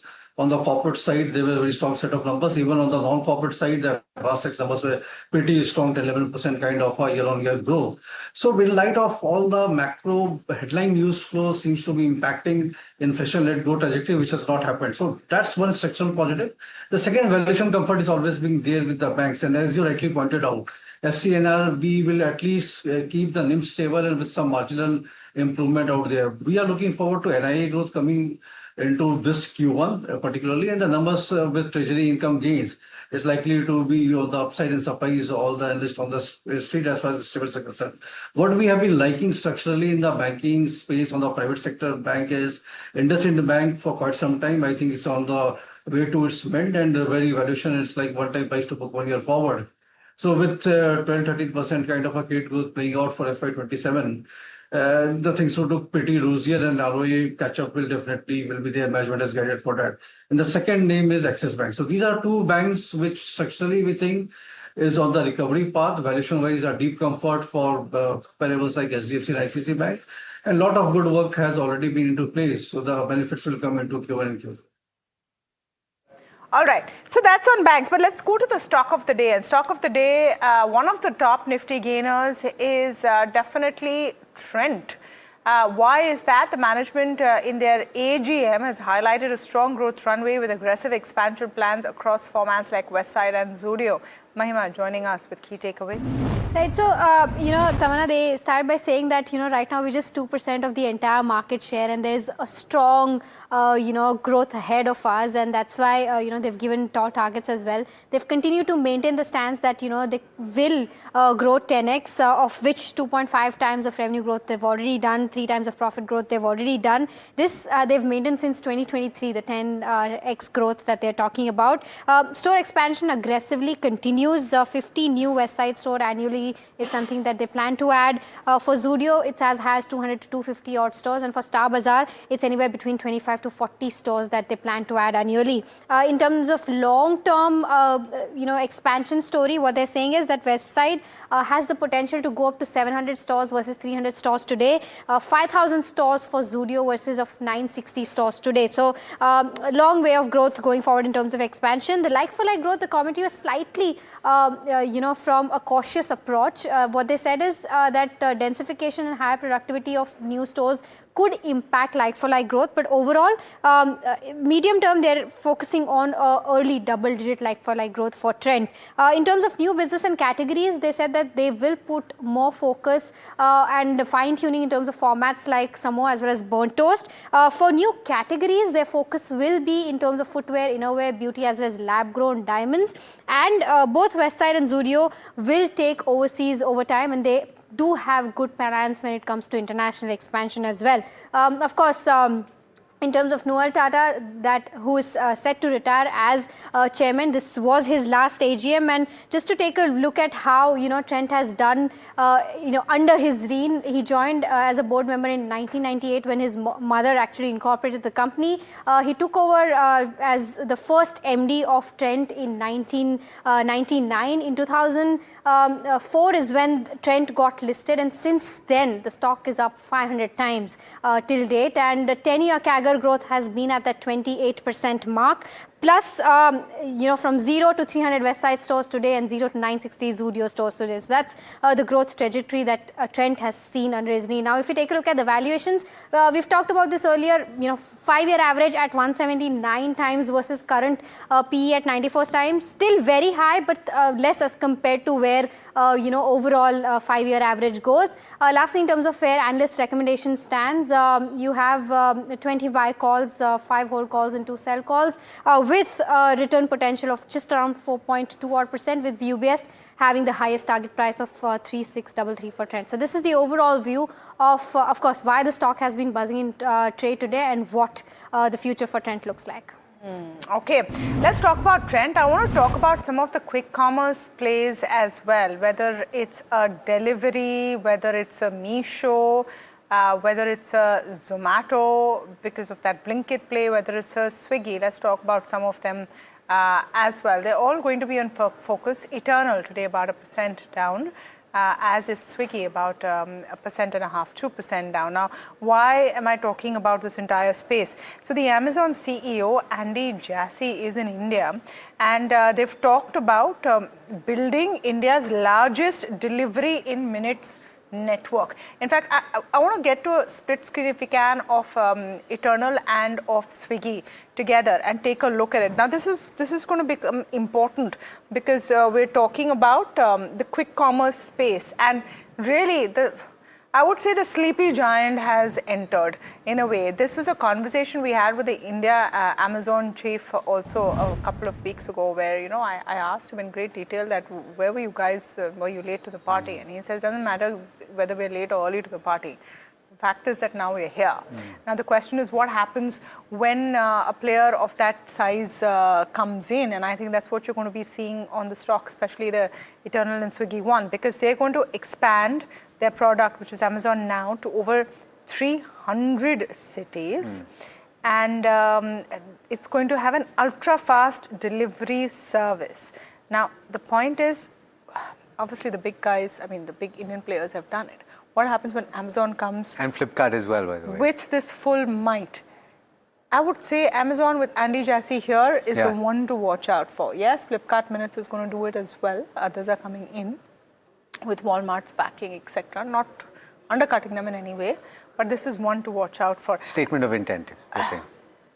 But Alex, they are saying they've already started it. It's more than a statement of intent. They're already in several cities. Nani Jassi's come here now and he's talked about 300 cities, etc. Just want to know what Dharmesh Kant thinks about this, and how are you looking at Eternal and Swiggy, especially in light of a statement by Dipinder Goyal recently. I think it was an interview to the Financial Times where he said that we can outspend Amazon if we need to. So more cash burn coming in. Yeah, Dr. Tamanna, definitely, yes. I mean, last 1 year, our stand has been very clear. I mean, the day Eternal just 300, we had a clear sell rating on the company, and to be the best of the stock price action for next 3-4 years is already there. The best they can do is survive, give some profit, and keep on trading and bouncing back to those kind of levels.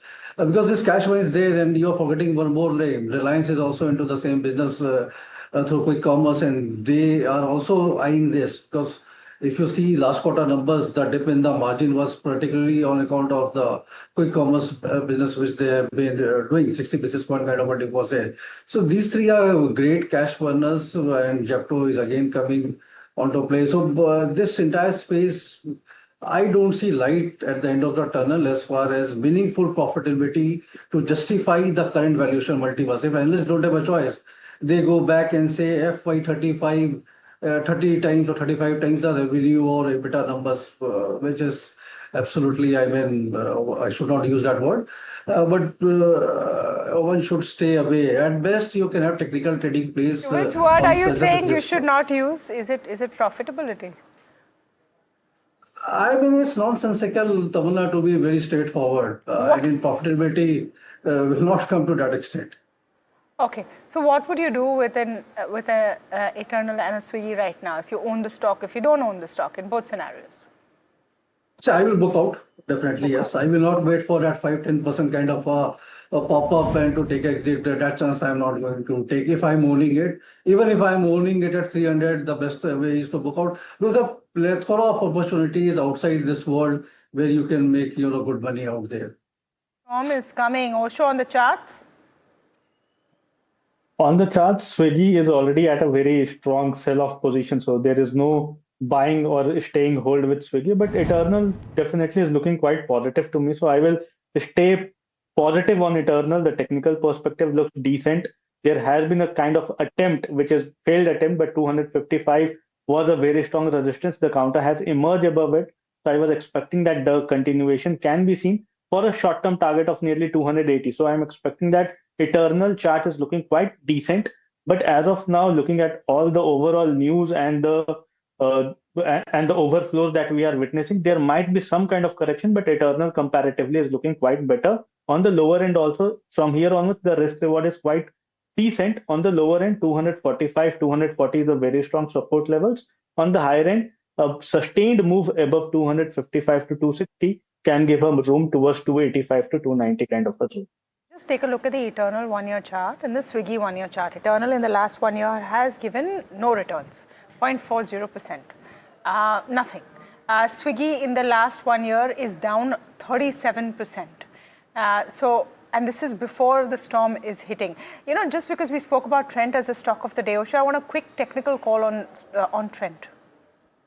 Trent is looking very positive to me. I would say that this counter has emerged above the 200, the simple moving average, after a very elongated period of correction of nearly 1.5 years. So after 1.5 years, the counter has now surged higher. On the technical charts, there has been inverted head and shoulder pattern, and I'm expecting approximately 3750, 3800 to be seen as the intermediate target. But overall, looking at the recent traction, some kind of profit booking, some kind of correction can be seen, but that should be considered healthy. Any dip towards the zone of 3000 should be considered healthy and should be seen as opportunity to buy. On the higher end, 3750, 3800 is the target, and one should stay bullish in the counter. What about Trent for you, Dharmesh?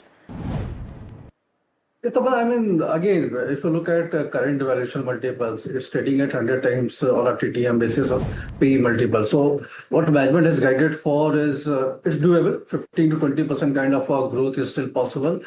Seeing how the other counterparts are doing in different geographies, be it Vishal Megawatt or V2 Retail. So everybody is in the Judio segment where they have been performing. Even DMart Apple business is picking up in the same range. So definitely unorganized to organized play is on, and Judio is the only segment which has done the re-rating for trend. But again, the point here is what kind of a margin you can make by falling into this segment, and over a period of time, if 15, 20 or 25% kind of a CAGR can be there for say next 3 years, 4 years or 5 years time frame, when there will be more competition setting it definitely, because Reliance is also coming in a big way in the similar space across the categories. So having that in mind, how long you are willing to pay 100 kind of a P multiple? So to my mind, it's like 2 steps up, and then again 1.5 to 2 steps down. So it's likely to stagnate between 3,000 to 4,000 kind of a price band. So not a structural wealth creator as it has been in the past. We don't see that happening in trend from here on. Dips 3 months back, and you managed to get a 45% pop on the stock. I guess, Dharmesh, what you're trying to say is you might want to take some money off the table.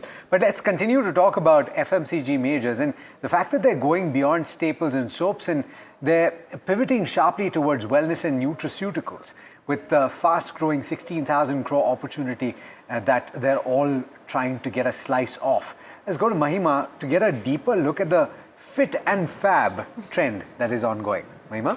Right, so Alex, you know why I've chosen to do this story is because we've seen this pivot, right? Last year, FMCG was all about beauty products. We saw a lot of new products getting introduced, a lot of D2C brand acquisitions in the beauty and personal care. And this year itself, we've seen a lot of acquisitions happening in the healthcare space or the nutraceutical space, as we say. Today, Honasa went ahead and announced acquiring of Fluence Pharma, which is into the same category. And now, a lot of FMCG companies have been doing this, and just to understand as to how big this opportunity is, right?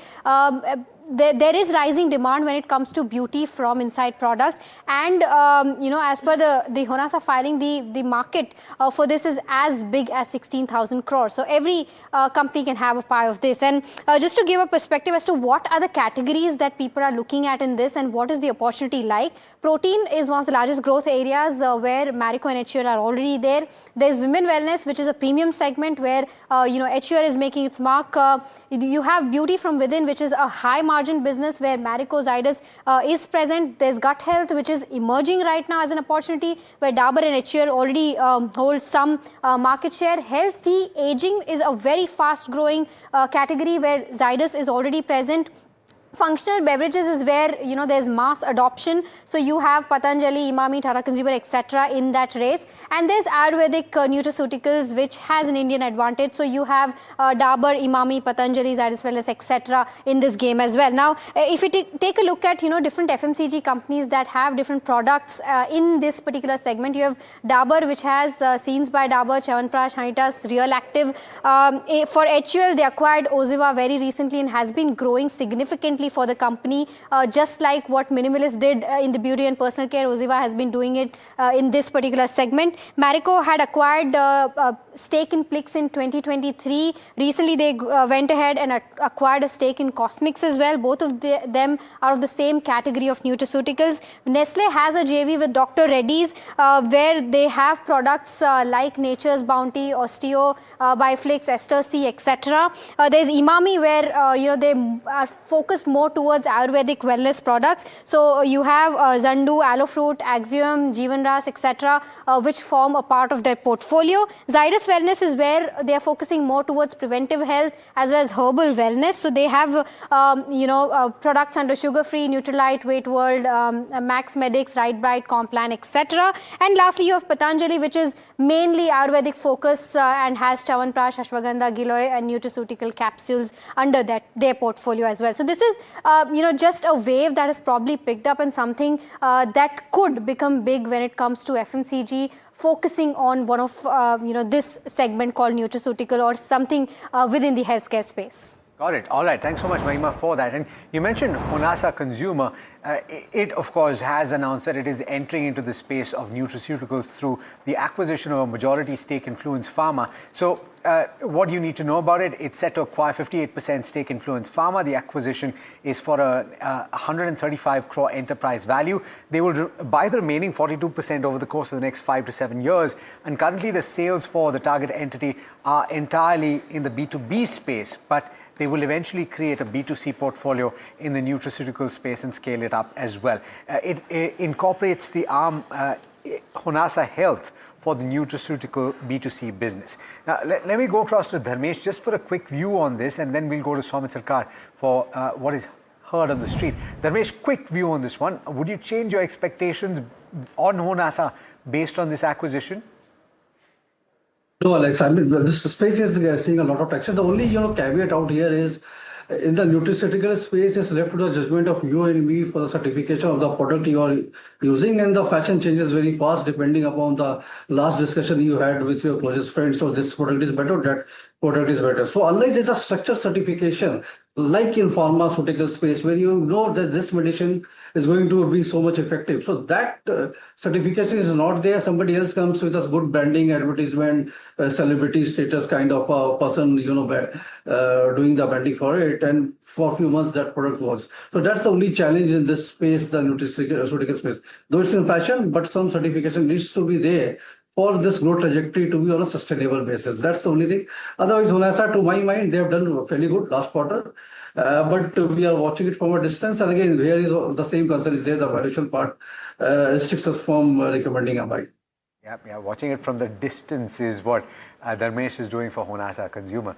Let's go across now to Soumit Sarkar, who's joining us with the chatter from the dealing room. Soumit, very interesting day of trade where the advances and declines have shifted position multiple times. So quite a bit of churn. What are the stocks that the dealing rooms are focused on? Well, the first counter is Nazara Tech. Now, dealers are indicating that there could be a management change very soon here. The buzz is that the new CEO might come in Nazara Tech. So keep an eye out for this counter going forward. For Tanfac Industries, the company did open their QIP yesterday. Dealers are indicating that the demand has been quite strong, nearly 2 times than what the company was looking to raise, and they have also indicated that a mutual fund and a prominent large HNI has been a buyer in this QIP that was started yesterday. For Shriram Finance, there are buy flows on institutional desk. Both foreign and domestic institutions have been accumulating this counter. Delivery volumes are expected to be on the higher side, and one of the concerns that Q1 could be on the weaker side is not the case, is what dealers are indicating, and in fact they're expecting Q1 to be quite strong for Shriram Finance. When it comes to Central Mine Planning, a recently listed company, dealers are expecting block deal very soon in this counter. At one point of time, the stock was up nearly 5%. It's now up just 2.5% in trade. And lastly, when it comes to Sai Parenterals, there are buy flows on the large HNI and PMS desk is what dealers are indicating. They're expecting a positive news flow very soon when it comes to this counter. Okay. All right, so that's your daily dose of buzz that you should not miss out entirely. But let's go to what else is moving. Osho, just wondering how you're looking at some of the defense plays that have been drawn down today, and maybe profit booking coming in there, but it's still one sector which is on everyone's radar. Is there anything that you would like to pick up at these levels after the kind of profit booking we've seen? From the defensive space, yes, as you mentioned that some of the counters are extremely positive, or there has been some kind of traction in the recent period. But overall, there is some kind of lack on the higher or elevated zones. The conviction on the higher end is still lacks in the defensive space, but overall the technical structures are quite positive. So HAL is one of the counter which is still looking positive on the technical chart. It has surged above the short-term moving averages. Today, no doubt, the counter is 3% down, but overall the technical structure is now positive. So I'm expecting that once it subsides or consolidates around the zone of 4,400, then one may look for buying opportunity in this counter. 4,650 is the first target that I'm expecting. Again, BEL is also looking very positive to me. BEL has been into a positive traction last week. In last 2 days, no doubt the counter has seen some kind of correction, but 410, 415 is a very decent zone for accumulating this counter. So one may look for accumulating in cash perspective, and on the higher end, 435.40 will be the short-term target or intermediate target for BEL as well. Yes, here's what's happening with defense stocks and why HAL is in focus. There are media reports that the core GE F414 engine deal has seen steep price escalations. The GE engine is used for the Tejas LCA. And they're vital, of course, for multiple Indian defense platforms. So the government is looking at alternative supply partners.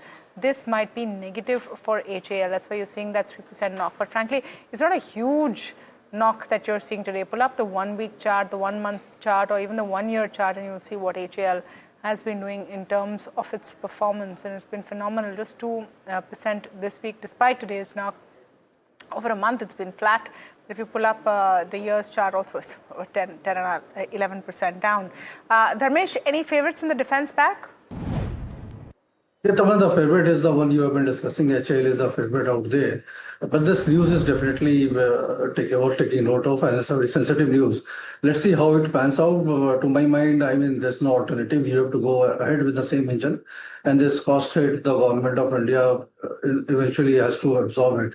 There's no walking back from such kind of a structural thing. So let's see how it plays out. But seeing the kind of order book they are sitting on, almost 250,000 plus kind of an order book, which is 6x of the current run rate, and with technology transfer being in place, eventually these engines will be made in India over a period of time, which will be margin accretive. And it's the cheapest company in the defense play in the entire. If you look at the P multiple growth numbers and the margin profile with return on equity ratio, is the cheapest out there. So last 2 years it has not done much of it.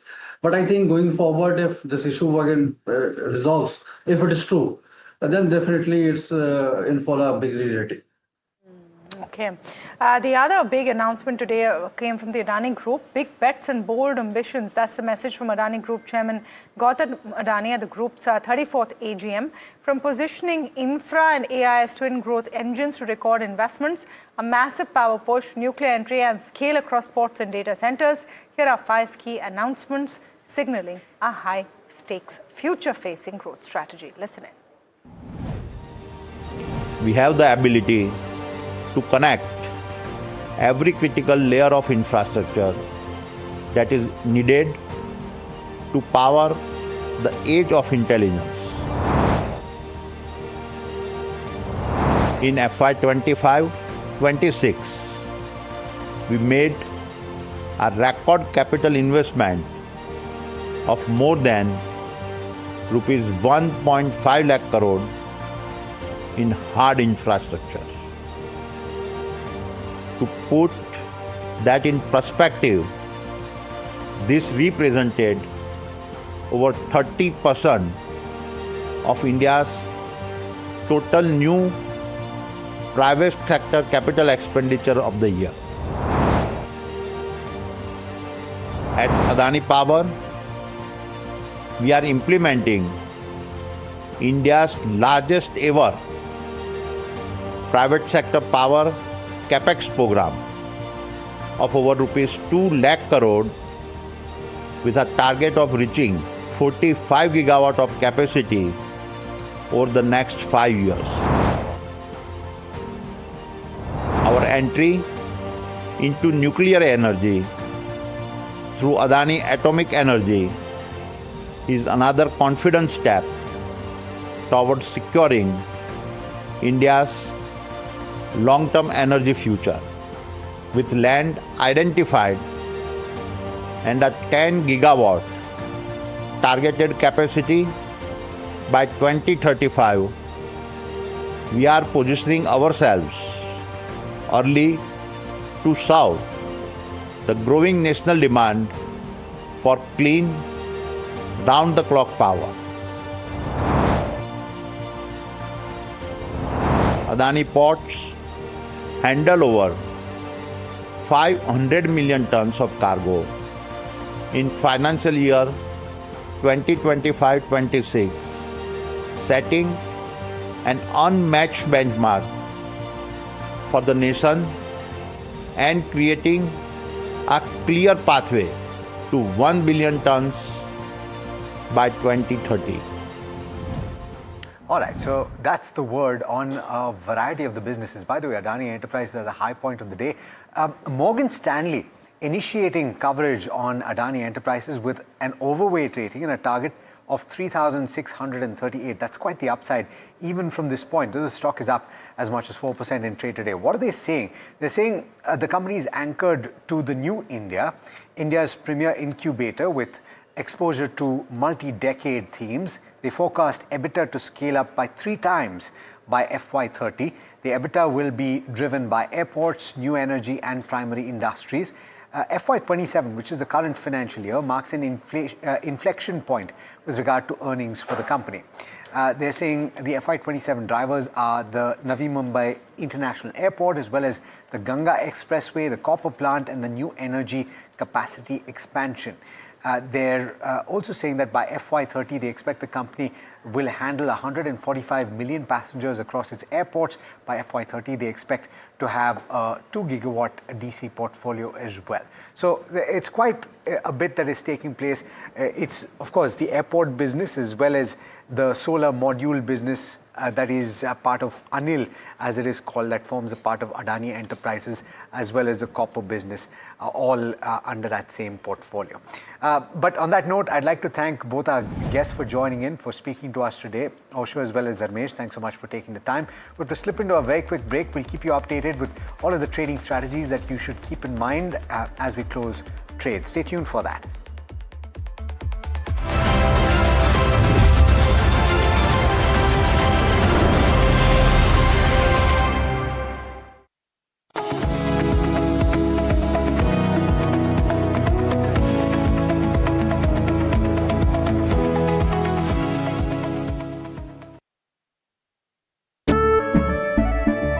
केसरिया से मन जोगी हुआ रे दिल झूमे देखो मतवारा हुआ रे केसरिया से मन जोगी हुआ हर पल मनाओ केसरी त्योहार।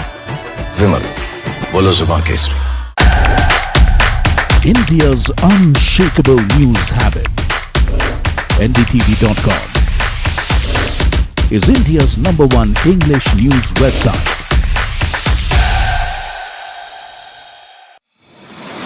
India Inc.'s most respected names chose India Inc.'s best and brightest. I'm delighted to be chairing a committee of such distinguished fellow businessmen, bankers.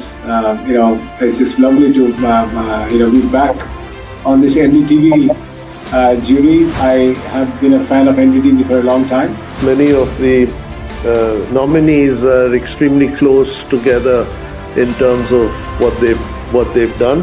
I think it's also important that how they are reshaping the industries, commercial activities which they are into. And it's a very judicious mix of people to choose from. My compliments to the team. Who will earn India's top business honors? Find out at the NDTV Profit Business Leadership Awards. Hi, I'm Tamanna Inamdar. Watch me on NDTV Profit, where I break down the day's biggest business stories. What happened, why it matters, and what it means for your money. Hi, I'm Neeraj Shah. Watch me on NDTV Profit for the most incisive market intelligence and meaningful corporate conversation. And I'm Alex Matthew. Markets, mutual funds, insurance, personal finance. I help you cut through the noise and make smarter financial choices. And here's where you can watch us.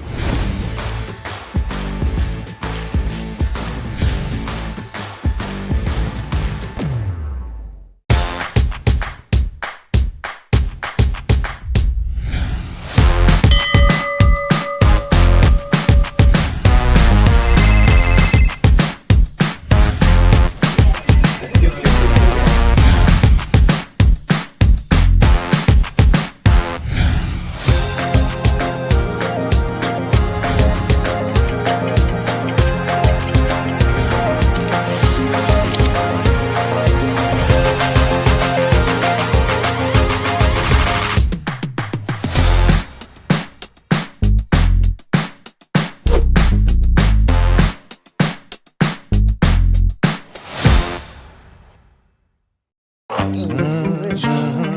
news, Ayush. Since when do we do scripts? Fair point. Picture this. The biggest stage. Floodlights. Wow. 4K. The works. Where's the hook? There's going to be celebrities and guaranteed eyeballs. Where's the hook? Think about this. Front page advertisements and hoardings. Bro, where's the hook? Cross-platform, digital first, virality. Without a hook, no way. The message is clear. It's 2026. You gotta be real in a world of reels. You gotta be original in a world where everything seems generated. That's it. That's what we're looking for. The best campaigns, the hottest trends, the smartest brand moves on our new show. But wait, what do we call it? The hook.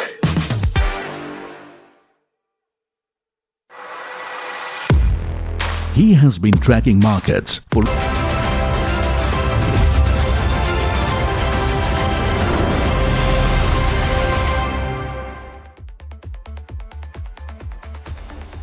Welcome back. You're watching India Market Close, and just a little bit of a taper at the end of trade today for the benchmark Nifty 50, still holding above the 24,000 mark at 24,020. The question is, do we hold that psychological level of 24,000 at the end of trade today? The broader markets, as we mentioned at the start of India Market Close, still underperforming the benchmark, just about a 1/10 or 0.2% of gains for the mid-cap index, similar for the small-cap index, but the breadth looks okay.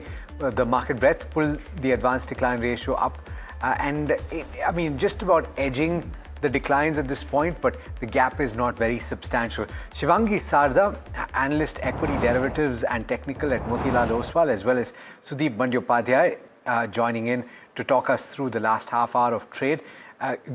Good afternoon to both of you. Shivangi, I'll come to you first. Levels for the benchmark Nifty 50, underperformance by the broader markets, but are you sanguine about the possibility of an up move towards the end of the week for the benchmark?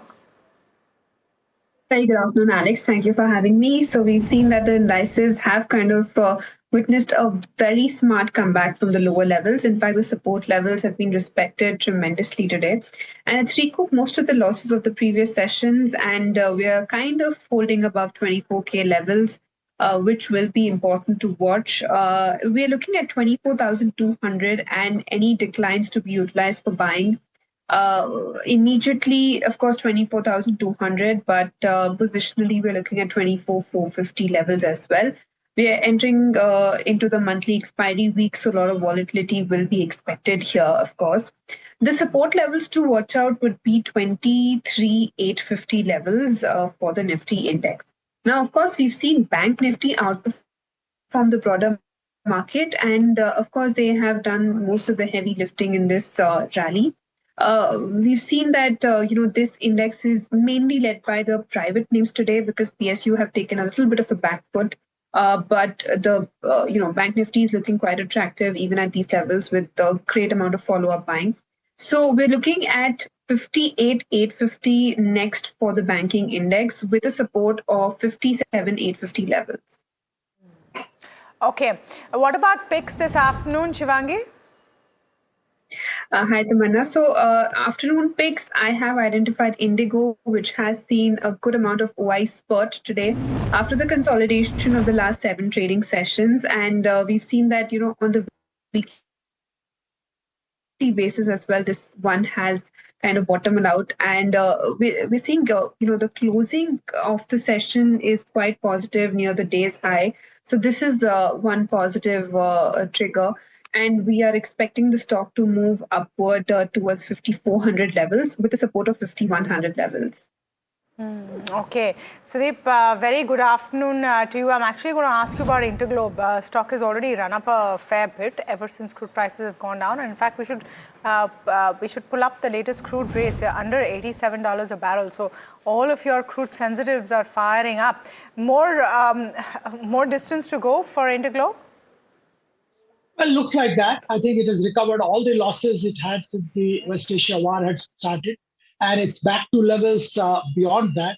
Of course, the crude prices sharply coming down does help, with about 40% of operational cost being crude oil purchases. Definitely helps Indigo when oil prices come down.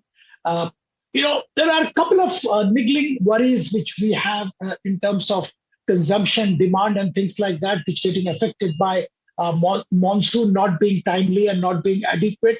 We'll have to wait and watch this space for that. Otherwise, I think things do look good for Indian aviation as well as Interglobe in particular, who hold 60% plus market share.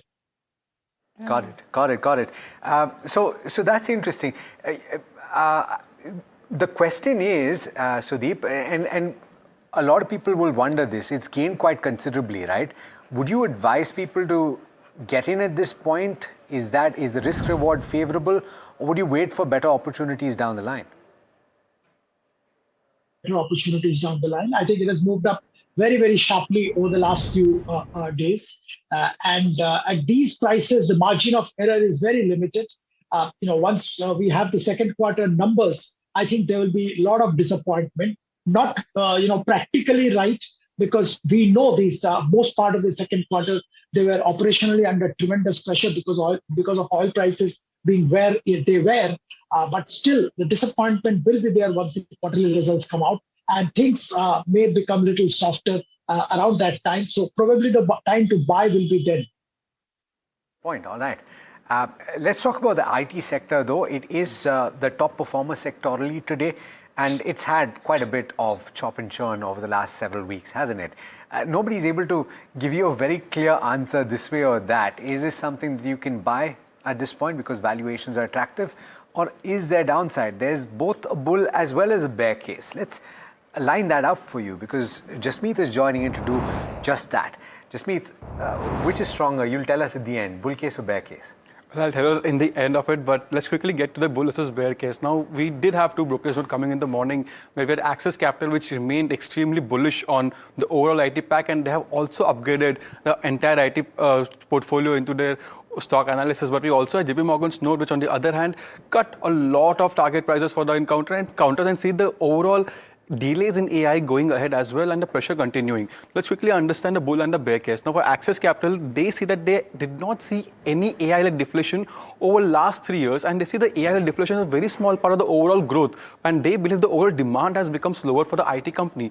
On the other hand, JP Morgan, well, they see the headwinds of the AI have been impacting over last 2 years. This is a year 2 for it, and it also sees that continuing in the coming years as well. While the next bull case is when you look at the overall narrative of AI, well, it expected to create long-term opportunities for Indian IT, but on the other hand, the near-term uncertainties overweighs on the AI opportunities that what we are seeing. Given a lot of counters have been investing in AI regressively, and there are billions of dollars being spent into AI, but enterprises are still at a wait-and-watch mode, where they're not going ahead with the order proposals, given they still want to see how can AI really change the overall narrative. That's why the demand has been slower. When we look at the other key aspect, the AI is expected to create new technology spending, while the AI uncertainty is delaying the overall enterprise tech spending altogether, which we have analyzed. Further, if you look at the next bull case, we also make a note that the overall AI needs IT firms for implementation. That's what even Nilekani yesterday told, that there's a huge gap between AI models and what actually enterprises can do. So we need IT companies as a service integrators. But on the other hand,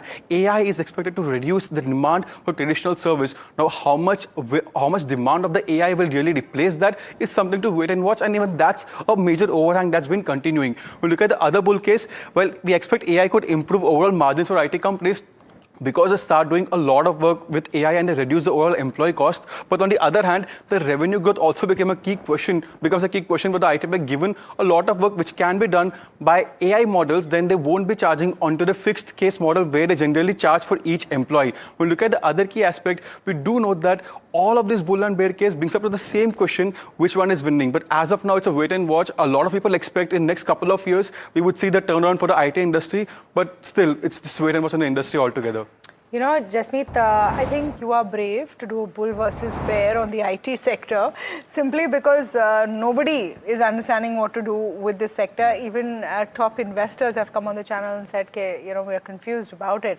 And nevertheless, I'm going to ask Sudeep what he thinks, because it's one step forward, 2 steps back, even in the way the IT index behaves, isn't it, Sudeep? Well, I've been consistent in my view, Tamanna. I think we should avoid IT. The AI disruption is real, and we are probably seeing just the beginning of that. Well, there are arguments that Indian IT companies and IT service companies in general will be they wants to implement the AI tools for large corporates and things like that. But I think it's a period of tremendous turbulence and readjustment for IT services companies. They will do that, and I'm sure that transition will take some time. Whether it's going to be 1 year or 2 year, I'm not sure. But this 1-2 year will be a period of extreme turbulence. Revenues will be under pressure, profitability, margin, everything will be under pressure. And it's extremely difficult to predict who will be successful in pivoting their business towards AI implementation and things like that. So I would rather err on the side of caution and stay out of this entire IT pack at this stage. Let's wait and watch how things move. And again, I would repeat that we are seeing the trailer, just the trailer of the AI-led disruption. Much more is expected to come over the next 1 year to 1.5 years. So wait and watch would be my policy. Wait and watch, yeah, absolutely. And I guess the jury's out on how earnings will be affected, how much AI contribution comes through, how the reporting of that is going to take place, etc. And whether the purchases that have been made by some of these frontline IT companies will really bear fruit in the short term. Let's shift focus though to another sector, and this is the textile space where stocks have been rallying. Stocks like Indocount, KPR Mills up as much as 10% in trade. Jasmeet is still with us and he's here to explain why these stocks are rallying. Jasmeet? Well, Alex, thank you for that. We are talking about two separate stories where Nifty IT is down about 30% over the last couple of years. And now we have textile, which have been rallying in trade, and some of the counters are up nearly 70 to 90% over the last couple of months. Let's quickly understand top 5 key triggers of why textile stocks have been buzzing over the last couple of months. Well, the first one, overall US apparel inventory has normalized after 3 years of correction. Well, this has happened when the extreme level of demand popped up after post-COVID, and it nearly took 3 years for them to clear the inventory. And now we are expecting a good demand turnaround for textile sector. While the second one and the major one, the overall US tariff hang is easing for Indian, given earlier we had double amount of tariffs, but now given the easing of the tariff is something that's rallying the overall sector. We look at the third part, we also make a note that India currently enjoys tariff parity when you compare to the other competitors when you look at Vietnam and Bangladesh. So that becomes a key positive trigger that US clients can prefer Indian textile companies over the other counters. When we look at the fourth trigger, we also have a lot of FTAs been signed across countries, which is again boosting. Recently, we spoke about the UK and EU FTA, which could again bring back new trade deals for the counters going ahead. While the last one and the last positive key trigger for the particular counter is the global brands are accelerating China plus one sourcing shift, which basically means they don't want to put the eggs in the same basket and they don't want to really focus on one country for outsourcing, and they're moving away from China. So China plus one basically means China plus India, and that's why Indian textile companies becomes beneficial. While the last one, the government has been investing in the textile scheme in terms of PLI and other paybacks, given that they have been driving massive expansion, and they're also getting a lot of plans for Indian textile so it can promote globally. Now let's quickly understand what's the way about and where can we expect the overall textile space going ahead, the key outlook. When we look at the new capex has been focused on the garment sector, and a lot of capex has been happening towards premiumization, which is creating higher margins for textile counters. When we look at the second key aspect, we also make a note that the better order visibility and the support is something that's boosting the overall stock. Let's really pull out the chart of the overall stock and let's see how much they have grown over the last couple of months. When we look at the counters like Indocount and Arvind and Welspun, they have gained nearly 92 to 56% over last 1 month, and today they're up nearly 10 to 5%. When we look at the last two counters, we also have KPR Mills, Pearl Global and Trident, which is again up nearly 50 to 20%. So all in all, we do see a positive turnaround for textile companies, but just wait and watch how does the Q1 pans out and how does the earnings start showing up given the stock performance has already rallied. Good point. On the technicals first, the question is, what would you do with some of these counters? Particularly, for example, KPR Mills, that's up as much as 10% in trade today, Shivangi. So looking at KPR Mill, today we've seen, of course, a price volume surge here, but then again, it's cooled off from its day's high and quite significantly for that matter. And we've seen that the stock is kind of settling below its resistance levels as well. So this one would be a little wait and watch here. Of course, there was a lot of euphoria and with the price surge today, but this needs to sustain here above the 1200 levels to again, sustain in this upward sloping channel. Since it's 3:21, let's get a quick BTST, before we move ahead, I know you gave your picks a short while ago, but looking at where the charts are right now, and we're seeming like we will close at the high point of the day. A strong move up in the last few minutes or so, maybe Brent falling to the lowest levels since May 2nd has helped. But any BTST ideas that you would like to add on? Shivangi? So for BTST, I have chosen Bajaj Finance, which is giving a kind of a bullish engulfing candle formation on the daily frame. And it has also surpassed its previous hurdle zone, which was met nearly on 7th May earlier. This year, beg your pardon. We've seen that this stock is showing positive divergence on the RSI front as well, and looking quite positive. The closing is giving me an indication that the volumes are going to add up and continue momentum. So 1020 is what I'm looking at for Bajaj Finance next, with a support zone of 970 levels. Okay, Sudeep, quick view on the textile space. Given everything that my colleague just presented, there's also the aspect of the GST changes on non-cotton. So if the blends of some of these synthetic yarns goes up in some of these textile companies in the way that they make their product, they could see benefits on the margin front, wouldn't they? Oh, absolutely. You're right. There are small multiple changes which the government did affect over the last 6-8 months, which is going to benefit these companies. But I think the biggest benefit, of course, will come from these FTAs. The FTA with UK has already come in place. EU is expected by the end of current calendar year. And at some point of time, we'll hope that the FTA with US also gets done. So I think we are in for good times as far as these companies are concerned. But remember one thing, the competition of these companies is predominantly with Bangladesh, Vietnam, and countries like that. It's not with China. So we have to be very careful of what kind of deals Bangladesh, Vietnam is getting with these respective geographies like UK, EU, and USA to understand the relative competitive position for our companies of Indian origin.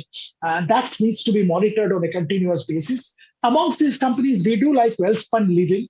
I think it's got a significant potential. KPR was a favorite, but I think at this level, I would recommend a buy because it's already moved up quite a bit. One can look at Arvind as well from a long-term perspective.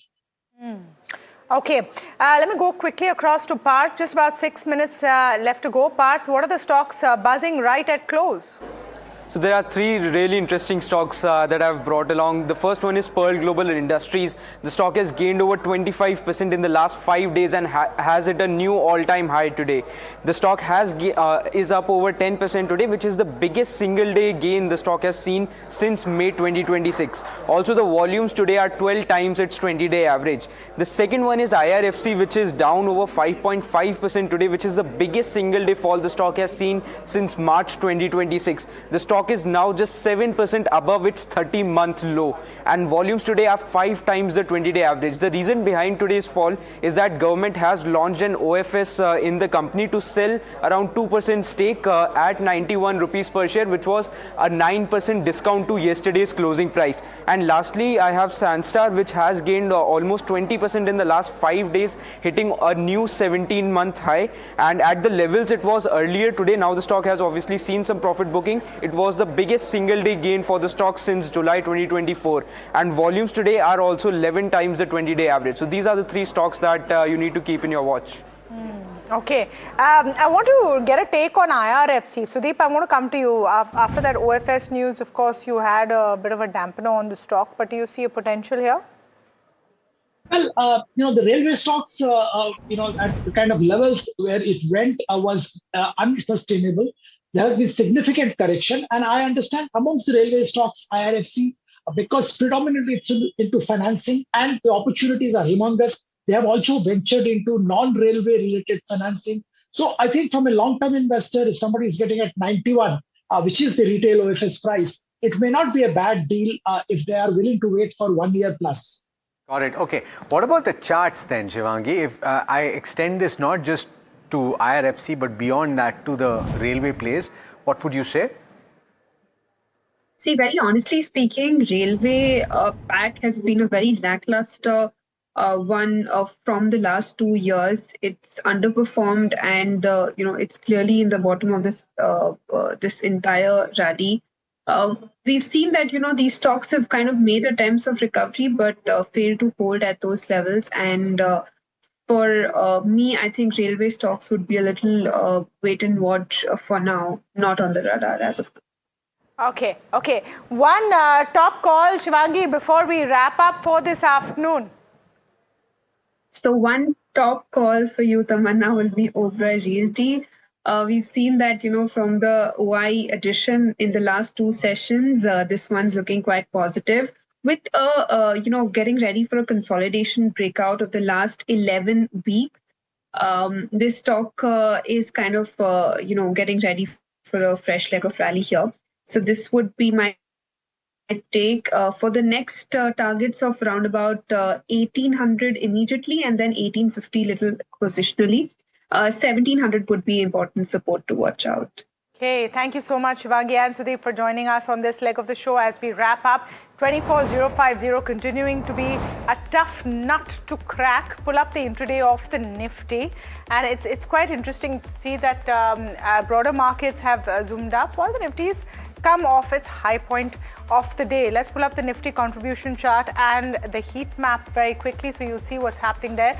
Bharti Airtel is one of the key losers in the closing session. Can we pull up the intraday for Bharti Airtel just for a bit, because NTPC, Maruti have also joined in, some of that auto pack coming in. Yeah, you've seen that dive in Bharti Airtel, which has pulled down the Nifty to some extent. It has fair amount of weightage, but if you look at the heat map of the Nifty, you still have Indigo there, I presume leading the chart, 5% up. This has been a great day for Indigo. Trent, Adani, Ent, Tech Mahindra, Bajaj Finance and Infosys, some of the winners, but it's the banks which really are eye-popping, isn't it, Alex? Yeah, not very often in the recent past that you've seen both HDFC Bank and ICICI Bank in the top list, in the top 10 gainers, but TCS also making its way there. Infosys and the IT pack doing particularly well, about 20 stocks in the red, and the worst performer, of course, Bajaj Auto. Of course, in the automotive pack, watch out for the buyback is being eyed very closely, as well as NTPC in the power space, Tata Steel, the entire metal pack losing ground. ONGC, of course, this is something that is going to be sensitive to crude oil prices, and if crude oil prices are cooling off, it's not necessarily the best news for an ONGC, but I think it's more or less what we saw through the day. Some strength building for Indigo, and some money being taken off the table for Trent at the end of the day. But it's really the broader markets that have zoomed up and performed well, right? Let's pull up the small cap and the mid cap before we go to the advanced decline ratio. Actually, the Nifty mid cap looking completely flat. Let's see what the small cap stocks are doing and whether there's action there. It's pretty decent there. That's seen a bit of a climb. Let's pull up the advanced decline ratio and see if that has changed significantly towards close. Not really. In fact, narrowed down. So you have certain winners that have come to the fore more than anything else. The sectoral heat map is the next thing that we will see. We just have about 7 seconds left for markets to close. Look at the Nifty realty stocks.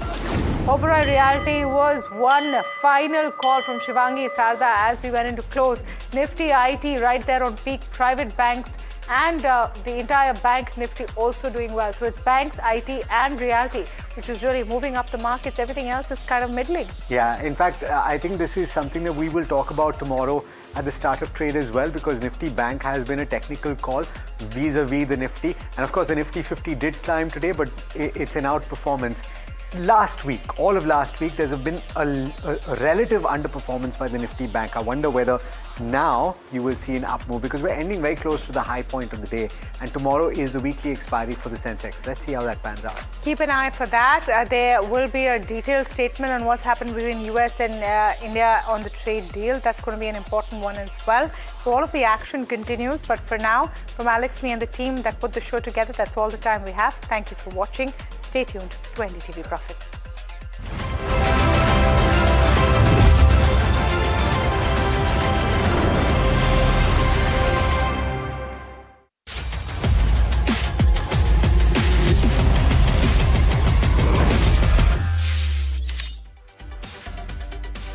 Hello and welcome to NDTV Profit. You are tuned in to the Crypto Minutes powered by CoinSwitch for your daily dose of news and updates from the crypto world with me, Sharad Dubey. Now let's take a look at the top headlines.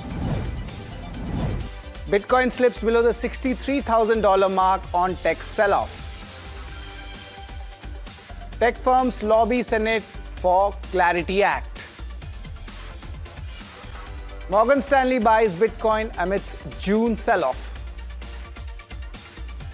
MiCA deadline forces crypto firms to exit. Well, the first one, Mythbusters, the crypto operates outside the system, is one of the most common misconceptions about the crypto, that it operates completely outside the financial system. But that's a myth. Crypto has become increasingly interconnected with the broader financial system. Now let's take a look at stablecoins. That's an example. Stablecoins are digital assets which are designed to maintain a stable value, often being backed by traditional assets such as US dollars or short-term government securities. Now, looking at the major asset managers, banks, payment companies, and even publicly listed firms are now actively involved in the digital assets. From Bitcoin ETFs to tokenized financial products, crypto is increasingly being integrated into regulated financial infrastructure. Now, regulators around the world are also bringing crypto within established legal and compliance frameworks. Even in India, crypto platforms operate within regulatory requirements such as KYC verification, tax reporting, and even transaction monitoring. So, the next time someone says crypto operates outside the system, remember, crypto may have started as an alternate to traditional finance, but today it is increasingly connected to the global financial system rather than being separate from it.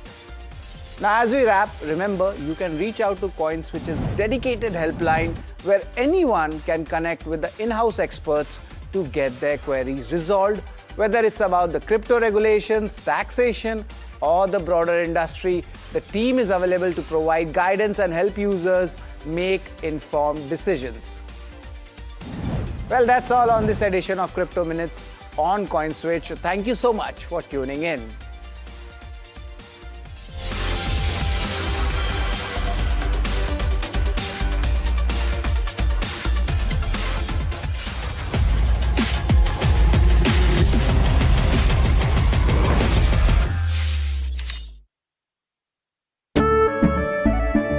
केसरिया से मन जोगी हुआ रे, दिल झूमे देखो मतवारा हुआ रे।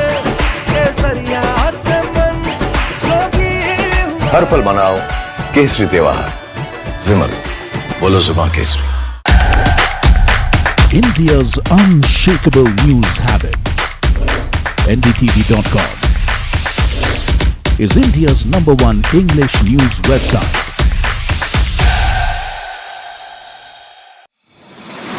India Inc.'s most respected names chose India Inc.'s best and brightest. I'm delighted to be chairing a committee of such distinguished fellow businessmen, bankers. It's just lovely to be back on this NDTV jury. I have been a fan of NDTV for a long time. Many of the nominees are extremely close together in terms of what they've done. I think it's also important that how they are reshaping the industries, commercial activities which they are into. And it's a very judicious mix of people to choose from. My compliments to the team. Who will earn India's top business honors? Find out at the NDTV Profit Business Leadership Awards. Hi, I'm Tamanna Inamdar. Watch me on NDTV Profit, where I break down the day's biggest business stories. What happened, why it matters, and what it means for your money. Hi, I'm Neeraj Shah. Watch me on NDTV Profit for the most incisive market intelligence and meaningful corporate conversation. And I'm Alex Matthew. Markets, mutual funds, insurance, personal finance. I help you cut through the noise and make smarter financial choices. And here's where you can watch us.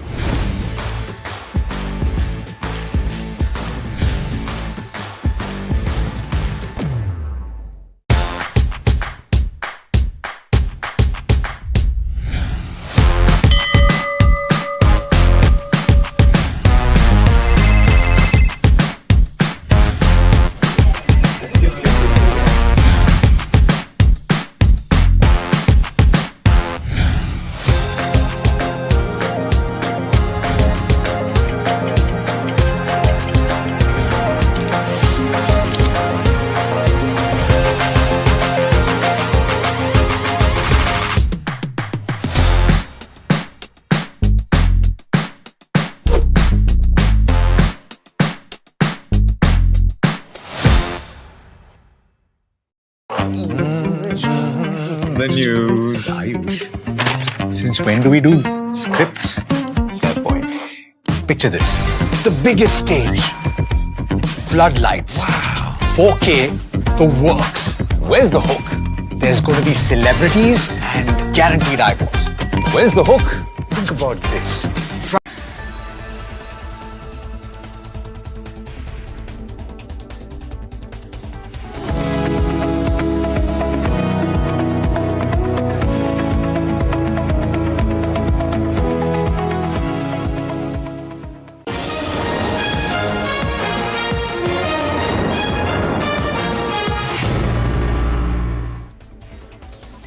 Good evening, you're watching Market Express with me, Shreyanshi Singh, and this is the show that's going to get you a roundup in terms of everything that has happened thus far in the next few minutes. But first things first, let's kickstart the show by talking about markets. Then Wall Street ends with a strong bounce back as benchmark indices finished near the day's high as well. The Nifty reclaims the 24,000 mark while the Sensex surges more than 700 points as well, driven by broad-based buying across sectors.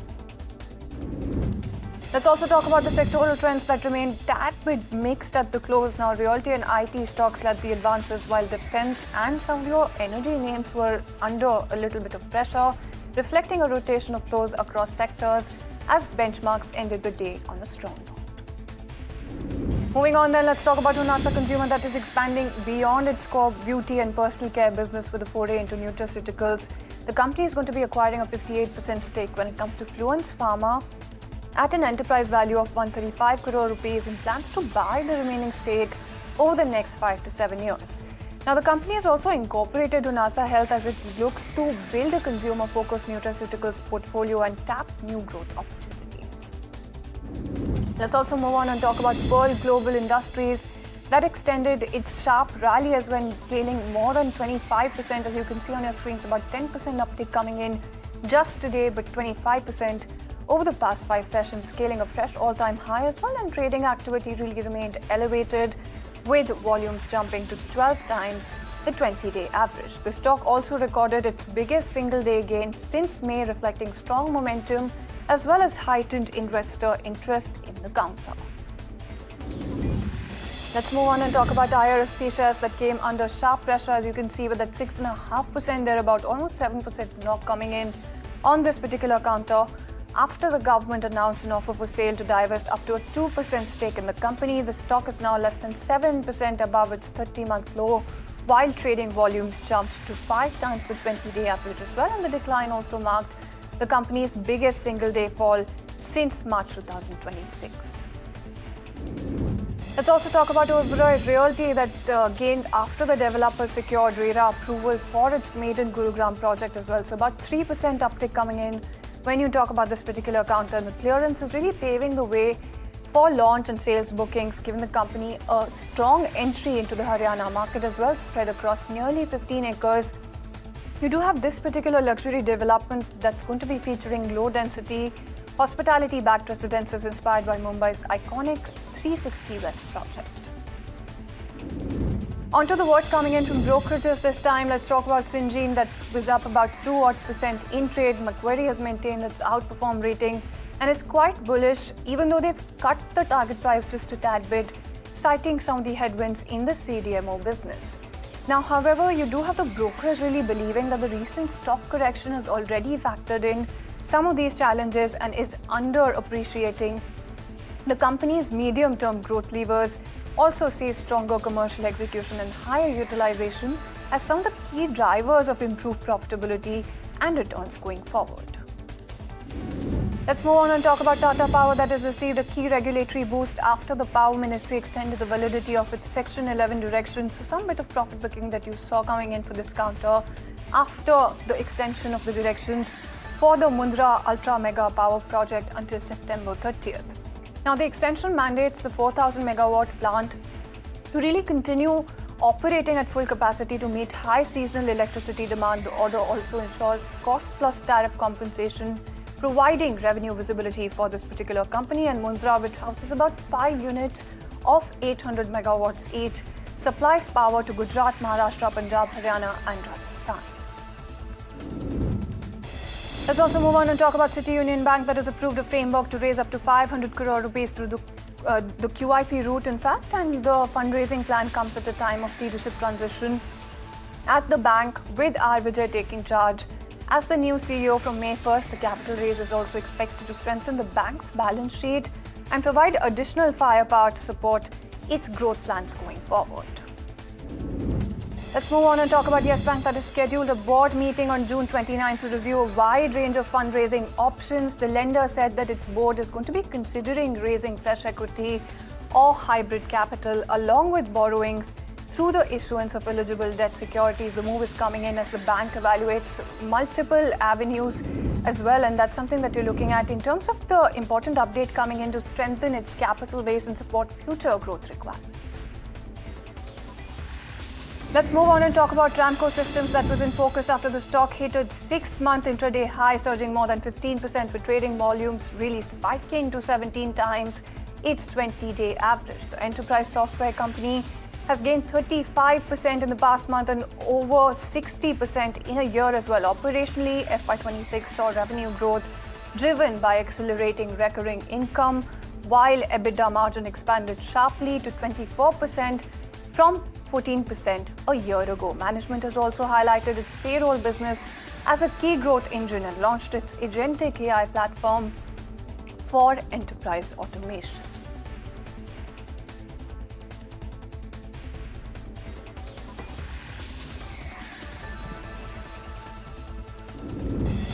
Let's move on and talk about shares of Interglobe Aviation that climbed to a 5-month high after gaining nearly 15% over the past month. The rally has been driven by optimism around strong passenger traffic growth, improving operational performance, and a favorable outlook when it comes to the aviation sector. Let's move on and talk about TCI Express shares that surged about 15% in trade, 16.5% at close as well, marking their biggest intraday move in more than a year. The rally is coming in after the company reported its highest quarterly volumes in 24 quarters, with Q4 freight volumes rising 4% on a year-on-year basis. The SME segment now contributes 48% of revenue, with management really targeting a share of more than 50% as well. Investors are also betting on capex-led expansion and improving margins in the next phase of growth. Let's move on and talk about Bajaj Auto as well, that came under sharp pressure, about 2.5% knock coming in on this particular account after the company really disclosed a ransomware attack that impacted its systems as well as those of its tech unit. Now, the automakers said that it swiftly implemented precautionary protocols as well, and that the mitigation measures have been effective so far. The stock also remained in focus as June 23rd, in fact, was the record date for its buyback of up to 46.94 lakh shares, and that's also a key update that you're looking at.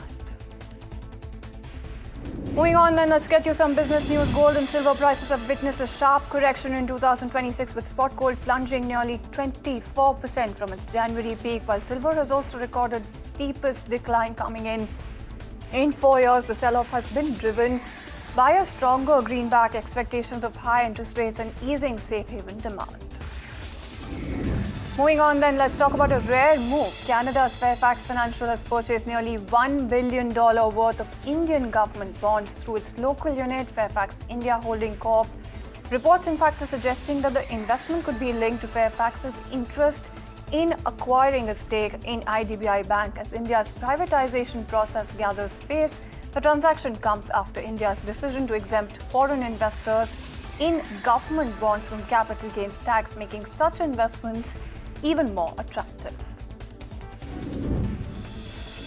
On to some national news now. A major rescue operation is currently underway in Kolkata's Taratala area after the roof of an under-construction warehouse collapsed.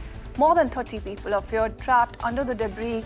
Several workers were inside the 3-story structure when the roof gave way, and locals initiated rescue efforts before police, fire service personnel, in fact, and disaster response teams reached the site. So far, 6 to 7 people have been pulled out, while search and rescue operations continue. Moving on then, Mumbai remains in the grip of heavy monsoon showers after intense overnight rainfall battered the city and its suburbs. Parts of the metropolis recorded over 200 millimeters of rain, and that's in just 24 hours, disrupting suburban train services and forcing the closure of schools. The IMD, in fact, has forecast more spells of moderate to heavy rain thunderstorms and lightning over the next 24 hours, keeping the city on high alert. And a shocking incident has rocked Mumbai's suburban rail network. A 22-year-old commuter was allegedly stabbed to death inside a first-class compartment of a churchgate Nalasopara East bus local as well, after an argument over whether the train doors should be kept open during the race. The attack took place between Andheri and Borivali stations. The accused fled the scene, and a manhunt is currently underway as police investigate this assault.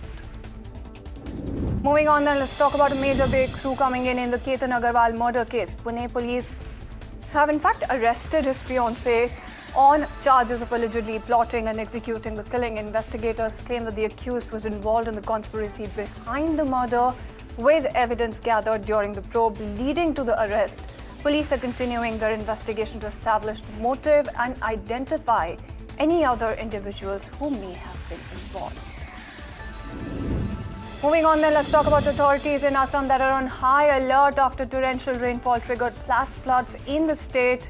In terms of one particular district as well, and the heavy downpours led to a sharp rise in river discharges, raising concerns of downstream impact in several districts of the state. Flash floods have also been reported near the Panur Lower hydroelectric project, where a spillway gate has been opened to release excess water and manage surging flows as well.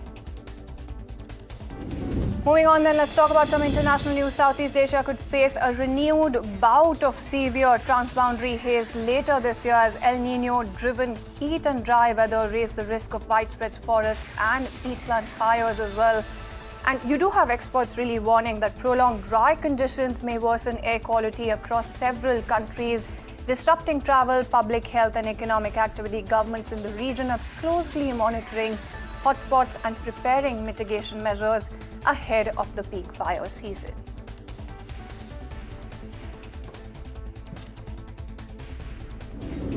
Let's move on and talk about Amazon CEO Andy Jassy, who's on a visit to India as the e-commerce giant really sharpens its focus on one of its fastest growing markets. During the visit, the company announced plans to expand its quick commerce network to 300 cities, significantly increasing its reach in the fast delivery segment. The move underscores Amazon's commitment, in fact, to strengthening its logistics infrastructure and competing more aggressively in India's booming quick commerce space.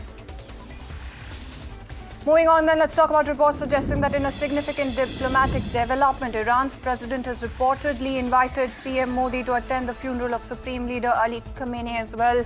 The invitation comes amid a period of heightened regional attention on Iran and its leadership. There has been no official confirmation yet in terms of New Delhi regarding the PM's participation in the ceremony. Moving on then, let's talk about Elon Musk, who's lost his trillionaire status after a sharp week-long sell-off when it comes to SpaceX shares that wiped out nearly $500 billion from his fortune already. The decline is coming in after Musk's net worth had surged to record highs, driven by soaring valuations across his business empire.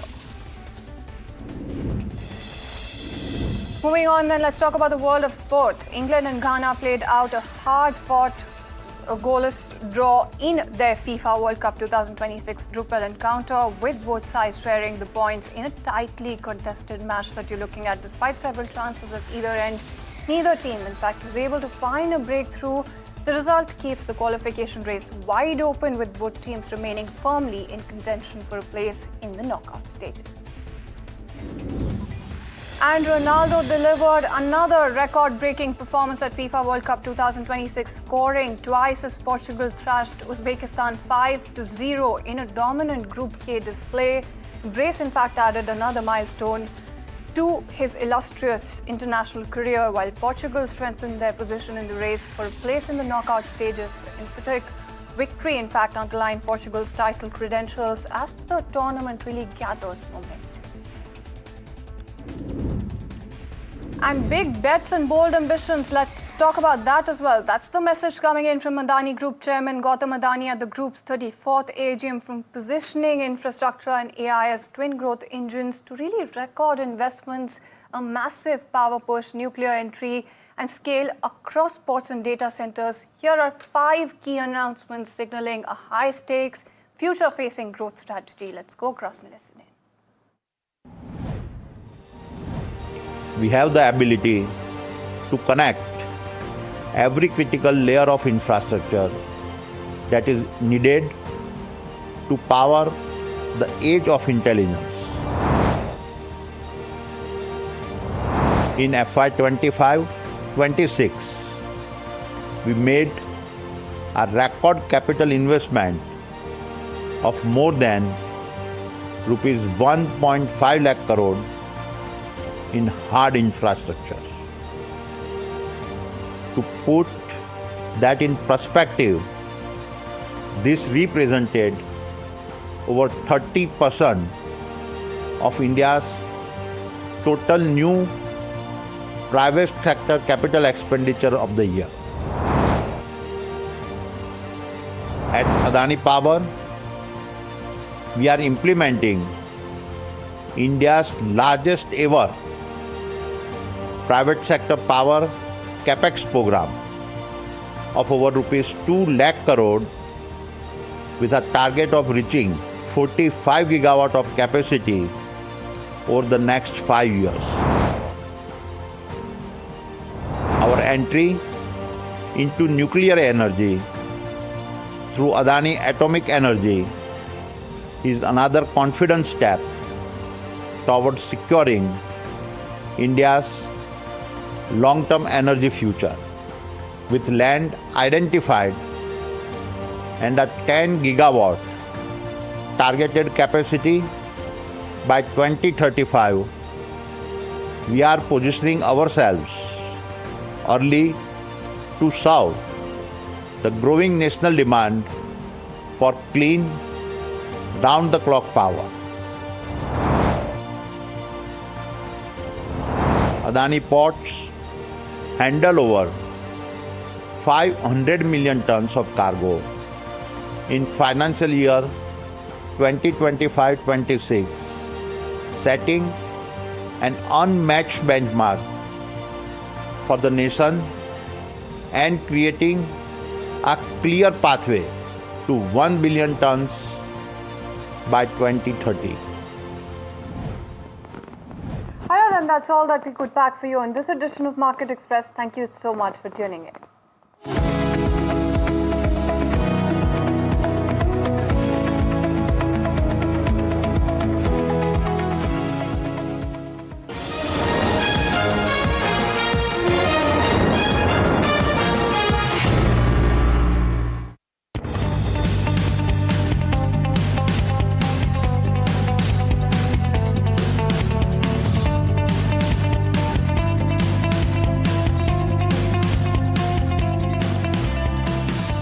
क्या search engine के चक्कर में पड़े हो दोनों? अब कोई confusion नहीं. Call 9300 India Inc.'s most respected names chose India Inc.'s best and brightest.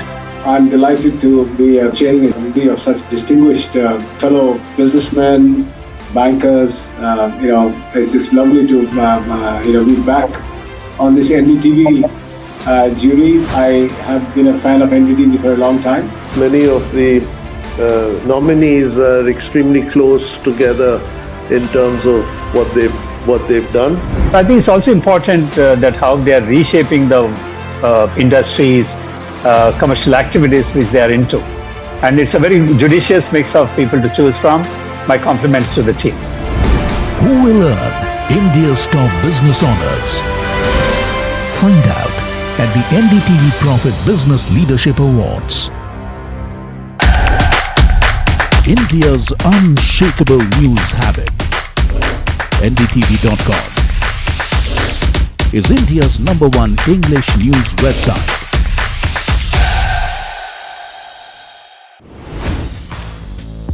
Hi, I'm Tamanna Inamdar. Watch me on NDTV Profit, where I break down the day's biggest business stories. What happened, why it matters, and what it means for your money. Hi, I'm Neeraj Shah. Watch me on NDTV Profit for the most incisive market intelligence and meaningful corporate conversation. And I'm Alex Matthew. Markets, mutual funds, insurance, personal finance. I help you cut through the noise and make smarter financial choices. And here's where you can watch us.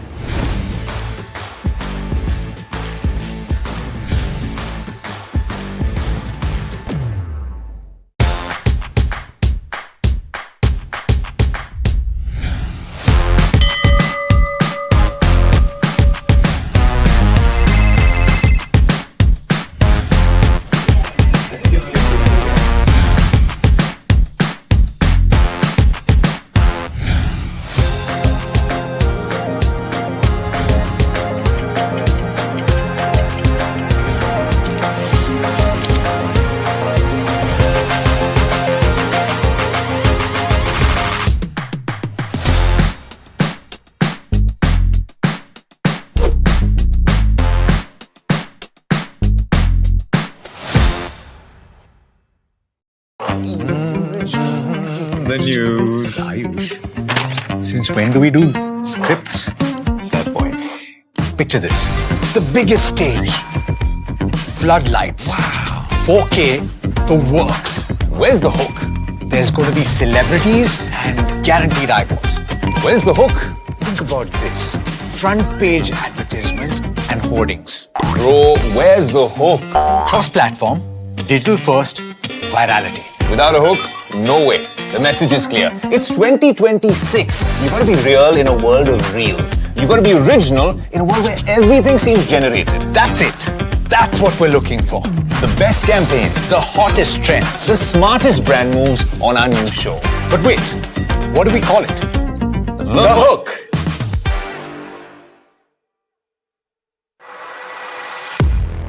He has been tracking markets for over a decade, spots the trends before they hit the screen. And he is now bringing his analysis to the show that the market watches. Watch Sharad Dubey on Know Your Company, a show that puts the most traded stocks under the scanner. We dissect the company so that you, the investor, don't have to get the management to answer questions relevant to you. Watch Know Your Company weekdays at 11:30 a.m. to understand your next big bet.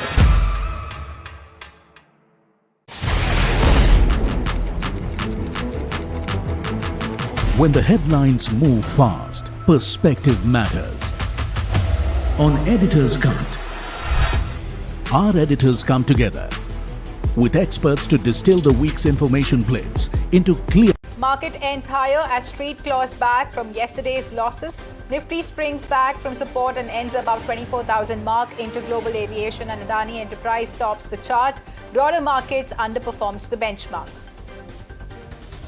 Rupee ends higher as asset classes across Asia recover from Tuesday's slump. Currency back at 94.66 per dollar mark. 2036 bond yields ends at a 3-month low. Navratna PSU IRFC hits the block with the government planning to sell up to a 2% stake through an offer for sale to boost disinvestment proceeds. Sources tell NDTV Profit that the Cabinet Committee on Economic Affairs may approve landmark 26,000 crore rupee Emirates NBD RBL Bank deal. Emirates NBD to acquire a 60% stake in the Indian private lender. From resilience to record investments, Adani Group Chairman maps an aggressive growth roadmap, betting big on infrastructure, digital platforms, and scale to power India's next economic cycle. Commerce Minister Piyush Goyal and US Trade Representative review progress on India-US deal talks, explore avenues to deepen economic ties, and push momentum towards a mutually beneficial interim agreement. A defining chapter closes at Trent, with Noel Tata stepping down as chairman after almost 30 years, marking the end of a transformative leadership journey. Mumbai woke up to relentless showers as the IMD sounded a red alert for the city, and Palghar warning of intense rain, thunderstorms and gusty winds as the monsoon stepped up its fury.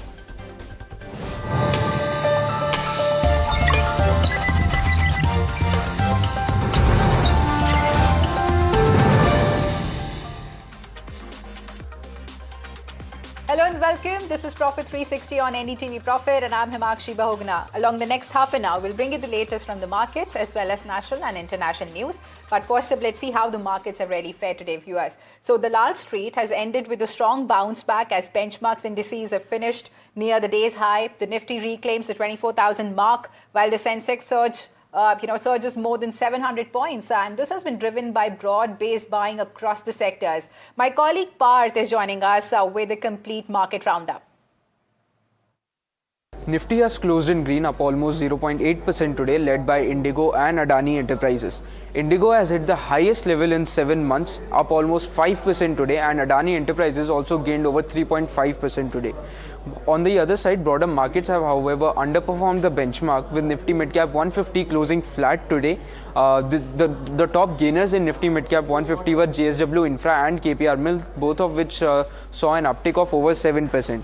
On the downside, we saw GE Vernova, TND and Hitachi Energy, both of which were the top losers in the index, down over 6% today. On the other side, Nifty Small Cap 250 has ended in green, up almost 0.2% today, led by Credit Access and Jyoti CNC Machines.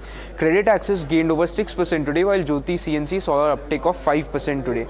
On the sectoral side, we saw all of the sectors end in green except Nifty Metal and Nifty Auto. Nifty Realty was the top gaining sector of the day, up almost 2.2%, led by Brigade Enterprises and Phoenix Mills, both of which were the top gainers in the index, seeing an uptick of 3.3%. On the bottom side, we saw Nifty Auto being the top losing sector, down almost 0.5% today, led by Bajaj Auto and Tube Investments, both of which were the top losers in the index, each down 2.7% today. On the sectoral trend side as well, Nifty Pharma has ended in green for the 5th day in a row, while Nifty FMCG has snapped its 3-day losing streak. Also, Nifty Metal and Nifty Auto have closed in red for the 2nd consecutive day. Thank you so much, Parth, for that. And viewers, the rupee is trading with a mild positive bias today as it closes at 94.66 against the dollar. Now, this is supported by the sharp correction in the global crude oil prices. Brent has slipped to around $75 per barrel mark, while WTI is trading below $72 and extending the losses by almost 2% each. And the decline in oil is easing concerns over the India's import bill, which in turn is lending support to the domestic currency. Now, softer crude oil also reduces inflationary pressure expectations and also improving the sentiment for the rupee in the near term.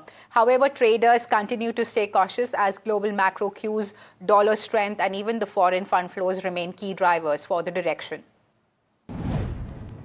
Meanwhile, viewers, months after the government has allowed 100% FDI in the insurance sector, sources tell NDTV Profit that insurance regulator has received applications under the new regime. And my colleague Shrimi is joining us with more details on this.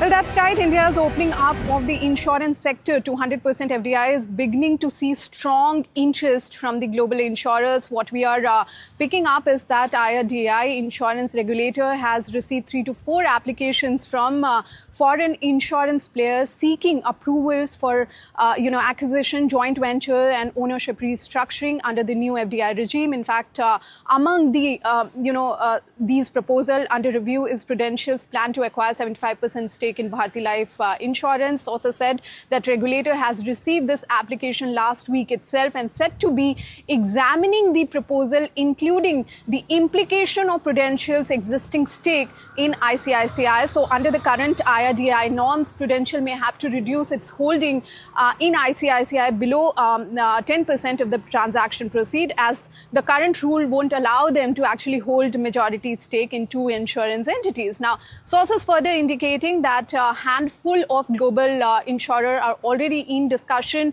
with Indian counterparts and are expected to announce partnership, acquisition, and even the stake increase over the coming quarters. In fact, some preliminary queries have already been made to Department of Financial Services under Finance Ministry, and that indication is quite positive as they are seeking some sort of changes in their ongoing talks. Now, given the interest emerging in the sector, industry expects significant changes this fiscal year itself. Just to underline, the space already been buzzing in the recent past. For example, Alliance has announced a strategic partnership with Jio, Piramal Group and Shriram Group are exploring life insurance venture as well. Mahindra and Mahindra Manulife are also in active discussion. So overall, government officials expect the liberalized FDI regime to attract a lot of fresh capital, and as a result, a lot of action expected in the coming quarter. Thank you so much, Shrimi, for that. In fact, viewers, the Cabinet Committee on Economic Affairs is expected to meet today to consider a landmark banking transaction involving Dubai-based Emirates NBD and RBL Bank. So the deal, valued at around 26,000 crore, involves Emirates NBD acquiring a 60% controlling stake in the Indian private sector lender. And if approved, this would mark the largest ever foreign direct investment in India's banking sector and also the the first instance of a foreign banking entity securing majority control in a listed Indian commercial bank.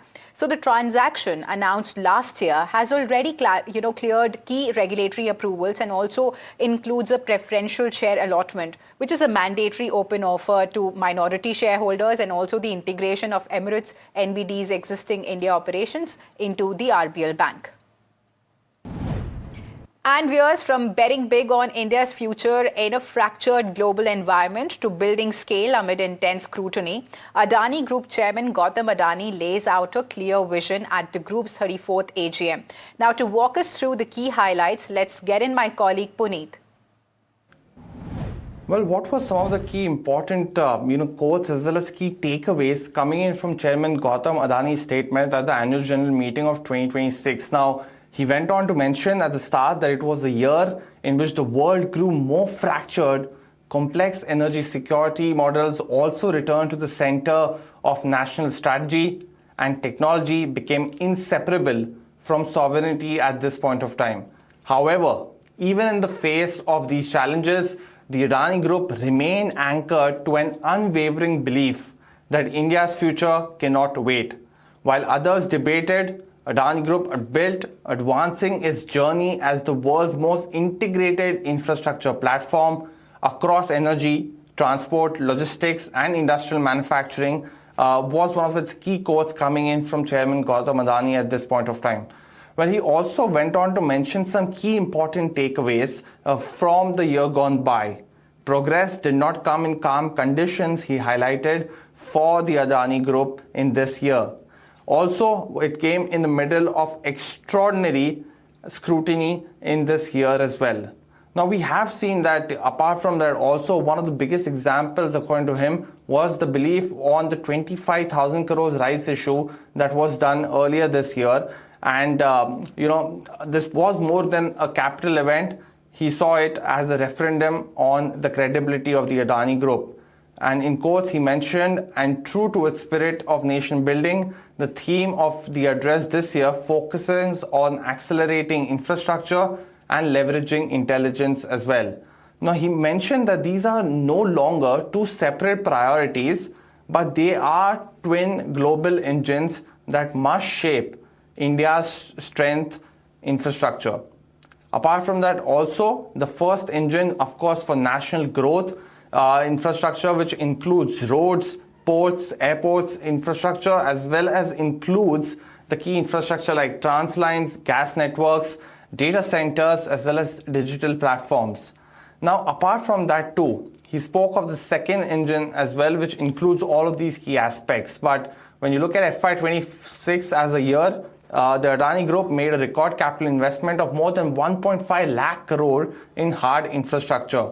Now, this also represents roughly 30% of India's total new private sector capex for the year of FY26 as well. Shows you the size of the magnitude of things that have happened in the last year. Now, of course, national security is precedent, and during Operation Sindoor, Chairman Adani also mentioned that the drones, anti-drone systems, missiles and ammunitions by the group was also supporting the armed forces when it mattered the most. When you look at the financial numbers, FY26 consolidated portfolio revenue came in at 2.92 lakh crore rupees, while the FY26 EBITDA reached 94,834 crores.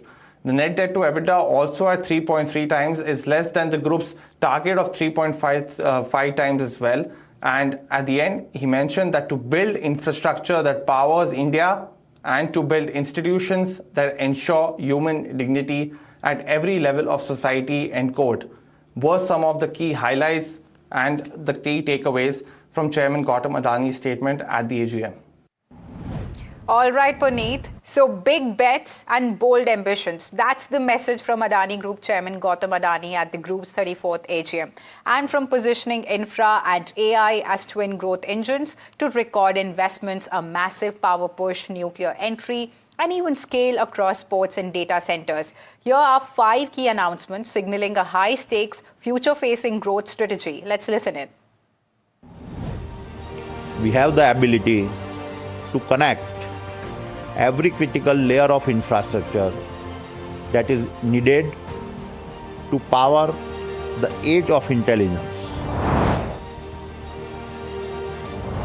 In FY 25-26, we made a record capital investment of more than rupees 1.5 lakh crore in hard infrastructure.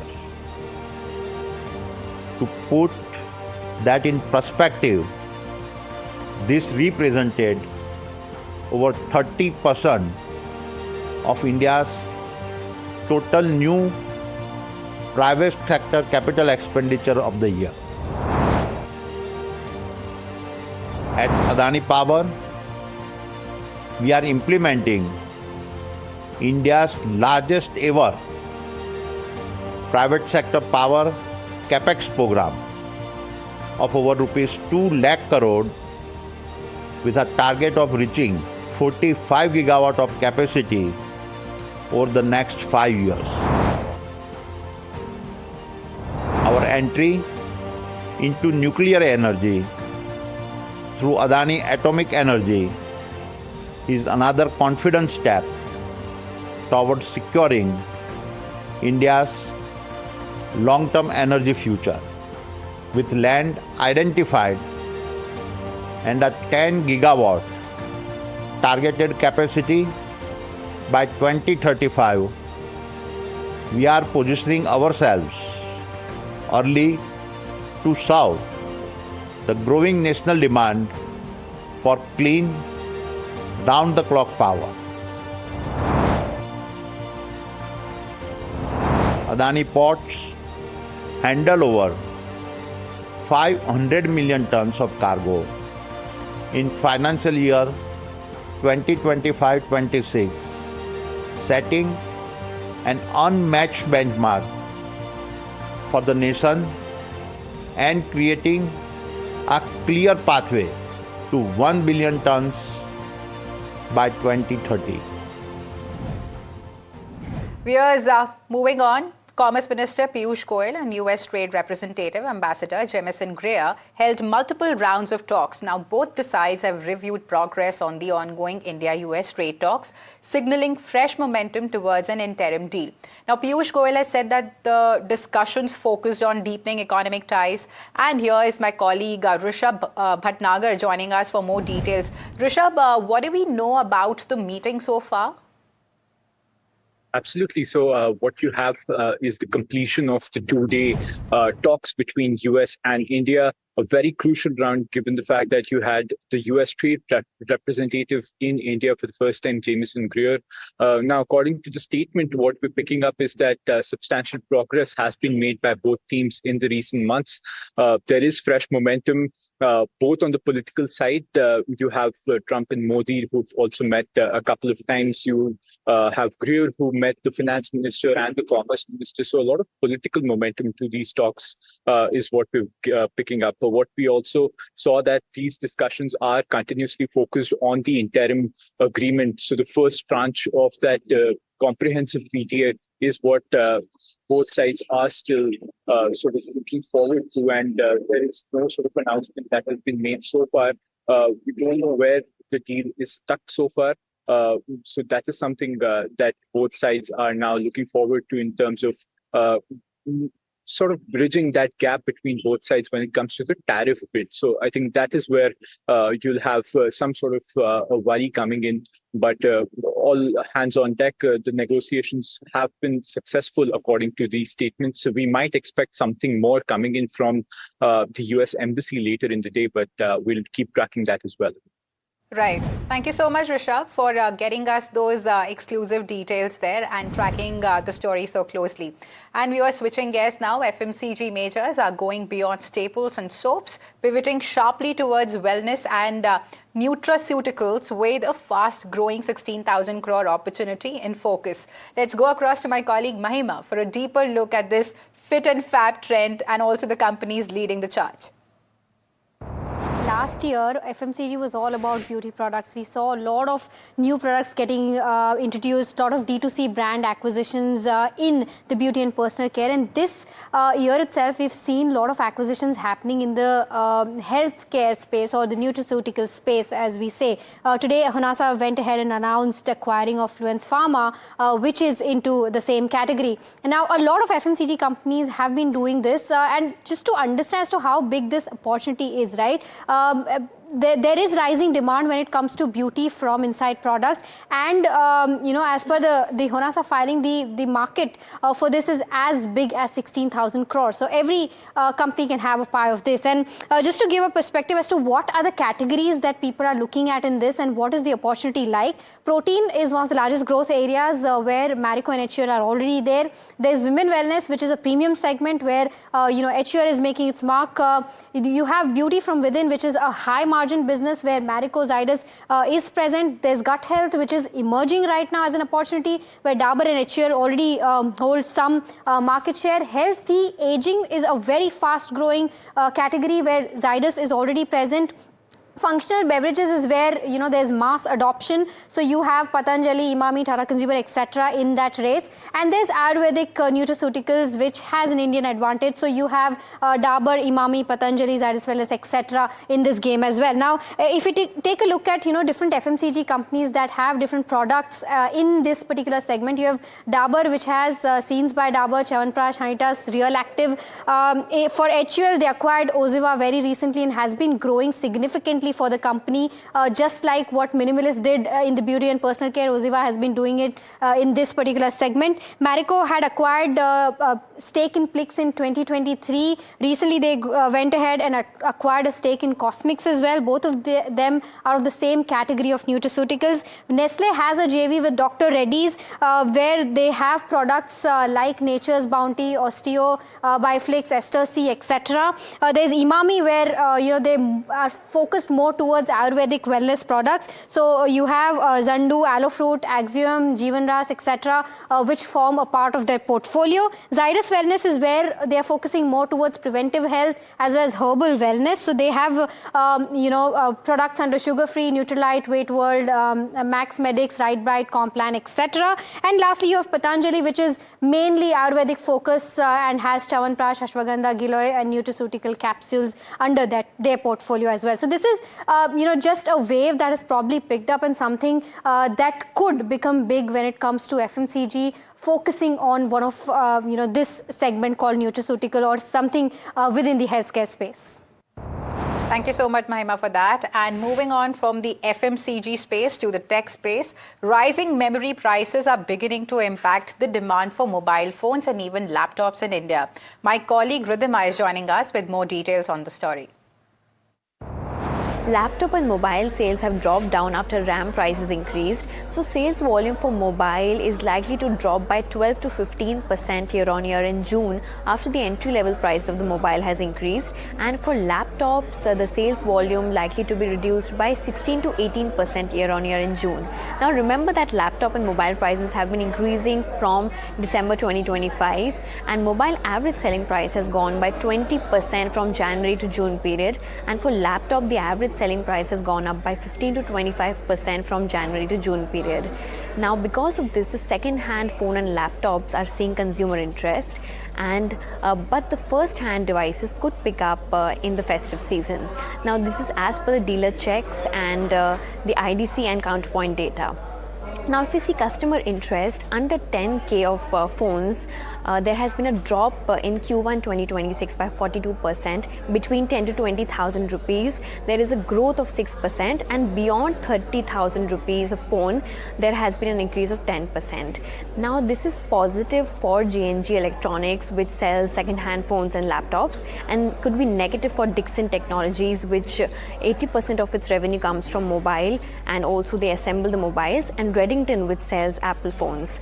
Now, why the price is increasing? The main reason is behind this is the RAM prices, which have gone up by 4x times from December 2025, and the Gulf War has also added to the pressure, and AI and database demand for the chips has created a supply crunch, and also the dollar, which has strengthened against the rupees, has added pressure on the input cost. Now, how important is this memory for the mobiles and the laptops? Around 45% of the mobile manufacturing cost comes from this RAM, and for laptops this percentage is around 35 to 38%. So now we have to wait and see how the companies increase their volume growth in the coming time. Thank you so much, Radhima, for getting us those details there. And viewers, Amazon has announced plans to build India's largest delivery in minutes network by expanding its quick commerce service, Amazon Now, to more than 300 cities across the country. Now, the announcement comes during Amazon CEO Andy Jassy's visit to India, where he reviewed operations at an Amazon Now micro-fulfillment center. And the company has said that Amazon Now is its fastest growing e-commerce business in India, with orders doubling every quarter since its launch. And Mumbai has woken up to relentless showers, viewers, as the IMD has sounded a red alert for the city and also Palghar, warning of intense rain. Now, thunderstorms and gusty winds have ramped up as the monsoons have, really stepped up its fury. So let's have a look at this report from my colleague Jui Jadhav. The most awaited monsoon season has officially and finally begun in Mumbai. But the streets of Mumbai are full of water in its first rain only.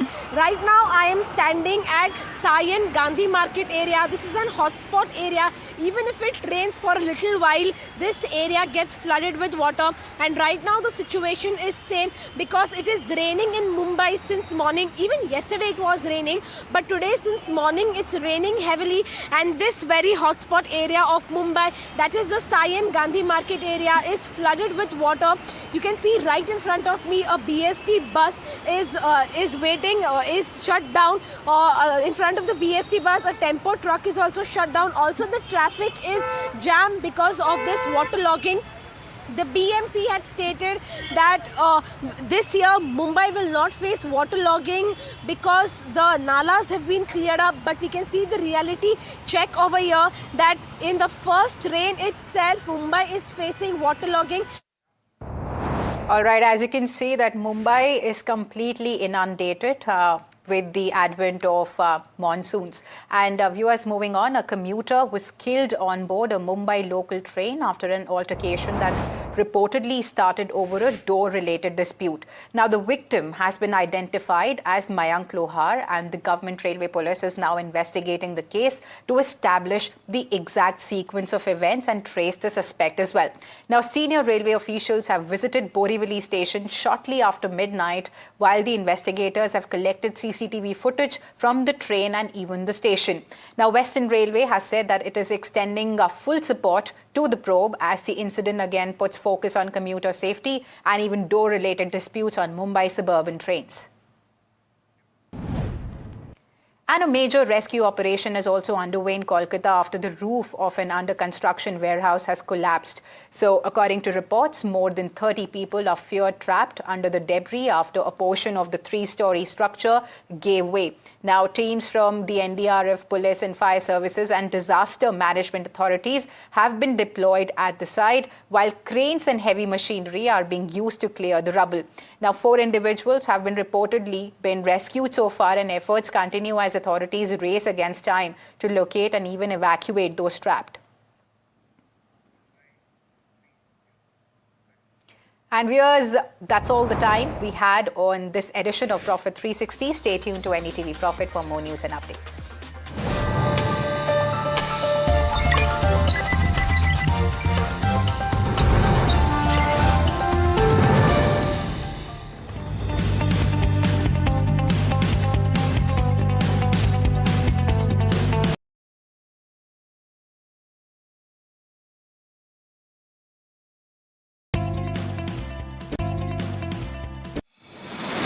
India Inc.'s most respected names chose India Inc.'s best and brightest.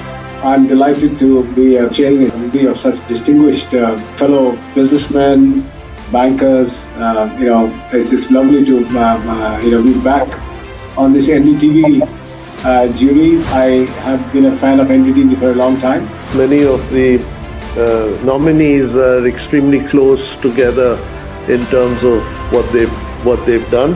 I think it's also important that how they are reshaping the industries, commercial activities which they are into. And it's a very judicious mix of people to choose from. My compliments to the team. Who will earn India's top business honors? Find out at the NDTV Profit Business Leadership Awards. India's unshakable news habit. NDTV.com is India's #1 English news website.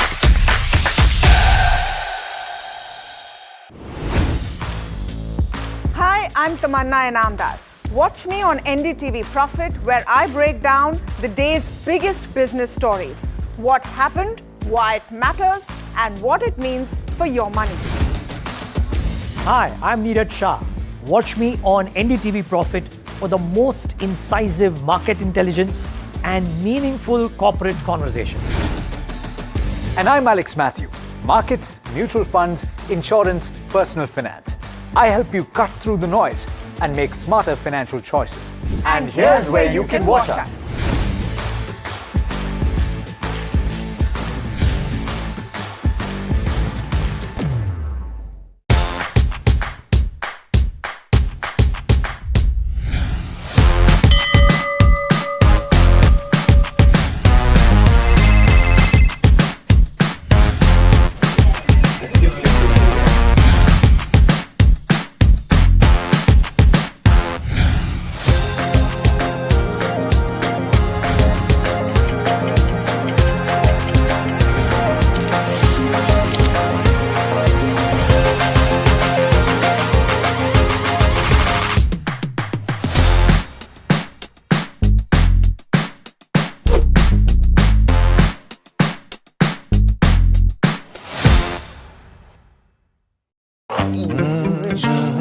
The news, Ayush. Since when do we do scripts?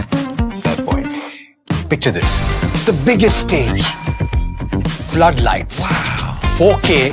The works. Where's the hook? There's going to be celebrities and guaranteed eyeballs. Where's the hook? Think about this. Front page advertisements and hoardings. Bro, where's the hook? Cross-platform. Digital first. Virality. Without a hook, no way. The message is clear. It's 2026. You gotta be real in a world of reels. You gotta be original in a world where everything seems generated. That's it. That's what we're looking for. The best campaigns, the hottest trends, the smartest brand moves on our new show. But wait, what do we call it? The hook.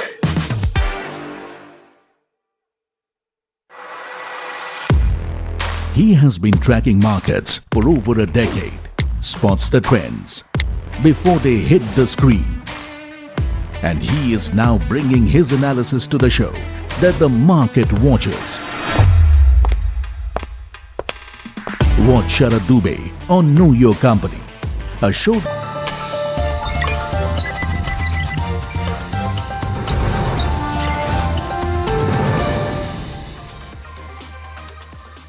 Viewers, artificial intelligence is no longer just a tool for coders and engineers. It's rapidly becoming a workplace skill impacting careers across marketing, finance, consulting, HR, and even the leadership roles. Now, Scaler's latest India AI workforce report, based on the insights from over 11,000 professionals, suggests that AI is creating new opportunities, driving salary growth, and even expanding beyond India's metro cities. Joining us today is Anshuman Singh, co-founder of Scaler, who previously worked at Meta and was also part of the team that has helped build Facebook Messenger. Welcome to the show, Anshuman. Oh, thank you. Thank you for having me. So, Anshuman, before we get into the AI bit, let's start with your Meta journey. You know, you were part of the team that has helped build Facebook Messenger. So when you look at today's AI revolution, does it feel bigger than the mobile and social media revolution you actually witnessed firsthand? Absolutely. I feel it is as big as the internet phenomenon. Internet was the first time when, like a single human could have published a website and it would be noticed by the entire world. Like before that, that was not even possible. Very similarly, like this today with AI is the first time that machines are no more dumb. and they don't need to be told every single instruction. Machines are intelligent now. So then now you're basically going and looking at every system that has been built over the last few decades and saying that, look, now that the machines are not dumb, how do you reimagine the system? So it's as big a change. And I think like that is why you're seeing these trillion-dollar companies being born, because everybody is just reimagining every single product being built out. And that just opens up a lot of opportunities. Right. So with reimagining, it's also, unlearning that is happening, so to say, because we've been trained in a set pattern, but now everything is starting from the scratch. Yeah, I mean, I think the fundamentals are still the same. The first principle thinking is still the same. People who have always been questioning why a certain thing happens a certain way will continue to still do well. But yeah, I mean, everything has to be questioned. Everything has to be questioned is this the most efficient way of doing something? And the answers would be very different in today's world than what they were, let's say, 3 years back. Right. So Anshuman, what are the biggest lessons I would like to know from building products at Meta that eventually shaped your decision to really start Scalar? Yeah, I mean, so Meta had this thing where like all around the office, you would have posters stuck. Every poster would either say move fast, break things, or the second slogan was make impact. Basically, what was drilled down into us was one, focus on impact, and everything else, including money, will follow.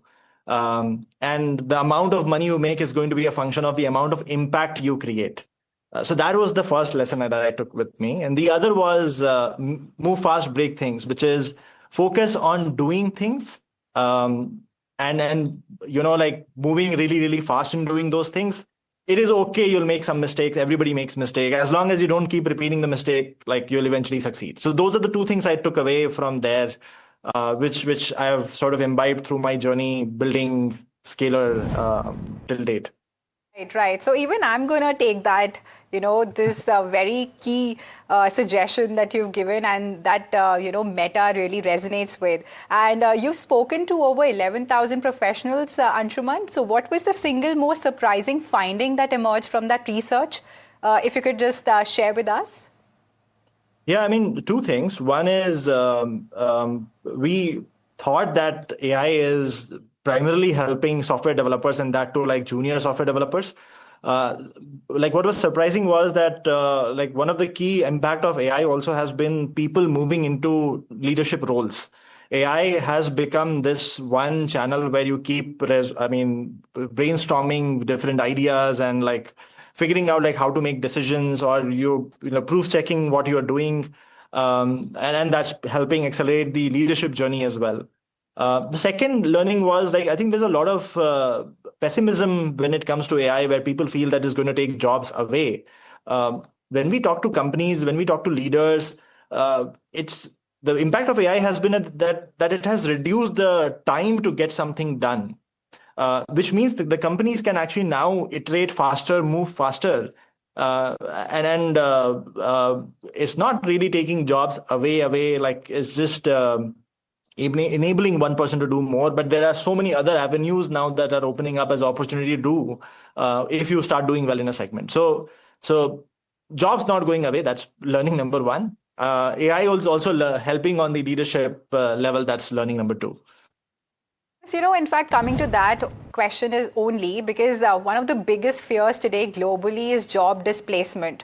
And your research suggests that AI is acting more as a career multiplier. So are we really overestimating the threat here, or are we underestimating the opportunity at this point? I think both. We are overestimating the threat and underestimating the opportunity. The way economy works, and again, I'm not an economy expert, but basis my experience, the way economy works is, if an industry moves at a fast pace, which means if an industry starts to see increase in adoption, then that industry needs more and more people. AI is going to actually enable every industry to move much faster now, because it's just sort of replacing the mundane work and automating a lot of the mundane work that exists in the industries, right? So for example, if I take something like drug discovery, inventing a new drug or doing a new drug discovery would take years and years for humanity earlier. And then with AI, we're now reaching a point where you could probably reduce that time to 1/3 or 1/4 of what it used to take before, which means that now more and more drugs will be discovered for the kind of new diseases that keep getting that keeps ailing humanity, which means more revenue, which means more people in the drug making industry. And that I'm taking drug discovery as one example, but this applies to all industries. If industries move fast, more and more business gets generated for that industry, which means more and more people are then needed in that industry. Right, Anshuman. And so, which roles, according to you, are most vulnerable over the next 5 years, and which roles become significantly more valuable because of AI? Yeah, I think roles today that involve a lot of mundane work, they are at risk. So, for example, and I'm just taking an example, but like there are many such examples. For example, a lot of what happens today in, let's say, data entry, it doesn't require a lot of intelligence, but it just requires diligence. Those kind of jobs will get replaced, if not today, then probably in a year from now or in 2 years from now. However, jobs that involve decision making, or let's say taste, design, or intelligence in general, they'll become more and more important or more and more high paying, which is, by the way, like I believe that the Silicon Valley operates probably like a year ahead of us. If you look at the salary patterns in Silicon Valley as well, the top engineers, and if you look at the news, like top engineers, like one of the engineer had been offered like $1 billion salary. $1 billion is like roughly 10,000 crore salary. Somebody else was offered like $100 million salary, which is like 1,000 crore salary. Those numbers have never been seen ever in the past. Why that is happening is that if you're smart, if you're good, then you using AI, like you can do the work of, like 4 or 5 humans. So what your productivity or like your value to the company is just so much more. So hence, jobs that involve intelligence or let's say taste and design are going to become more and more valuable. Jobs that are mundane, where you're not really applying your brain, but you're just going through the motions, they will end up going away. Right. And what do you have to say about the engineering teams? So will that be becoming shorter day by day, or, there is still space for them? No, 100%. I mean, engineers are at the core of what is being built out. Like even for AI, if you see, the proof of the pudding is all the companies that are building AI, like the likes of OpenAI or Anthropic or Google, they're actually hiring more and more engineers. So that tells you something. You would require good engineers always. I think the distinction is in our ecosystem specifically, there is a distinction between good engineers versus really, really average engineers who are still doing very, very mundane work. I think those engineering positions where mundane work is happening, that will go away. And this doesn't only apply to engineering, it applies to non-engineering work as well. Yeah. Wherever intelligence is required, wherever brilliance is required. Yes. For example, I don't think, Himangshi, anybody can replace you for the work that you do. Because differentiation is required there. So wherever differentiation isn't required, you're just doing mundane work, those will get replaced. Right. So Anshuman, on that note, what kind of courses are available at Scaler that could really help a professional working in non-IT fields like me? And how can they really excel in their respective careers with the help of AI? Or one needs to really change the entire career trajectory to to become an AI professional, so to say. Right. I mean, so firstly, I wouldn't say that all the courses that we have is relevant for everybody. If, let's say, you were somebody in non-tech and you plan to, let's say, build a career in tech or in data science or in analytics, or let's say you want to go towards a business role, then like we have programs for each of those. We have a program for business, we have a program for data science, we have a program for analytics, we have a program for software engineering and AI. People who are in tech, if they want to go deeper into AI and machine learning, we have programs for those. So if you're somebody like that, then I mean, I'm biased, but I can say with a lot of confidence, like there aren't many better programs in the country today. In fact, like one of the things that we've been focused on is today I spend a lot of time working directly with some of the frontier labs, right? So the names that you keep hearing, I can't name them, but the big names that you keep hearing in AI ecosystem, like we directly work with them to improve their AI models. And whatever learning we have on how those models are improving, and hence what is the kind of talent that like is going to be required in the future, and what is the kind of talent that these model companies need. We keep changing or making those changes in our curriculum to make sure that that kind of talent is being produced from Scalar. In fact, like for this work that we're doing with frontier AI model companies, most of our hires come from Scalar. All right, Anshuman. And also, Anshuman, one criticism often leveled at a professional upskilling platform is the affordability. So how accessible are Scalar's programs for learners from middle class or even modest income backgrounds? And what steps have you really taken to ensure that financial constraints don't really become a barrier to acquire future-ready AI skills? Of course. I'll break it down into two parts, right? Like there are two parts, which is one is what is the price of the program versus what is the accessibility of the program. Those are two different things and are often confused to be the one and the same. Pricing, I would agree, is on the higher side for most of Scalar programs. And the reason for that is if you want to create world-class programs, you want to have the best kind of people. In our case, those are practitioners, people who are actually building these large systems to come and teach. And like build the right kind of ecosystem, get the right kind of mentors in the ecosystem, and that requires like the right kind of money to be spent. However, on the accessibility side, one thing that we've been actually always very focused on is like how do we create the right kind of financing for people who want to enroll, so that the immediate financial burden on anybody enrolling isn't very high, and hence like it's easy for them to enroll in the program. Our outcome rates are very, very high. So we get a outcome audit done every year. And like if you go on Scalar website, you'll be able to see that. Most people end up seeing like 2 to 3x jump in their salaries post the program, which helps in paying back whatever they had paid for the program. Unfortunately, like we would have loved to give the program for as low pricing as possible, but then it doesn't allow us to hire the right kind of people who can build a world-class program.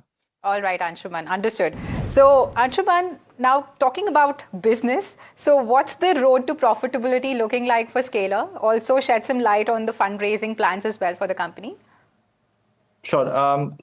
So the last report that we had published, or the last audit that we had done, we were already EBITDA positive. And the focus is again to increase the profitability margin as we go forward, because that's the only way the company gets built sustainably. What we're looking at right now is, so we are profitable. I mean, I can share exact numbers once we get the next audited report. Right now, I don't have a number off the top of my head. That being said, like the focus for the next 3 to 4 years is grow the revenue by roughly 3 to 4x, and make sure that the profits in the company are a significant portion of the revenue. And hence, like we build the business sustainably. There aren't any immediate fundraising plan because right now the company is well capitalized. We aren't burning any money whatsoever. So I don't know like what I'll do even if we do go and raise funds. All right. Okay, Anshuman. So fascinating insights there. And the message seems very clear that AI isn't just changing the technology, it's really changing the very definition of work. So the winners may not necessarily be those with the strongest technical background, but those who really learn how to effectively work alongside AI. Thank you so much for joining us, Anshuman, and sharing your perspective with our viewers. No, thank you. Thank you for having me. Yes. So with that, viewers, let's slip into a very short break and we'll be back with more action on the other side.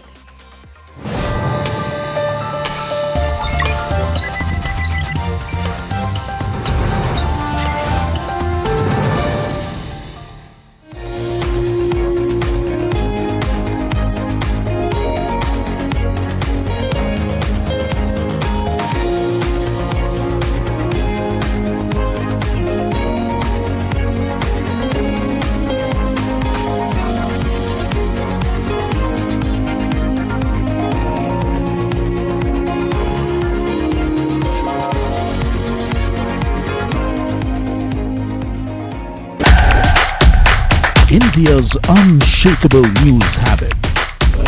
NDTV.com is India's #1 English news website.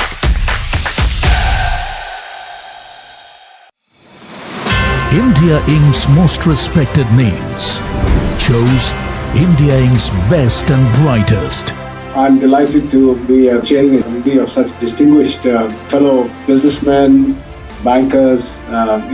It's just lovely to be back on this NDTV jury. I have been a fan of NDTV for a long time. Many of the nominees are extremely close together in terms of what they've done. I think it's also important that how they are reshaping the industries, commercial activities which they are into. And it's a very judicious mix of people to choose from. My compliments to the team. Who will earn India's top business honors? Find out at the NDTV Profit Business Leadership Awards. Hi, I'm Tamanna Inamdar. Watch me on NDTV Profit, where I break down the day's biggest business stories. What happened, why it matters, and what it means for your money. Hi, I'm Neeraj Shah. Watch me on NDTV Profit for the most incisive market intelligence and meaningful corporate conversations.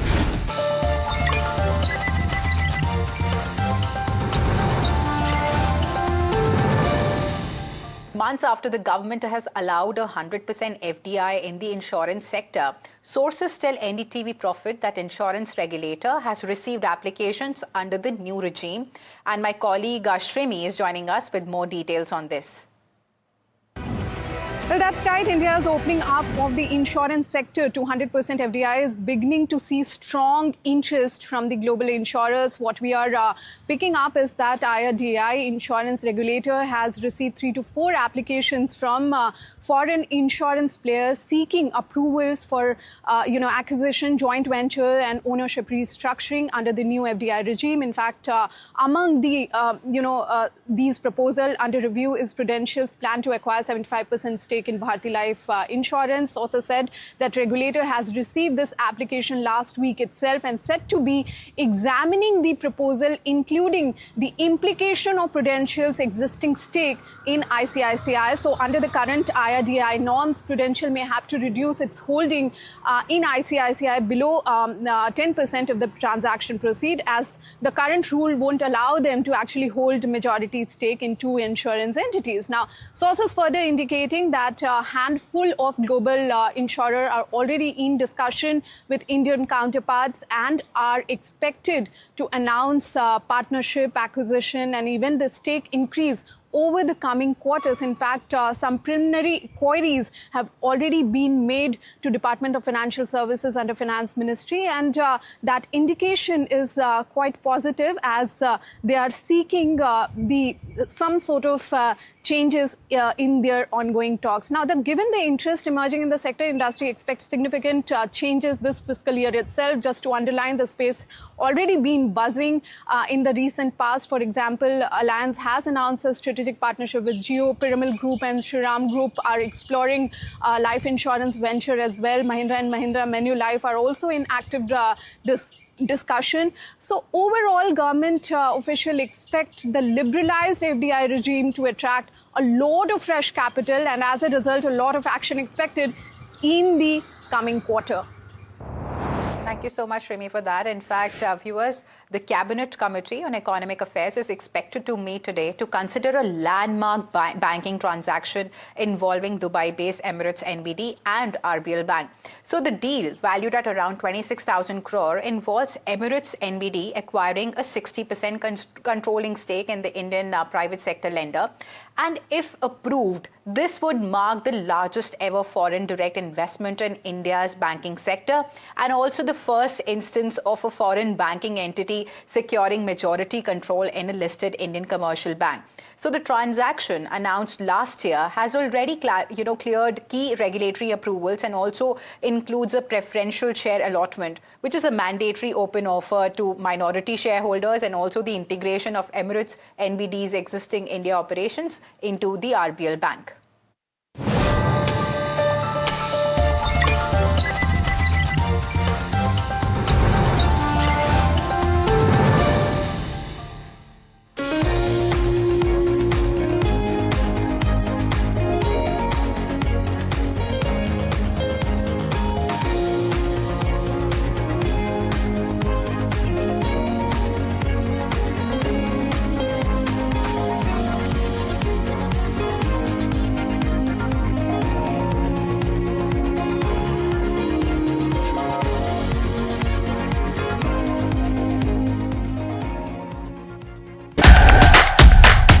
India's unshakable news habit.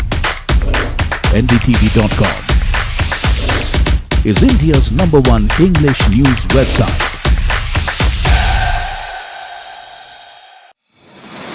India Inc.'s most respected names chose India Inc.'s best and brightest.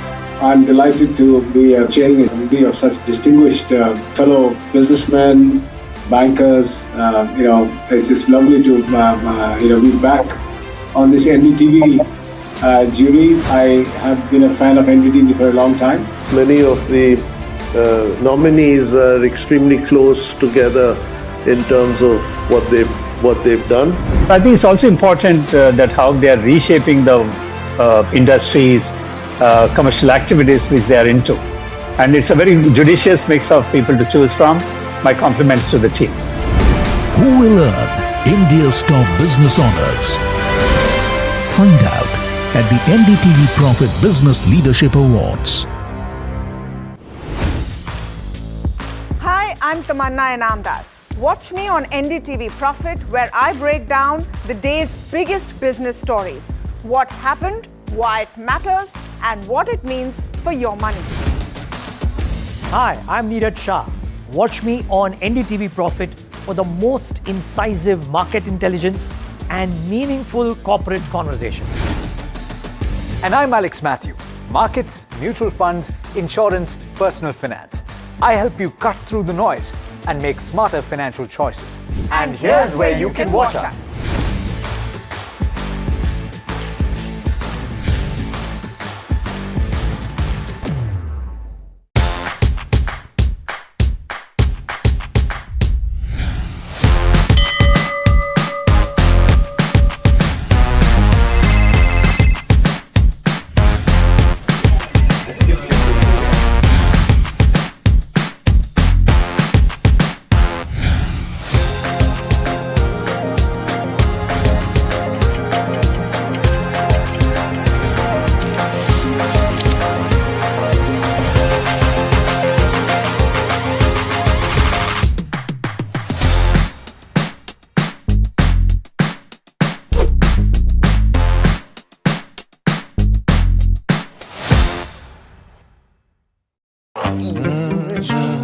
The news, Ayush. Since when do we do scripts?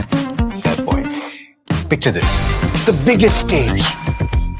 Floodlights. Wow. 4K, the works. Where's the hook? There's going to be celebrities and guaranteed eyeballs. Where's the hook? Think about this. Front page advertisements and hoardings. Bro, where's the hook? Cross-platform, digital first, virality. Without a hook, no way. The message is clear. It's 2026. You gotta be real in a world of reels. You gotta be original in a world where everything seems generated. That's it. That's what we're looking for. The best campaigns, the hottest trends, the smartest brand moves on our new show. But wait, what do we call it? The hook.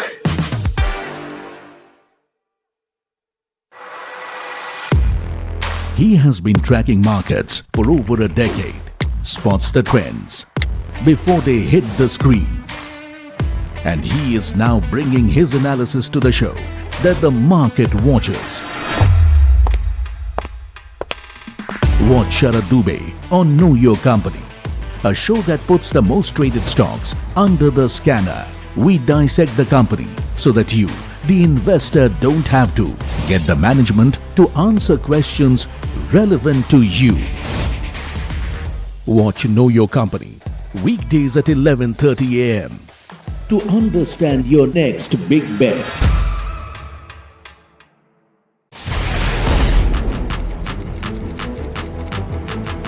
When the headlines move fast, perspective matters. On Editor's Cut, our editors come together with experts to distill the week's information plates into clear perspective. Down the stories shaping the world, from markets and the economy to global conflicts and what lies ahead. This is where experience meets insight.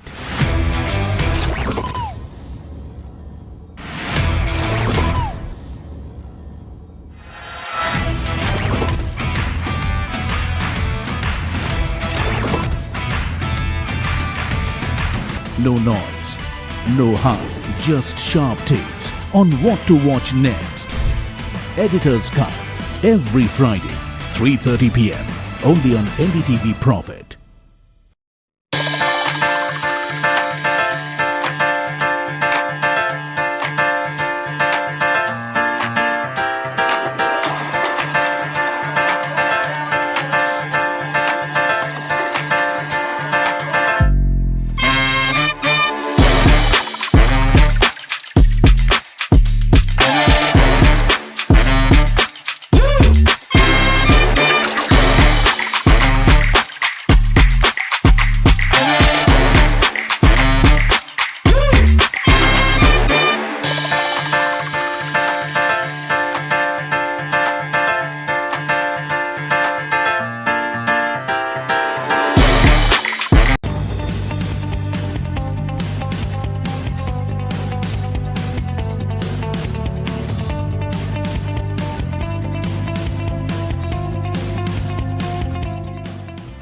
क्या